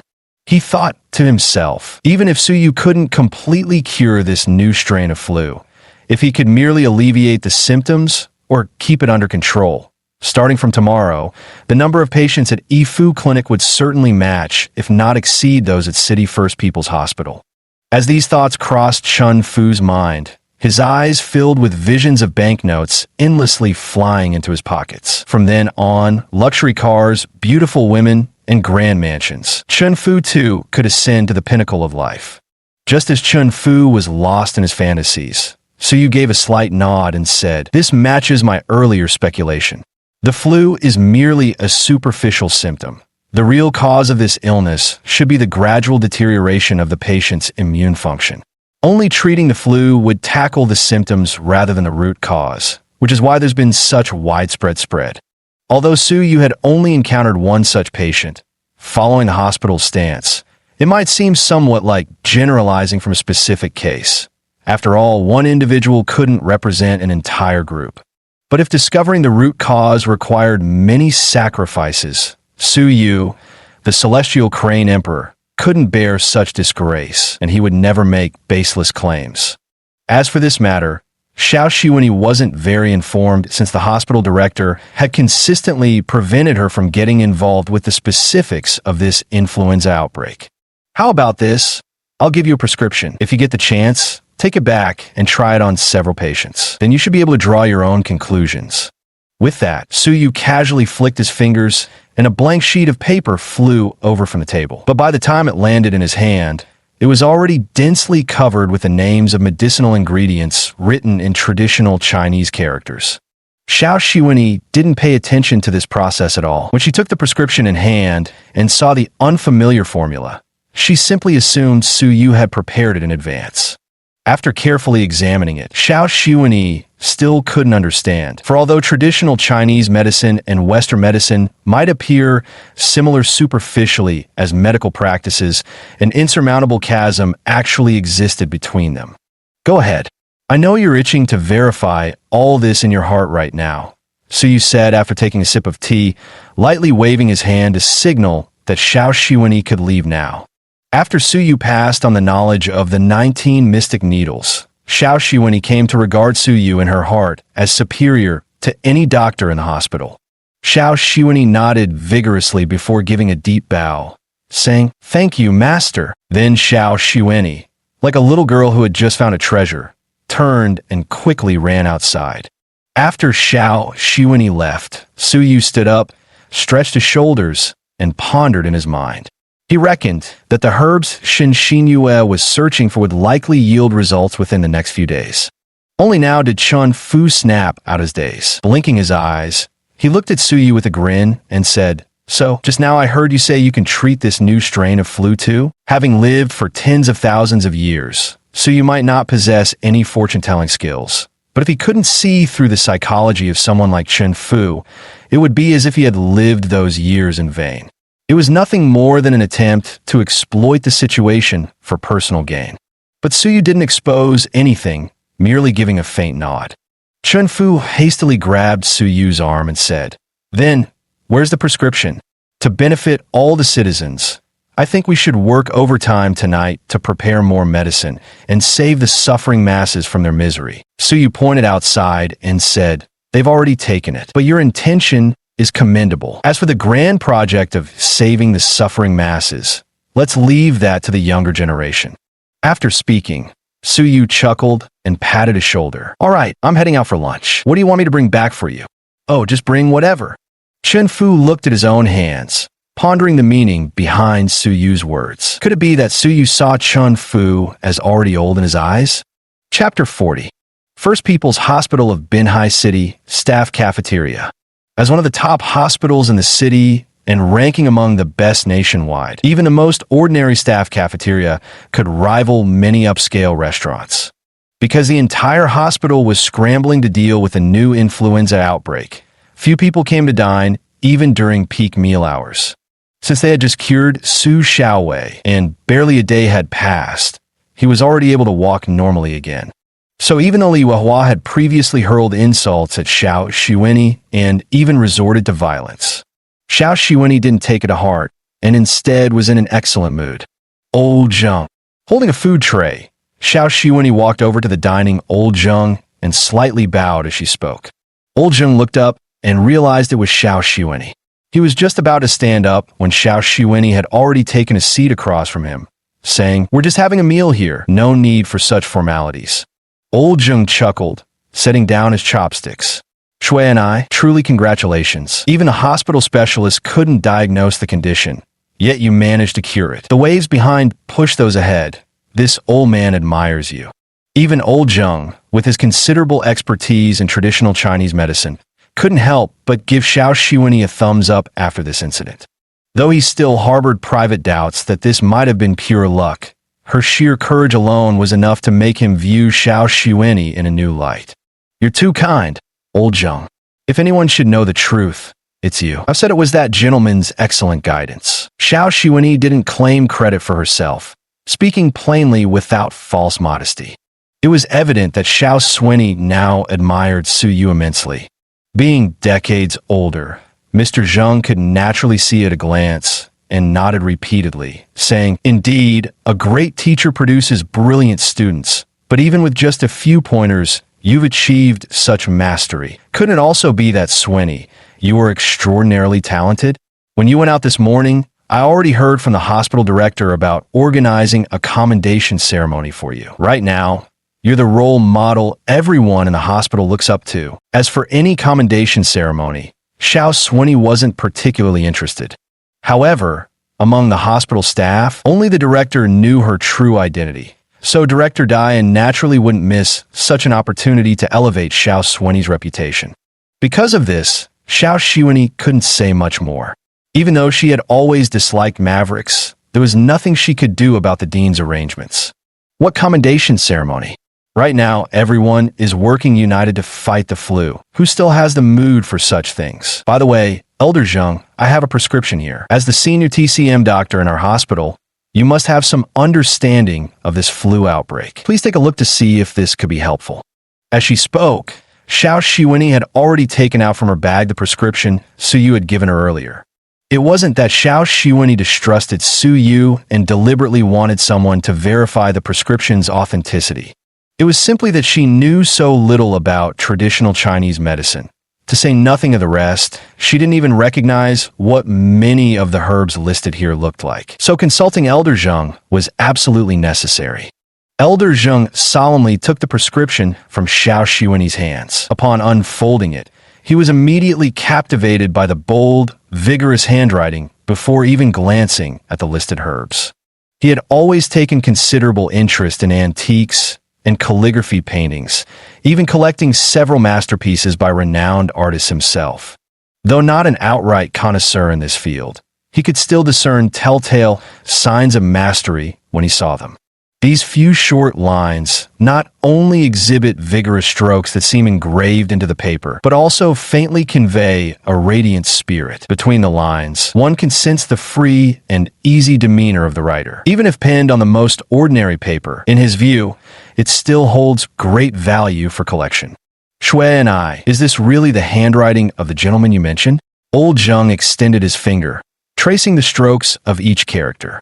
Xiao Xueni nodded and replied, "Yes, Mr. Zheng. Do you have any questions?" Old Zheng repeatedly waved his hand and said, No, it's just that it's been a long time since I've seen such exquisite handwriting.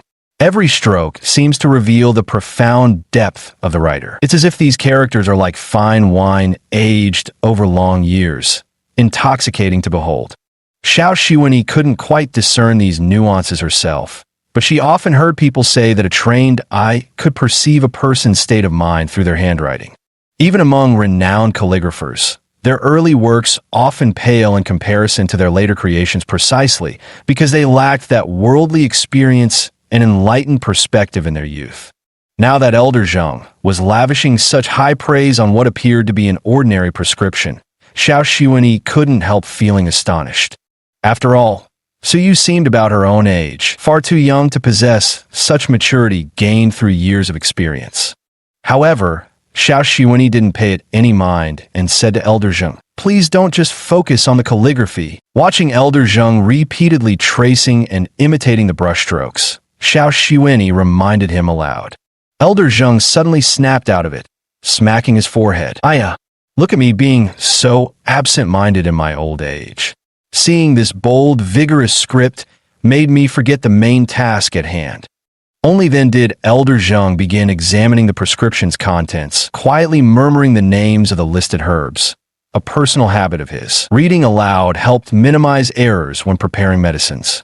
After about as long as it takes to smoke a cigarette, Old Zheng frowned after reviewing the prescription. Xiao Xuanyu asked, "Master Zheng, is there something wrong with this prescription?" Old Zheng shook his head slightly and said, "The prescription itself is fine. It's just..." Old Zheng hesitated to continue, as Xiao Xuanyu clearly held this gentleman in high esteem, and the handwriting was genuinely something he couldn't put down, hence his reluctance to speak his mind. Xiao Xuanyu set down her chopsticks and gestured for Old Zheng to continue. "Master Zheng, please speak frankly." Old Zheng gently set down the prescription in his hand, then took a deep breath and verified with Xiao Xuanyi once more. "Xuanyi, are you certain this is the prescription that gentleman gave you?" Xiao Xuanyi nodded in confirmation. "That's right. It was indeed written in that gentleman's own hand." Old Zheng's expression grew even more solemn. "This doesn't make sense. Although this flu outbreak has been completely taken over by surgical doctors, leaving traditional Chinese medicine with no role to play, based on my decades of medical practice, there's nothing wrong with this prescription. In fact, it demonstrates unique insights in many aspects. Only." At this point, Old Zheng paused again. "It's just that this prescription doesn't seem to have any effect on treating the flu. It's not even remotely related. That's why I asked you to confirm whether that gentleman might have given us the wrong prescription." Chapter 41. The possibility of it being the wrong prescription seemed unlikely. At least Xiao Xuanyi couldn't believe that Su Yu, as a practitioner of medicine, would be careless enough to make such a mistake. But Xiao Xuanyi understood the principles of traditional Chinese medicine, which emphasized the balance of yin and yang. In other words, for the same illness, different doctors could have different approaches, and their prescribed remedies wouldn't necessarily be identical. But no matter how many variations there are, the course shouldn't change so drastically that even an experienced practitioner like Old Zheng couldn't recognize its effects. "Old Zheng, what do you mean by that?" Though filled with doubts, Xiao Xuanyi decided to seek clarification.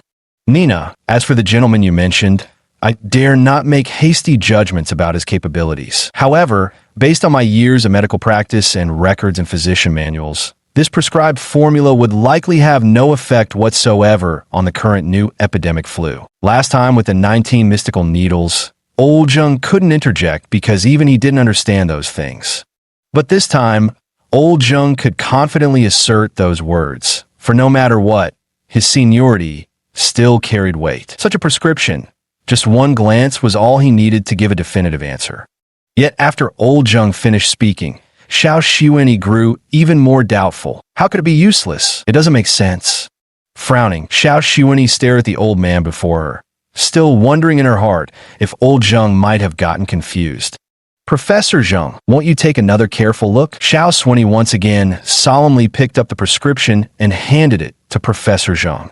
However, Professor Zheng stood up and said, "No need to look any further. I can say with certainty that this prescription, these medicines couldn't possibly be effective against the new strain of flu, let alone a common cold. Well then, I have some matters to attend to. I'll take my leave now." In truth, Old Zheng was only speaking so politely out of consideration for Xiao Xuanyi's face. In essence, this prescription was practically a mishmash of contradictions, Were it not for the forceful, resolute strokes of the handwritten recipe, he might well have suspected Xiao Shiweni was mocking him. Afterwards, Xiao Shiweni consulted several other TCM physicians at the hospital, but their conclusions were fundamentally identical to Professor Zhang's. This made Xiao Shiweni even more puzzled. Could Su Yu really be mistaken? Yet these old-school Chinese physicians remain misled by the ancient adage of prescribing the right remedy for the illness. While the saying itself isn't wrong, they've forgotten to trace the root cause while treating symptoms, failed to identify what truly caused these conditions. Only this approach qualifies as proper diagnosis. Only this method achieves a fundamental cure. Su Yu's prescription works by strengthening immunity while curing the very source that triggers influenza.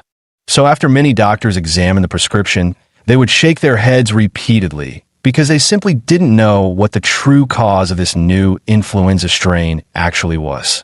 Knock, knock, knock. Come in. In the dean's office of Binhai City First People's Hospital, Xiao Shiweni walked in. Looking at Diane, who was writing busily at her desk, Xiao Shiweni softly asked, "Director, am I disturbing you?" The recent outbreak of the new flu had Diane overwhelmed. No matter how hard the hospital tried, the situation seemed completely out of control. With the continuous rainy weather these past few days, the number of new patients pouring into the hospital kept increasing. Right now, she was applying to the municipal party committee and government for emergency support. If necessary, they would likely issue an orange disease alert across the entire city. "Oh, it's Shiweni. Come in, have a seat. I was just thinking this morning about organizing a celebration ceremony for you. This time you've really brought honor to our hospital. Let those bookworms who bury their heads in textbooks all day learn from you. Practice is the sole criterion for testing truth." As she spoke, Dian poured Xiao Shiweni a glass of water. After taking the glass, Xiao Shiweni also felt her cheeks grow warm with embarrassment. Although it was true she had personally treated Xiaowei, Su, when it came to others learning from her, she knew she wasn't qualified because all the credit belonged to Su Yu. "You exaggerate, Dean." Shiweni merely did what was expected. With the entire hospital united as one, we really shouldn't hold any celebration ceremony. That simply won't do. I've already made the arrangements for the day after tomorrow. Seeing the resolute determination in Dean Dai's eyes, Xiao Shiweni didn't refuse again, but instead said, "Dean, I'd like to volunteer for frontline duty against this new strain of influenza." Xiao Shiwening's words nearly made Dean Dai choke on his own breath. Everyone knows Xiao Shiweni is like a revered ancestor. Who dares assign her to the front lines? Others might not understand, but Diane knows full well the undeniable dangers there. At least 10 medical staff have already been infected with this new flu strain and are now in isolation for treatment. The hospital hasn't publicly announced this. They've only said these doctors are temporarily on leave. If Xiao Shiweni insists on joining the front line and something happens to her, Diane wouldn't survive the consequences even if she had 100 heads to spare. "Shiweni, I understand how you feel, wanting to contribute to the hospital's efforts. But this is the surgery department's responsibility." At this point, Diane paused again, too embarrassed to admit that Xiao Shiweni being an internist wouldn't be of much help. "Director, what's wrong with internists? I believe any medical professional should contribute during times like these. Traditional Chinese medicine or Western medicine, we should treat them equally when the goal is fighting this flu outbreak. If you refuse, I'll call my father right now and tell him you're discriminating against me." Having said this, Xiao Shiweni made a show of preparing to make the call. Diane rushed forward 2 steps to stop her. How dare he offend this young ancestor? She was someone they feared might fly away if held too loosely or melt if kept too close. If that call went through and the word discrimination was uttered, it would mean the end of Diane's position as hospital director. "Oh dear, Shiweni, you certainly know how to put your uncle in a tough spot. All right, I'll agree to let you join this flu fighting team, but not on the front lines. You can form your own team. Surely you won't object to that." This way, Dean Dai could assign some less severe cases to Xiao Shiweni's team, essentially letting her play along. Hearing Dean Dai relent, Xiao Shiweni broke into a smile. "Thank you, Dean. Then I'll form a traditional Chinese medicine team. No problem with that, right? Chinese medicine? But didn't you study Western medicine?" Diane frowned.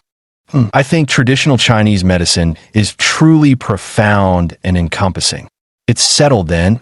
I'll go make preparations now. Watching Xiao Xuani's retreating figure, Diane couldn't help but heave a sigh of relief. Having money sure was great, though she had studied Western medicine. Now she was assembling a traditional Chinese medicine team. Wasn't this just treating it like child's play? Chapter 42. Daylight faded as night descended. The bustling pedestrian streets of Coastal City now stood eerily deserted. Ma Xiaolu tilted her head, stretching her neck as she vented her frustrations, honestly using survival funds to do deadly work. Her colleague Zhao Feifei and Zhou Zhe both wore masks. After all, everyone was on edge these days because of the new flu outbreak. Exactly, that Huang Lei's face these days looks like a pile of garbage, radiating even more hostility than usual. I suspect it's the long-term single life getting to him. Now if we don't work overtime, I actually feel all itchy and restless. Zhao Feifei chimed in agreement. By the way, Sister Xiaolu, you too went out without wearing masks. With this flu going around, better safe than sorry, Zhou Zhe kindly reminded. Ma Xiaolu didn't seem concerned and patted Su Yu's shoulder, saying, "What's there to fear? We got a doctor right here." This remark made the other three burst into laughter, while Su Yu could only shrug helplessly. Still, it served as a reminder to him, though he himself had nothing to fear, given he was now at the early foundation establishment stage.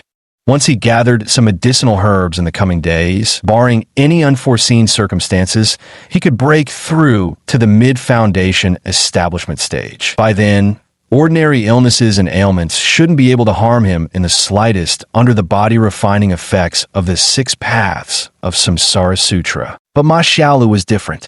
As a mortal, despite having her constitution significantly enhanced by a minor foundation elixir last time, she had been seemingly working overtime frequently recently, so precautions were necessary. Even if Ma Xiaolu did contract the flu, he had ways to treat her, but she would still suffer from sickness, something Su Yu was unwilling to see. The four of them walked until they arrived at a usually bustling jade shop in Binhai City. However, it now looked unusually quiet, with the owner even sitting at the counter playing on his phone.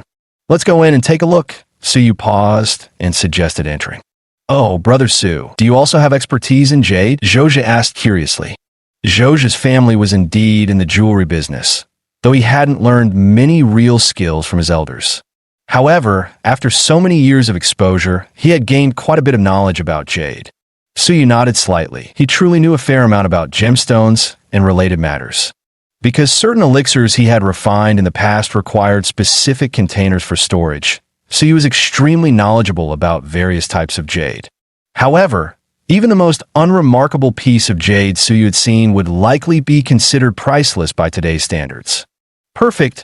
Our family happens to be in this business. Let's go inside and take a look." With that, the four of them proceeded inside one after another.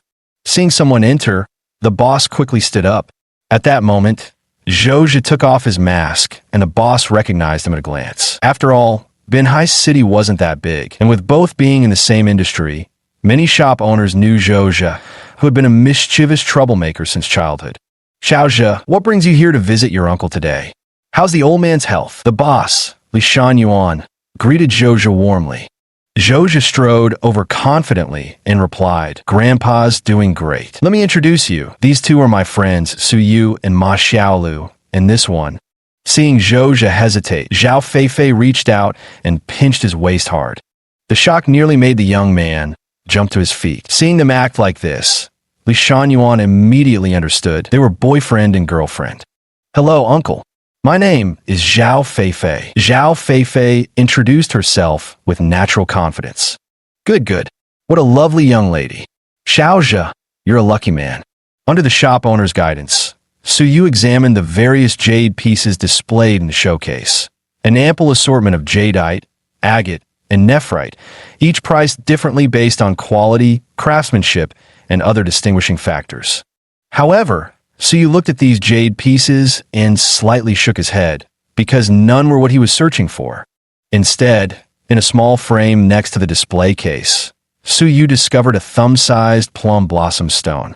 This kind of stone was formed from volcanic eruptions, so its color appeared dull and riddled with impurities. Its unattractive appearance made it more of a filler piece Li Shan placed there for quantity over quality.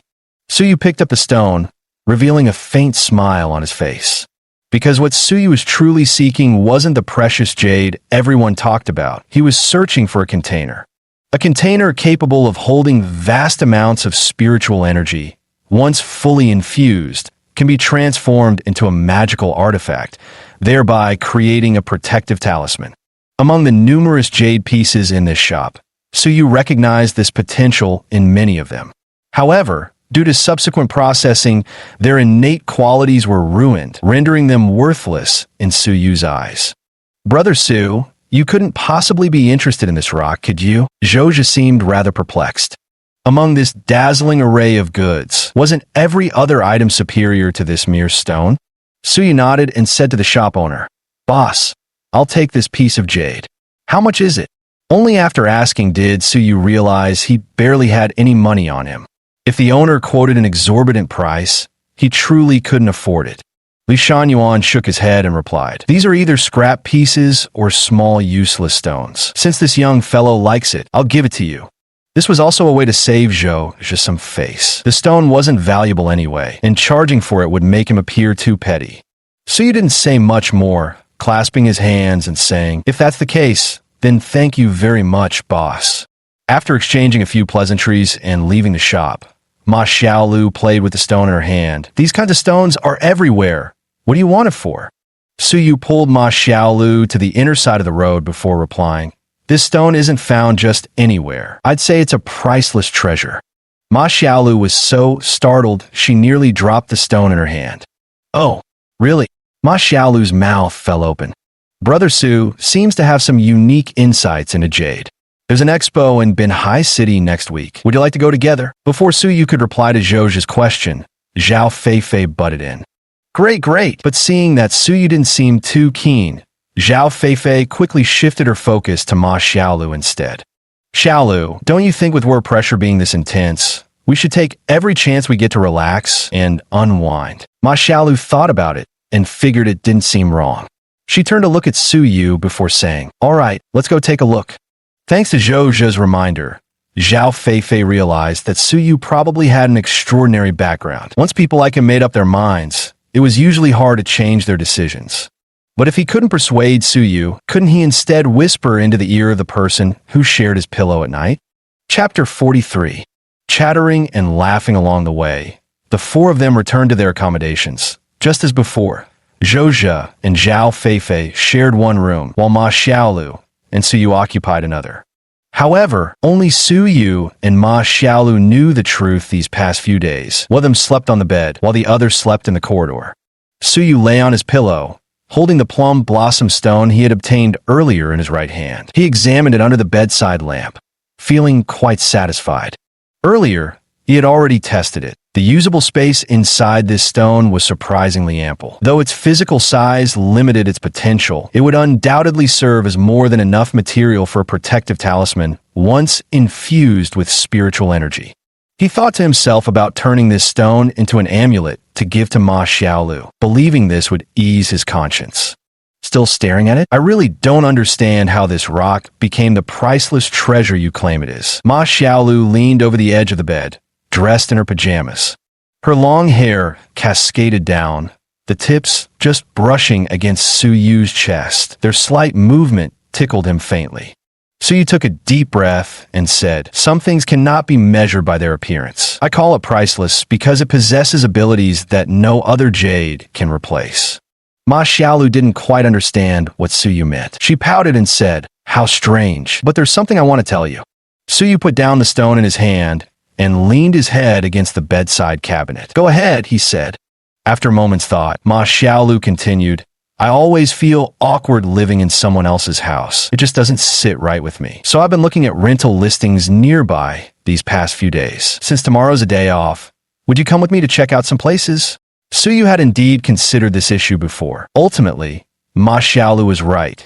Staying in someone else's home wasn't a long-term solution. Suyu nodded slightly, then turned off the bedside lamp. The moonlight outside the window gently spilled into the room. After a moment's hesitation, Suyu finally said, If you feel it's too hard, you should change jobs. Came Ma Xiaolu's automatic reply with her eyes still closed. She knew Su Yu was worrying about her, but if she quit this job now, how would they even afford meals? However, Ma Xiaolu's response made Su Yu realize that she was sleeping on the side closer to him, right on the edge of the bed. In fact, Su Yu only needed to lift his head slightly to see Ma Xiaolu's slender arm. Wow, why are these houses so expensive? After spending the entire morning house hunting across Binhai City, Ma Xiaolu and Su Yu still couldn't find a decent place. Either the environment was too poor, or the rooms were shared rentals. Otherwise, the prices were ridiculously high. Ma Xiaolu estimated that the monthly rent for many of these apartments could easily equal half of her monthly salary. Seeing Ma Xiaolu's dejected expression, Su Yu shook his head and took the thick stack of rental listings from her hands. After briefly flipping through them, he tossed them into the trash bin. Hey, what are you doing? Ma Xiaolu tried to retrieve the documents from the trash bin, as they contained information about several properties that seemed fairly decent to her. But Su Yu held her hand and pulled her away. Stop looking. We'll stay at Zhou's place for now. I'll figure out the housing situation. Though Xiaolu knew Su Yu didn't actually have a solution after the fallout with the Su family, he truly had nothing left. Even understanding his words were unrealistic, she still felt cherished. This warmth made her feel comfortable. The two sat in a street-side cafe, chatting about trivial matters, mostly work-related topics. Su Yu basically had nothing much to say. He was just an apprentice at Yifu Hall, maybe seeing a few patients each day. As for Ma Xiaolu, she only shared good news and hid her troubles. Since the last gathering, Huang Lei seemed to be targeting her everywhere, but she didn't want Su Yu to know about these things. Just at that moment, Su Yu's phone suddenly rang. Hello, Mr. Su. The medicinal herbs you asked us to prepare are ready. Would you like them? The call was from Shan Xinyue. Judging by the timing, it was clear Shan Xinyue had taken this matter to heart. Oh, got it. Evening then. You pick the place, Su Yu said casually. Perfect. Same spot as last time, by Wager Restaurant. We'll await your distinguished presence at 7 o'clock. After hanging up, Su Yu spread his hands and said to Ma Xiaolu, got another dinner invitation tonight. Remember how you said you didn't eat well last time? We'll give another shot today. Ma Xiaolu couldn't understand why. Logically speaking, Su Yu should be in miserable circumstances now. Yet not only did Su Yu seem completely unfazed, his entire demeanor and spirit had undergone a dramatic transformation from before. This couldn't help but pique the woman's curiosity. It wasn't until they sat down for dinner that evening that Ma Xiaolu realized the host was the same person from last time. After exchanging greetings, she asked curiously, Hey, where's that elderly gentleman from last time? Ma Xiaolu was of course referring to Wu Xiufeng. Shen Ao glanced at Su Yu, too embarrassed to speak the truth. How could he say that elderly gentleman had died at your husband's hands? Fortunately, Shan Xinyue reacted quickly. Madam Su, that elderly gentleman is feeling unwell today and unable to attend. Please forgive his absence. After speaking, Shan Xinyue personally opened a bottle of beverage for Ma Xiaolu. Never in her life had Ma Xiaolu been treated with such courtesy, especially in such a high-class atmosphere. From her attire to her demeanor, it was clear this woman was no ordinary person, so Ma Xiaolu felt somewhat overwhelmed by the attention. Just as she was about to stand and return the courtesy, Su Yu pulled her back. He gave her a reassuring smile, as if to say all of this was simply what the other party ought to do. Then a man in a black suit entered the room, carrying a briefcase. Upon Shun Ao's signal, he opened it. As the box was opened, it revealed precisely the precious medicinal herbs Su Yu had mentioned. With just a glance, Su Yu could already tell that the quality of these herbs essentially met his requirements. Su Yu nodded slightly, showing his satisfaction. Shan Xinyue then introduced, Father spent considerable manpower and resources to gather these from medicinal markets across the country. It took no small effort. Su Yu took a bite of the dish, set down his chopsticks, and said, Well then, should I say thank you? Shen Ao repeatedly waved his hands. Someone whom even Master Wu couldn't figure out, and so young at that. There were only 4 words Shen Ao could use to describe him: unfathomably profound. The best approach with such a person was still to win him over. He naturally understood that if these medicinal herbs could make up for his past mistakes, it would already be more than enough. How could he dare expect any thanks? Chapter 44. Mr. Su, you're too kind. It was just a trivial matter, hardly worth mentioning. However, there will be a small gathering in a couple of days, and I humbly request that you might honor us with your presence. Shen Ao raised his glass in a toast and spoke to Su Yu with utmost respect. The news of Wu Xiufeng's sudden death had already spread like wildfire, quickly reaching the ears of those with vested interests. The first to make his move was Su Tiansheng from Shangrao, who had long coveted the lucrative territory of Binhai City. Seizing the opportunity, while the Haidong society was weakened by Wu Xiufeng's loss, he naturally wanted to test the waters. Once he confirmed that Shen Ao no longer held any significant cards in his hand, Binhai City would ultimately fall under Su Tiansheng's dominion. Of course, Su Tiansheng could never have known that Shen Ao still held an ace up his sleeve. With Su Yu's unwavering support, Shen Ao's capabilities would go far beyond merely intimidating Su Tiansheng. Even if it's just about stirring up conflict between Su Tiansheng and Su Yu, using Su Yu's hand to eliminate Su Tiansheng's faction, the Haidong Association would then be able to reap the rewards while others fight. Not only did he manage to secure Binhai City, but he also devoured Shangrao in one fell swoop. Shen Ao's status in the underworld was about to rise significantly. Shen Ao didn't have to worry about Su Yu overshadowing him with his merits, because Su Yu had killed Wu Xiufeng of the Liuhe sect. It was just that the Liuhe sect didn't yet know who the killer was. Once Su Tiansheng was dealt with, Shen Ao could burn the bridge after crossing the river by revealing this crucial lead to the Liuhe sect. Given that the Liuhe sect was such a formidable major sect, eliminating Su Yu would surely be as easy as turning over one's hand. A glimmer of wickedness flashed through Shen Ao's eyes at the thought. But what sort of person was Su Yu? Even a self-proclaimed veteran like Shen Ao, adept at keeping his true intentions hidden, couldn't mask the impurity of his motives from Su Yu's discerning gaze with just one telltale glance. As for what exactly Shen Ao was plotting, Su Yu couldn't yet discern, but whatever it might be, he knew in his heart he feared no schemes.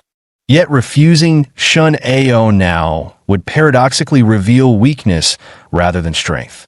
Su Yu raised an eyebrow as he looked at Shen Ao, a faintly contemptuous smile playing on his lips. Since Ba Shan has gone through the trouble of gathering so many medicinal herbs for me, he said, I suppose it would be impolite to refuse such generosity. Seeing Su Yu agree so readily, Shen Ao couldn't contain his excitement and burst into booming laughter. The banquet lasted for over an hour this time, without the disturbances of the previous occasion. Among the four of them, Ma Xiaolu was probably the only one without any ulterior motives. After Su Yu and Ma Xiaolu left, Shen Xinyue couldn't help but feel somewhat worried. Dad, have you made up your mind about the gathering 2 days from now? Truth be told, Shen Ao was currently going all in with a desperate gamble. Though it appeared to be just a gathering on the surface, treacherous undercurrents lurked beneath. By then, martial contests under the guise of sparring matches would be unavoidable. The only person Shen Ao trusted was Su Yu, the one who'd effortlessly killed Wu Xiufeng. If Su Yu could dominate the competition, then both Binhai and Shangrao would ultimately fall into Haidong Society's hands. If Su Yu suffers defeat, the Haidong Association and Shen Ao will have no retreat. Their very lives could be at stake, because Su Tiansheng would never let the tiger return to the mountains. Shen Ao gazed at the scattered starlight outside the window. Do we have any other better options now? You should understand Xiaoya's current predicament all too well. There's no guarantee this, Su. You will even lend a hand when the time comes. So tomorrow, I'll arrange for you to go abroad. Your mother left us early, and, if possible, you should never come back. Shen Ao's words carried the weight of final arrangements. He could afford to be indifferent about himself, but he couldn't drag his daughter down with him. Otherwise, he'd have no face to meet Xiaoya's mother in the afterlife. Dad, you're overthinking this. Since Mr. Su has given his word, I believe he won't just stand by idly. We should stay optimistic. When Shen Xinyue said these words, she wasn't exactly confident in her heart. After all, just moments ago, they had been enemies with Su Yu. What were the chances he'd suddenly stand on their side now? It's all your fault. We ate so much again today. Now I'll have to worry about losing weight, Ma Xiaolu complained to Suyu while clutching her stomach as they walked out of Baiweizhi restaurant. Suyu shook his head and sighed deeply, saying, "Little girl, you don't understand that being able to eat is itself a blessing." While Suyu thought nothing of his words, Ma Xiaolu had already stealthily pinched the tender flesh at his waist without showing any change in expression. "Who are you calling little girl? I'm actually 1 month and 3 days older than you." Suyu nearly jumped out of his skin, immediately begging for mercy. Only then did Suyu recall, "Wait, wasn't it your birthday a few days ago then?" Ma Xiaolu withdrew her hand and lowered her head slightly. A long silence followed without another word. The two of them walked side by side down the street. "By the way, why do you need so many medicinal herbs? And they're all tonics." Ma Xiaolu broke the awkward silence first. Although Ma Xiaolu wasn't a medical student, she did recognize some of the herbs he had gathered. Suyu lifted the black case in his hand slightly. He certainly wouldn't reveal the true purpose of these herbs, because he really wouldn't know how to explain if asked. "You're weak. Eat something nourishing." The two chased and frolicked through the streets endlessly like newly dating lovers, making onlookers envious. "Xiaolu, you're back. Come quick. There's news over here." Seeing Ma Xiaolu and Suyu return, Zhao Feifei hurried over, hooked Ma Xiaolu's arm, and dragged her straight to sit on the sofa. The news broadcast from earlier today was playing again on the couch. It was a report about the First People's Hospital of Binhai City. Recently, with the news about the new strain of influenza, reports about the hospital hadn't stopped coming, and many people were paying close attention. "Look, this woman is a mixed-race returnee who studied abroad. She's just an internal medicine doctor at the hospital, but I heard she apparently created some kind of medical miracle," Zhao Feifei explained to Ma Xiaolu. At this moment, the television unexpectedly showed Su Xiaowei, Suyu's father Su Yuelwen, and Li Yuehua. And that miracle-working doctor turned out to be Xiao Xueni. "On behalf of our entire family, I sincerely express our gratitude to Dr. Xiao." Su Yuelwen on TV read mechanically from a pre-written script, delivering formal statements. After watching for a while, Ma Xiaolu finally understood the situation. When did Su Xiaowei get sick? Thinking of this, Ma Xiaolu turned her gaze to Su Yu, but he showed no intention of checking the news. Instead, he smiled faintly and walked straight into the bedroom. After making sure Su Yu had left, Zhao Feifei lowered her voice and asked, "Xiaolu, isn't this the Su family? Didn't you know?" Ma Xiaolu shook her head, but did not answer. She too had just learned of this matter. Chapter 45. At the end of the news, Dean Dian once again issued a statement, announcing that Xiao Xueni had officially assembled an elite research team. They were working around the clock to overcome the new strain of influenza, and success was believed to be imminent. This also showcased Dian's shrewdness. After all, China was a vast and mighty nation teeming with talent, though the novel flu had indeed alarmed the central authorities this time. But Dian wasn't too worried. This matter would pass eventually. By saying these words today, even if Xiao Xueni didn't achieve anything substantial by then, he could still forcibly attribute some credit to her. Whether Xiao Xueni would resent it or not, the big boss abroad would more or less understand Dian's intentions. Suyu sat in his room, gazing at the expensive Chinese medicinal herbs in the box. Their age and quality were far superior to those in Yifu Hall. However, Suyu currently couldn't set up a spirit-gathering array and had to resort to the most rudimentary method to absorb the spiritual energy from these herbs. This process would take 1 to 2 days, and Suyu was confident these medicinal herbs would successfully help him break through to the mid-stage of foundation building. With this in mind, Suyu gently closed the box. Tomorrow, he just needed to find a suitable vessel at Yifu Hall to refine these herbs. Right at that moment, the door was pushed open. A faint violet light flickered in Suyu's eyes before vanishing without a trace. Turning his head, he saw Ma Xiaolu. With a plop, she flopped onto the bed, rolled over, and propped her chin on her hands as she gazed at Suyu with wide, blinking eyes. "Hey, there's something I want to tell you," she said. Suyu froze for a moment before turning back. "All this secrecy. Don't tell me you're hungry again." Ma Xiaolu immediately pouted and said, "What are you doing? Trying to turn me into a big fatso? But it's strange. Lately, I really have been eating more. I've been worried about it. A single minor foundation establishment pill does indeed produce immediate and noticeable changes for an ordinary person. Moreover, after Ma Xiaolu fainted earlier, Suyu had used the colorless reverse light needle to clear the meridians in her body. Thus, her increased appetite was completely natural. I mean, with such a big incident happening in your family, shouldn't you go back and check on them? Taking advantage of today's news about Su Xiaowei's critical illness, this is indeed a good opportunity for Su Yu to reconcile with the Su family. Moreover, Ma Xiaolu knows that the current Su Yu is different from before. At least he no longer appears as idle as in the past. Considering their blood ties, the Su family should arrange something decent for Su Yu. Then Su Yu wouldn't have to work as an apprentice in some insignificant little clinic.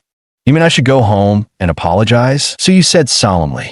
Ma Xiaolu thought for a moment and then said, "You could see it that way, but I believe your father will go easy on you out of father-son affection." Ma Xiaolu was worried about whether Su Yuelin would forgive Su Yu, while Su Yu found the whole thing utterly absurd. If Su Yuelin had any fatherly affection left, he would never have kicked Su Yu out without a second thought. Now, forget about asking Su Yu to return home and apologize for mistakes he never made. Even if Su Yuelin came begging, Su Yu wouldn't feel an ounce of sympathy. He had seen through this heartless family entirely and resolved to sever all ties with them.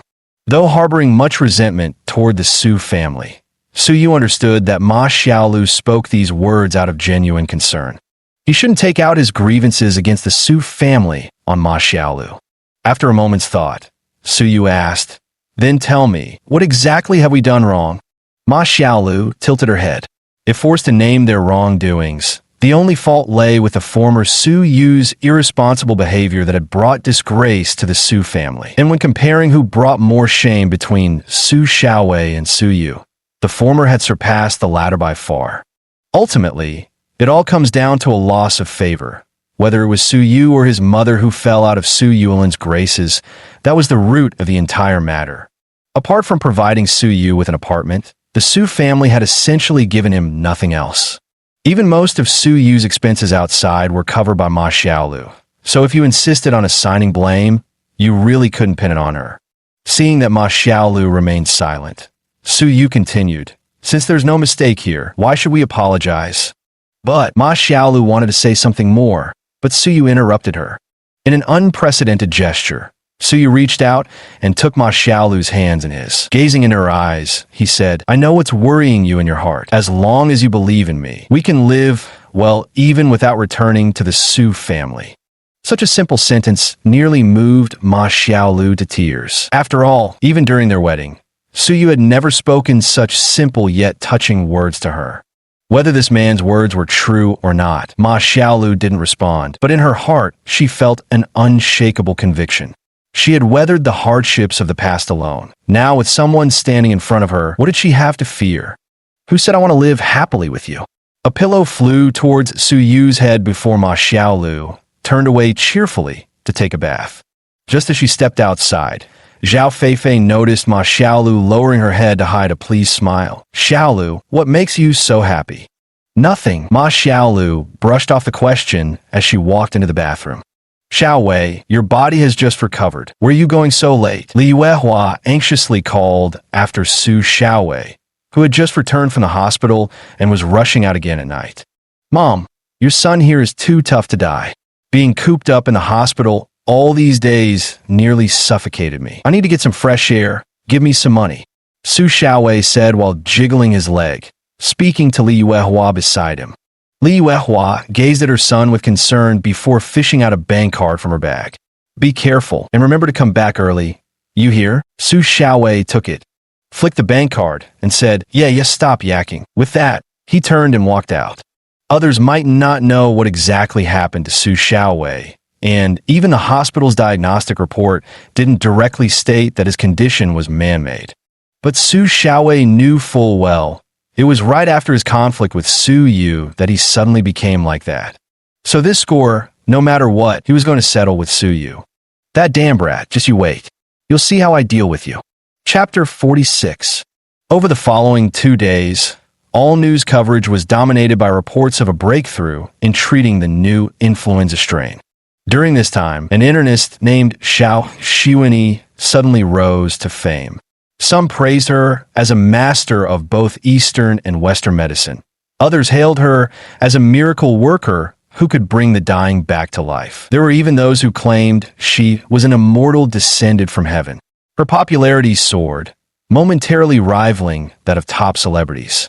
Suyu sat inside the Yifu clinic as business remained unusually sluggish these past 2 days. Hospitals had successfully developed a specialized medicine for the influenza based on the prescription Suyu provided. With the epidemic now under control, foot traffic at Yifu Clinic naturally dwindled compared to its previous bustling days. During these 2 days, Suyu hadn't been idle either. Besides his daily practice routine by the seaside as usual, those precious medicinal herbs Shun Ao provided indeed help him break through to the mid-stage of foundation establishment, while his violet extreme spirit eyes also gained further enhancement. He also utilized the 5-colored stone obtained from the jewelry store last time, successfully filling it with spiritual energy. Originally, he intended to give this stone to Ma Xiaolu as a protective talisman, but after some consideration, he felt the stone still fell short of his expectations. The storage space inside was rather limited, and to be honest, the stone wasn't particularly attractive. A piece like this wouldn't be elegant enough for a girl to wear. Thus, Suyu decided to find a more aesthetically pleasing jade piece to craft a proper magical artifact for Ma Xiaolu, which would also serve as a belated birthday gift. Hey, look at that. The academic types really are something else now. Dr. Xiao has basked in all the glory while you just foolishly handed over such a lucrative opportunity to someone else. Chen Fu was clearly disappointed because he had personally witnessed Suyu writing down this prescription. Yet Suyu generously gave it to someone else, making Chen Fu feel as though his dream of striking it rich had vanished. What's there to regret? A noble man loves wealth, but acquires it through virtuous means. There will be plenty of opportunities for you to make money in the future. Well, time's almost up. I have matters to attend to and must leave now. With that, Suyu stood up, dusted himself off, and walked out. Chen Fu didn't say much else. Though business was sluggish, this reality indirectly proved that Suyu truly possessed remarkable talent. Just as Suyu had said, keeping him around meant keeping the god of wealth close. Opportunities to make money would abound in the future. Today, Shen Ao had invited Suyu to a special gathering. Though Shen Ao hadn't specified what kind of gathering this was, so you could more or less guess that today's event was far from simple. Sitting in the black Mercedes-Benz, Suyu's mood remained as calm as undisturbed water, without a single ripple of emotion.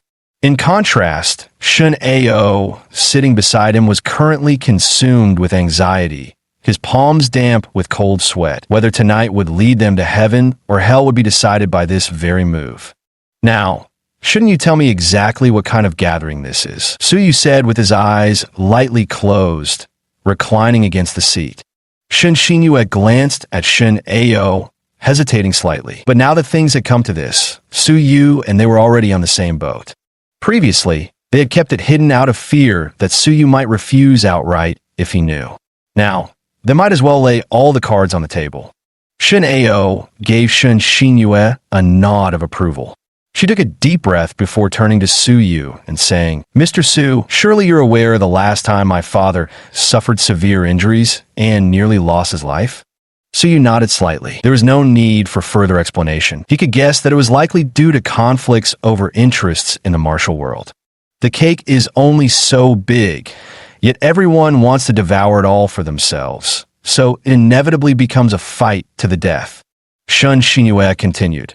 Though unconfirmed, we can reasonably guess this was all orchestrated by Zudianqing of Shangrao. And this gathering was also initiated by him. Oh, so you're taking me to a banquet with daggers hidden in the sleeves. Since you're practically one of us now, I'll speak plainly. We'd like to ask for your help in guiding our Haidong society through this crisis. Shun Xinyue chose this moment to be completely upfront. Why wasn't this mentioned beforehand? Suyu gazed coldly at Shun Xinyue beside her. An oppressive chill radiated from Suyu, leaving Shun momentarily flustered. Truth be told, no explanation from Shun Xinyue was needed, so you understood perfectly well. These people were all old foxes of the Jianghu. Had they disclosed their intentions earlier, so you would have had time to weigh her options. By forcibly dragging her onto their boat without warning, they risked incurring her displeasure, but they likely calculated she wouldn't refuse outright at this stage. Because refusing at this point would clearly mean breaking ties with the Haidong society, which wouldn't do him any good either. Just as Shen Xinyue was at a loss for how to explain, the car had already arrived at the harbor area of Binhai City. Docked at the shoreline was a towering, luxurious cruise ship, its pristine white color scheme dazzling to the eyes. After getting out of the car, Shan Xinyue whispered to Suyu, "Mr. Su, I'll definitely give you a satisfactory explanation after we return, but right now." Suyu waved his hand to signal Shen Xinyue to stop talking. At the same time, a man around 40 years old, dressed in a pristine white shirt with polished leather shoes, tossed away his cigar and walked toward them. Ha! President Shun of the Haidong Association truly carries himself with style. Left us waiting long enough to catch a chill in this cold wind. As the man drew closer, both Shun Ao and Shun Xinyue's expressions darkened almost simultaneously. "Su Tiancheng, I can hardly match your grand demeanor," Shun Ao remarked, glancing at the group of people behind Su Tiancheng. Some of these people were Su Tiancheng's lackeys, each ruthless and cruel, while others were members of the Haidong Association.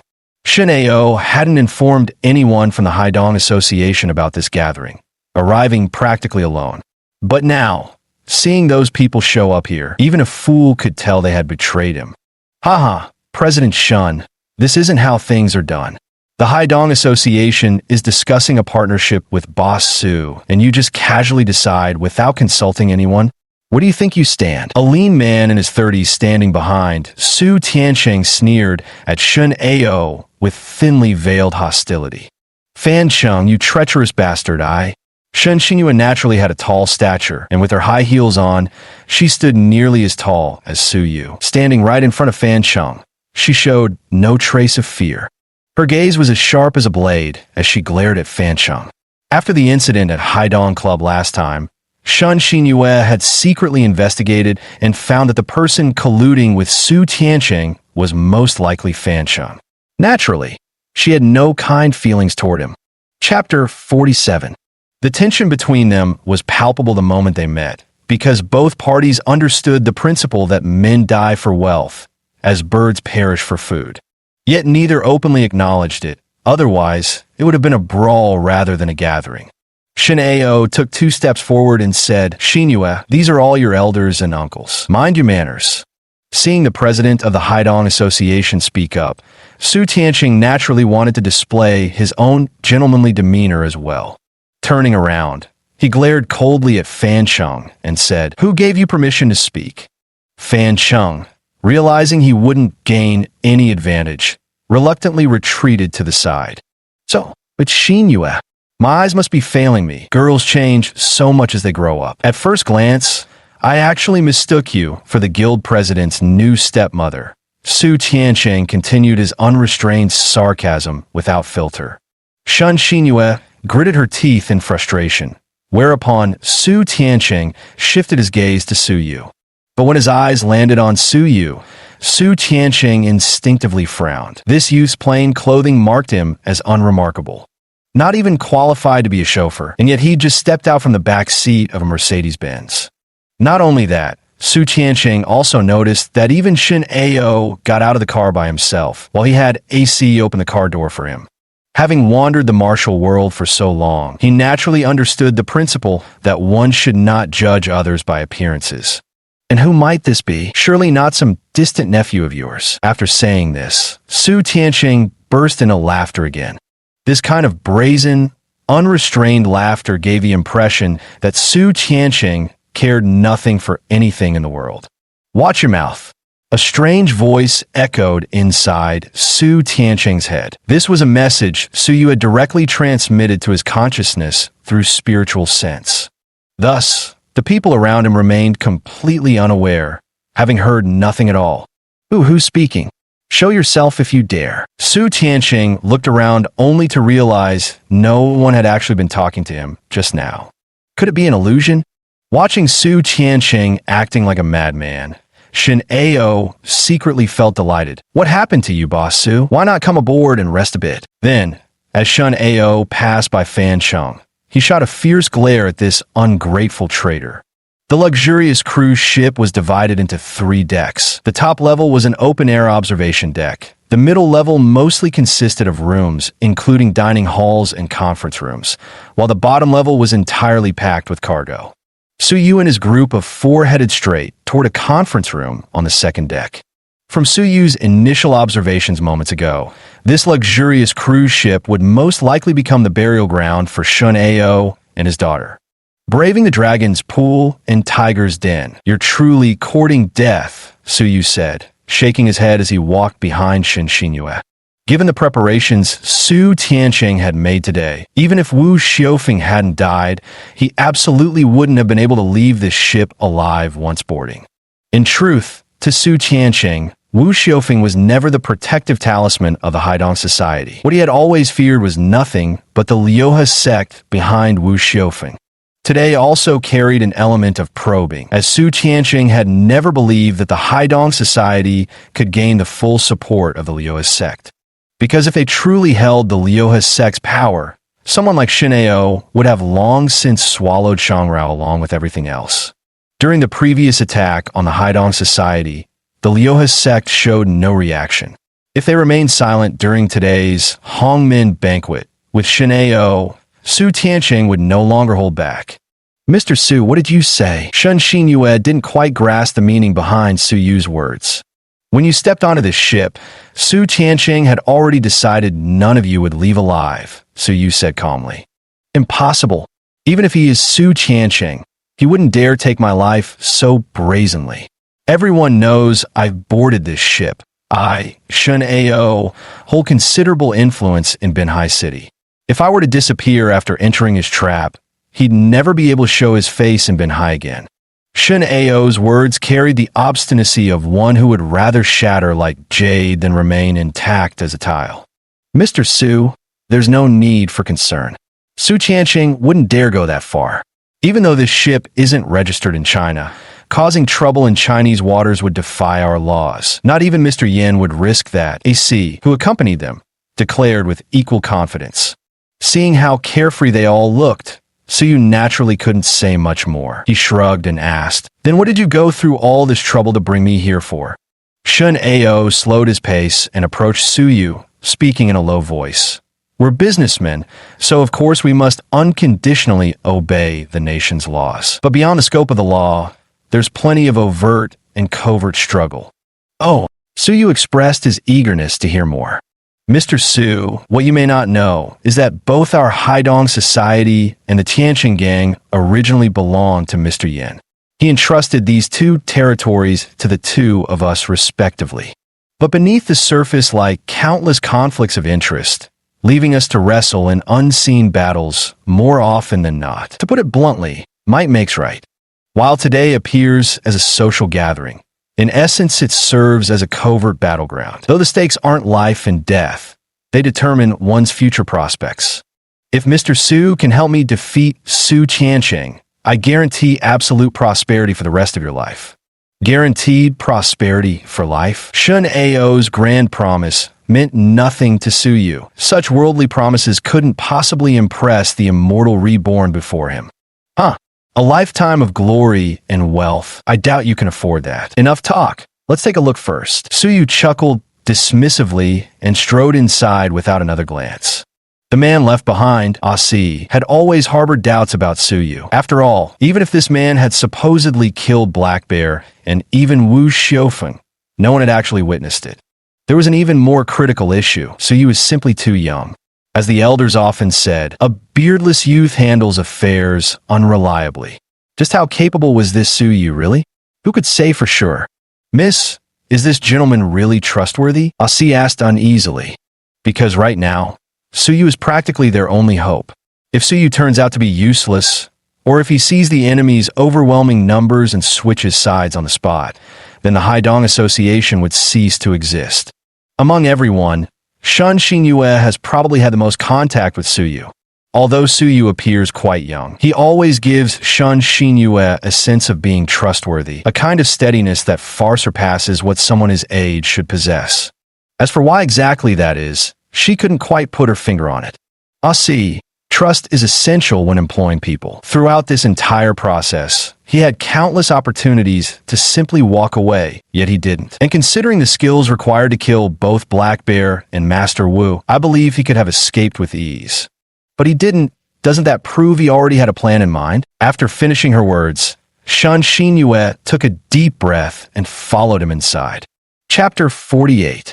The meeting room aboard the luxury cruise liner was lavishly decorated, illuminated by a grand crystal chandelier that cast its glow upon the crimson carpet below, so deep a red it seemed to bleed like fresh spilled blood. A red carpet like this makes an excellent disguise for murder. Even splattered with blood, it's not easily noticed. The conference room was already filled with quite a few people, each sitting separately at their own tables spaced apart and arranged on both sides, chatting and laughing as they conversed with one another. At the very top sat an antique mahogany armchair made of yellow rosewood, draped with a majestic tiger skin of imposing presence, clearly reserved for someone of importance, though who remained unclear. After Suyu and the others entered, a tall woman with her hair tied up in a high chignon and dressed in a red floral cheongsam approached, leading the four to a table where they took their seats. Haha, Chairman Shun, you finally arrived. We were waiting for you. I heard you were unwell some time ago. I was quite worried. How are you feeling now? A bald man with a few rotten teeth laughed heartily as he greeted Shin Ao, feigning concern for his health. This man was Su Tianqing's younger brother, Su Tianxiang. Like Su Tianqing, he was a villain cut from the same cloth, no better than his brother. Relying on Su Tianqing's influence in Shangrao, he acted as a brutal enforcer, terrorizing others with impunity.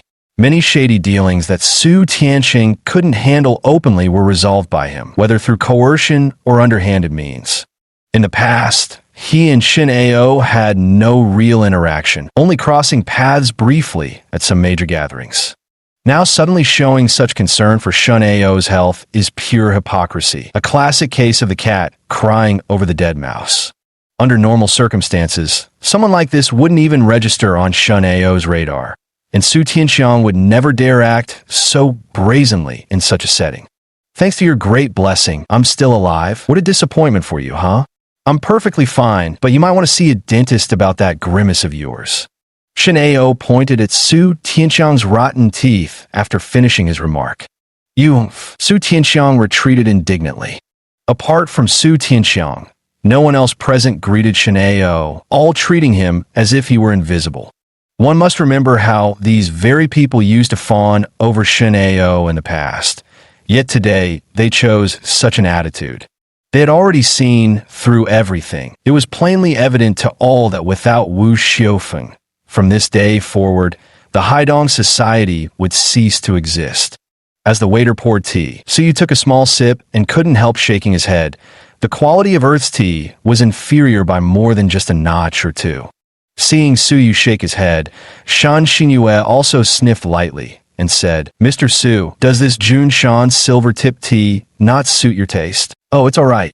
At that moment, surrounded by a crowd of people, Su Tianqing strode in and took a seat at another table opposite Suyu and the others.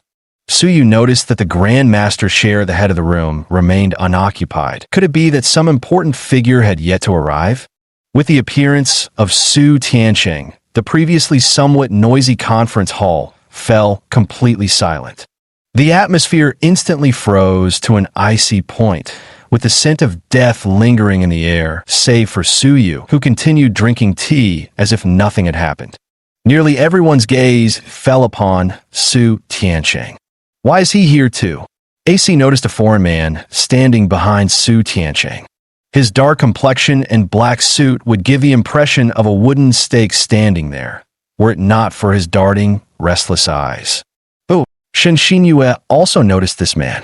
His gaze was sharp as a blade, exuding an intense aura of violence.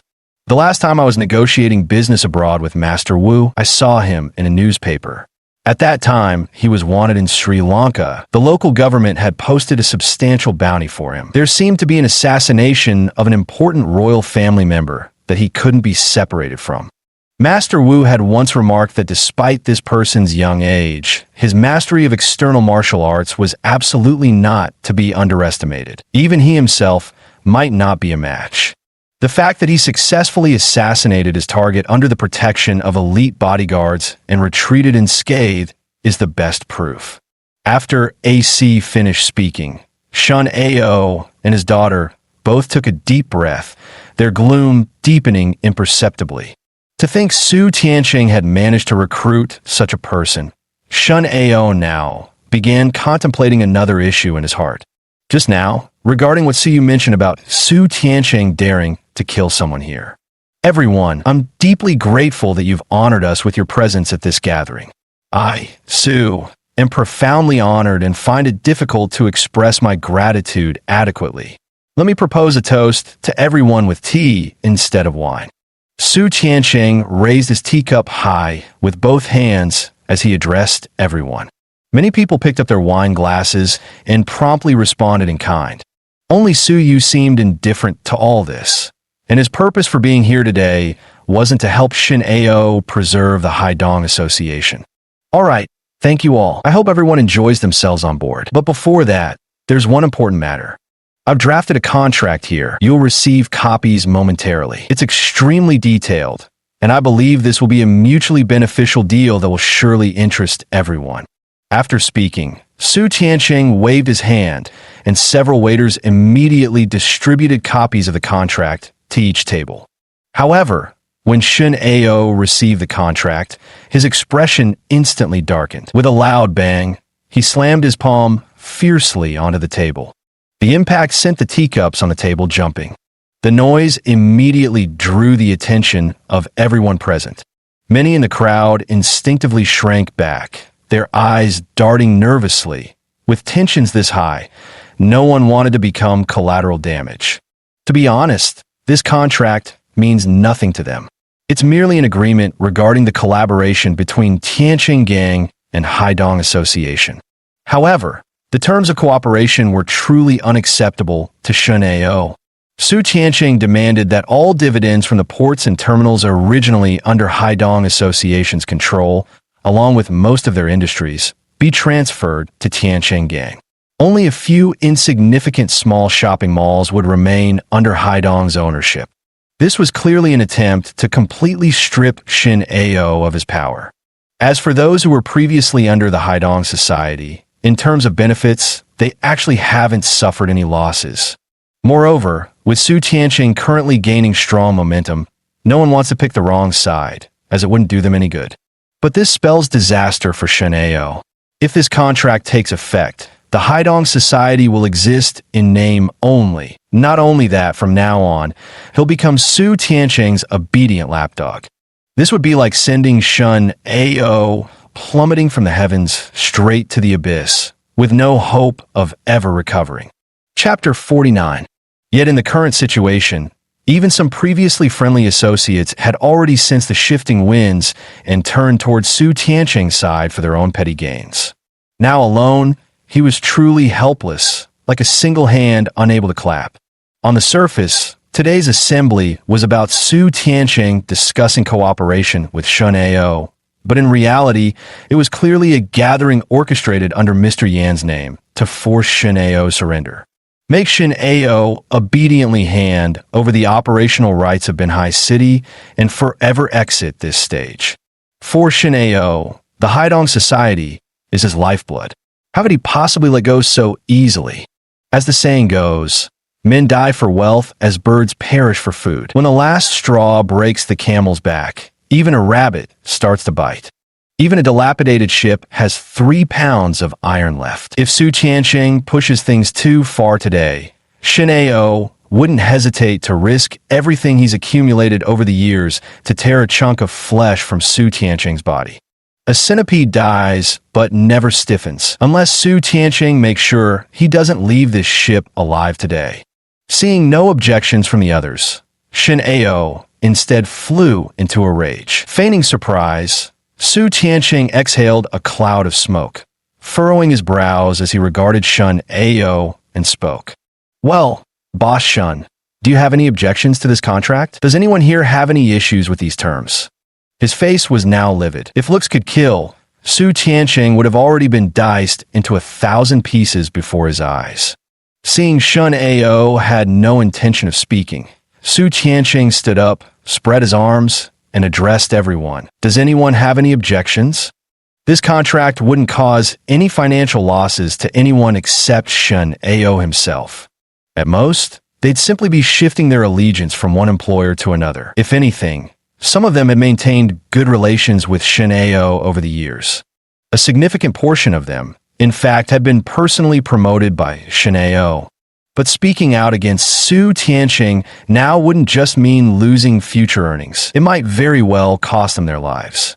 After all, if Su Tianqing didn't dare touch Shun Ao, it was likely solely out of respect for Mr. Yin. They, however, were a different story. If Su killed them casually and tossed their bodies into the sea, no one would so much as utter a word in their defense. Seems like there's nothing wrong with this contract to me. It looks great. Whatever you all decide, I'm signing first. One of Shun Ao's former lackeys had now, right in front of him, turned traitor.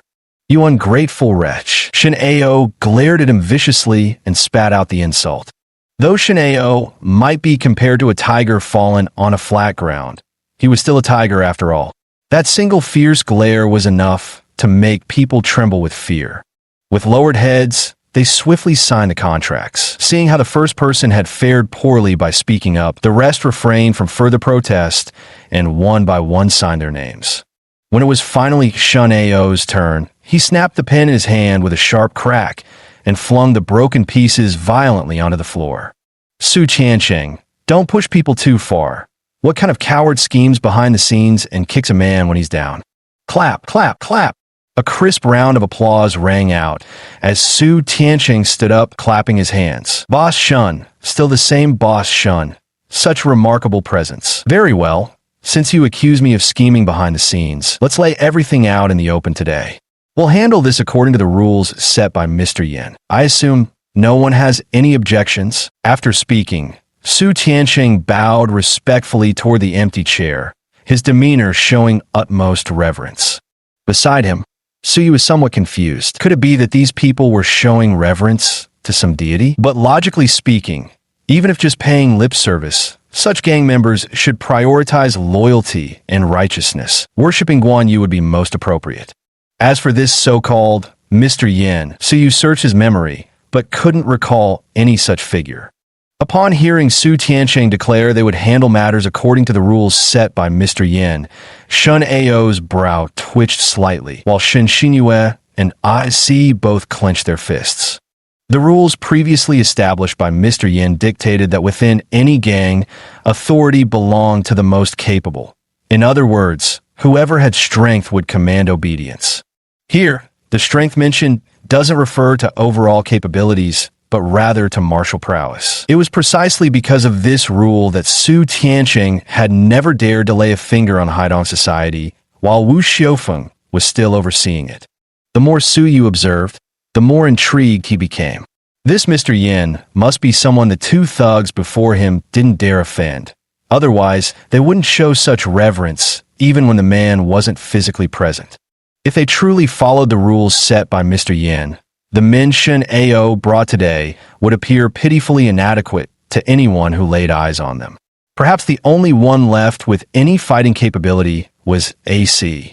Shun Ao slammed the table and rose to his feet, grinding his teeth. Back when Su Tianqing had ambushed him, forcing him into the sea and nearly costing him his life, that bitter resentment had festered in his heart ever since. Fine, we'll play by Mr. Yan's rules then. I want to fight you. With a loud rustle, Shun Ao shrugged off his suit jacket and flung it to the ground, pointing at Su Tianqing as he spoke. Su Tianqing knew perfectly well that Shun Ao had served in the military for several years in his youth. Even if nothing else, that physical foundation still remained. Whereas he himself had been drained by years of indulgence in wine and women, he'd probably be knocked flat within 2 moves if he faced Shun Ao directly. Ha ha ha, Boss Shun, These aren't Mr. Yan's rules you're invoking. I know you're itching for a match today. No problem. I'll find someone to spar with you. Simmons, Su Tianqing gestured to the black man behind him while watching Shen Ao. Give this gentleman here a proper workout. After another interpreter whispered a few words in Simmons' ear, Simmons rolled his shoulders, bared his pearly white teeth, and walked out with a disdainful look at Shen Ao. Su Tianqing then tactfully stepped back, holding a cigar between his lips as someone took out a lighter to light it for him.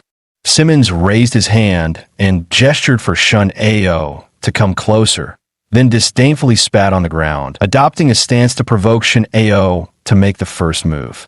Watching Shen Ao successfully provoked by Simmons, Su Tianqing gloated inwardly. With just your few men, you dare to invoke Mr. Yan's rules? Today, I'll show you what Mr. Yan's rules really mean. This Simmons is a wanted criminal in multiple countries internationally, so of course he wouldn't fear being added to China's wanted list. Su Tianqing spent a fortune to track him down precisely to ensure Shen Ao would die aboard this ship. Afterward, whether through witness testimony or material evidence, everything would confirm that during this conference session, internationally wanted criminal Simmons appeared and assassinated Shen Ao. After all, Shen Ao had barely survived a previous assassination attempt not long ago. Seizing this opportunity, it would be perfectly natural to pin everything on Simmons, then arrange for Simmons to disappear far away. This way, Su Tianqing could also give Yin a satisfactory explanation. Chapter 50.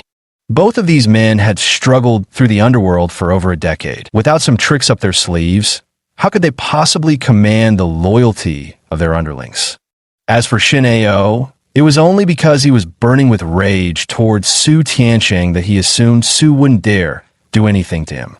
Had he calmly thought things through properly, or if he could put himself in another's shoes, Shen Ao would understand that since Su Tianqing had invited him here and presented such an unreasonable contract, it was clearly meant to provoke him, and not only that. After seeing Simmons, Shen Ao had also calmed down somewhat, and upon reflection, he began to feel a creeping dread. There was every chance that Su Tianqing might use Simmons to kill him, then pretend nothing had ever happened and pin everything on Simmons. Thus, Binhai City naturally fell into his hands. Faced with Simmons' provocation, ACI took a step forward and shielded Shen Ao with his body. As the saying goes, adversity reveals true friendship. While everyone else avoided Shen Ao like the plague, ACI actually stepped forward to protect him. This truly moved Shen Ao. But given the current situation, what use was mere emotion? President, let me handle this. We can't let others think our Haidong society has no one left. Aussie gazed coldly at Simmons before him, speaking without a trace of fear. Aussie, you're a talented man, utterly loyal to your master. I admire that greatly. Though I'd admire your loyalty to me even more. I'm giving you one last chance. Stand with me, and I'll guarantee you wealth and glory. Surely that's better than being a dog for the Haidong society. Su Tianqing exhaled a puff of smoke as he addressed Aussie. Su Tianqing had extended invitations to all former Haidong society members. Most, upon learning of Wu Xiufeng's death, had quietly defected to his side. And only AC remained unmoved, no matter what tempting offers Su Tianqing dangled before him. Simmons watched as AC stepped forward, his expression unchanged. Rolling his neck with a challenging eyebrow raise, his body language clearly said, "I'm ready, bring it on." With tensions reaching a breaking point and the scent of gunpowder thick in the air, the bystanders hastily retreated to a safe distance. No one wanted to get caught in the crossfire, much less suffer unnecessary injuries from this brewing storm. Simmons took the lead, swiftly launching a flying kick straight toward Aussie's face. Over the years, AC hadn't been hanging around Shen Ao for nothing. His skills weren't exactly masterful, but he could at least handle a couple of moves. He immediately raised his arms in a knife-hand defensive posture. Simmons's powerful kick struck Aussie's arms with such force that it sent him staggering back 7 or 8 steps before he finally steadied himself. At that moment, Aussie felt as though he'd been hit by a truck. His arms trembled slightly from the impact. Meanwhile, Simmons remained rooted in place, casually brushing off his pant leg before curling a finger in a taunting invitation for AC to continue. Of course, AC wasn't willing to be outdone. Gritting his teeth, he stepped back before forcefully pushing off the ground, charging forward with both fists tightly clenched. Quickly, the two began exchanging blows. You strike with a kick, I counter with a punch. But it wasn't long before it became clear that AC was at a disadvantage, forced into defense for 9 out of every 10 moves.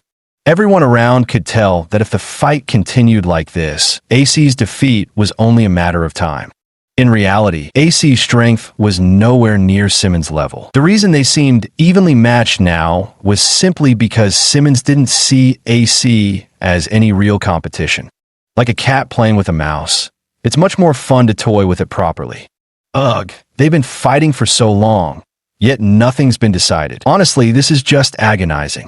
Shun Xinyue, who had initially been sitting peacefully on her stool, could no longer keep still. She stood up, stamping her feet so sharply that her pointed high heels nearly tore holes right through the red carpet. Yet Suyu had absolutely no interest in watching the intense fight. To him, even the tea leaves swirling in his cup held more visual appeal. To Suyu, their seemingly intense fight looked more like two children bickering. Their punches and kicks were weak and flimsy, like theatrical martial arts, compared to the techniques used in the Divine Realm sex tournaments, where a single move could cleave planets apart. These were truly insignificant. Boom! With a deafening crash, Asi was sent flying by Simmons' kick, slamming heavily onto a table. Instantly, the table shattered into splinters. Then came another agonizing scream as Simmons rushed over and stomped heavily on Asi's calf. The force behind that stomp was terrifying. Those standing nearby could even hear the sound of bones snapping. It was only because ACI was a true man that he didn't pass out from the excruciating pain. Yet despite this, ACI, lying on the ground, clenched his teeth tightly, beads of cold sweat forming on his forehead. Simmons leaned down, staring at ACI, and slowly drew a gleaming dagger from his waist. Licking the blade, he then, "You could die now." Having spoken, he decisively raised the dagger and prepared to plunge it into Asi's heart. Whoosh! Suddenly, a teacup flew from nowhere, smashed into Simmons' head and shattered into pieces before falling onto the carpet. Simmons jerked upright instantly. A mere teacup wasn't something he feared. The real problem was the scalding hot water that had poured down his neck into his collar, burning him so badly his skin seemed about to peel off. The one who had thrown the teacup was none other than Shun Xinyue. Seeing Simmons's murderous intent toward AC, he instinctively grabbed the cup and hurled it in desperation. Shun Xinyue rushed over, crouched down, and lifted AC's head as he asked, "Are you okay?" By then, AC no longer had the strength to speak. Gritting his teeth, he barely managed a weak shake of his head. Shun Xinyue whipped around to glare furiously at Simmons. "Su Tiancheng, you seem to be crossing the line?" Mr. Yan's rule was to know where to stop. If you dare to kill someone here, no one can protect you. Shun Ao slammed the table as he glared at Su Tiancheng. Su Tiancheng, however, tilted his head and cupped his ear mockingly. "Sorry, boss Shun. What was it you said? We're in Huaxia. If you dare." Before Shun Ao could finish, Su Tiancheng cut him off. "Oh, you mean killing? That's Mr. Yan's rule they're talking about. Besides, I'm a law-abiding citizen. Wouldn't even dream of something like murder." Su Tiancheng pretended to be terrified, but how much blood had really stained his hands? His current demeanor clearly indicated he wanted to distance himself from everything, as if whatever happened next was entirely beyond his control.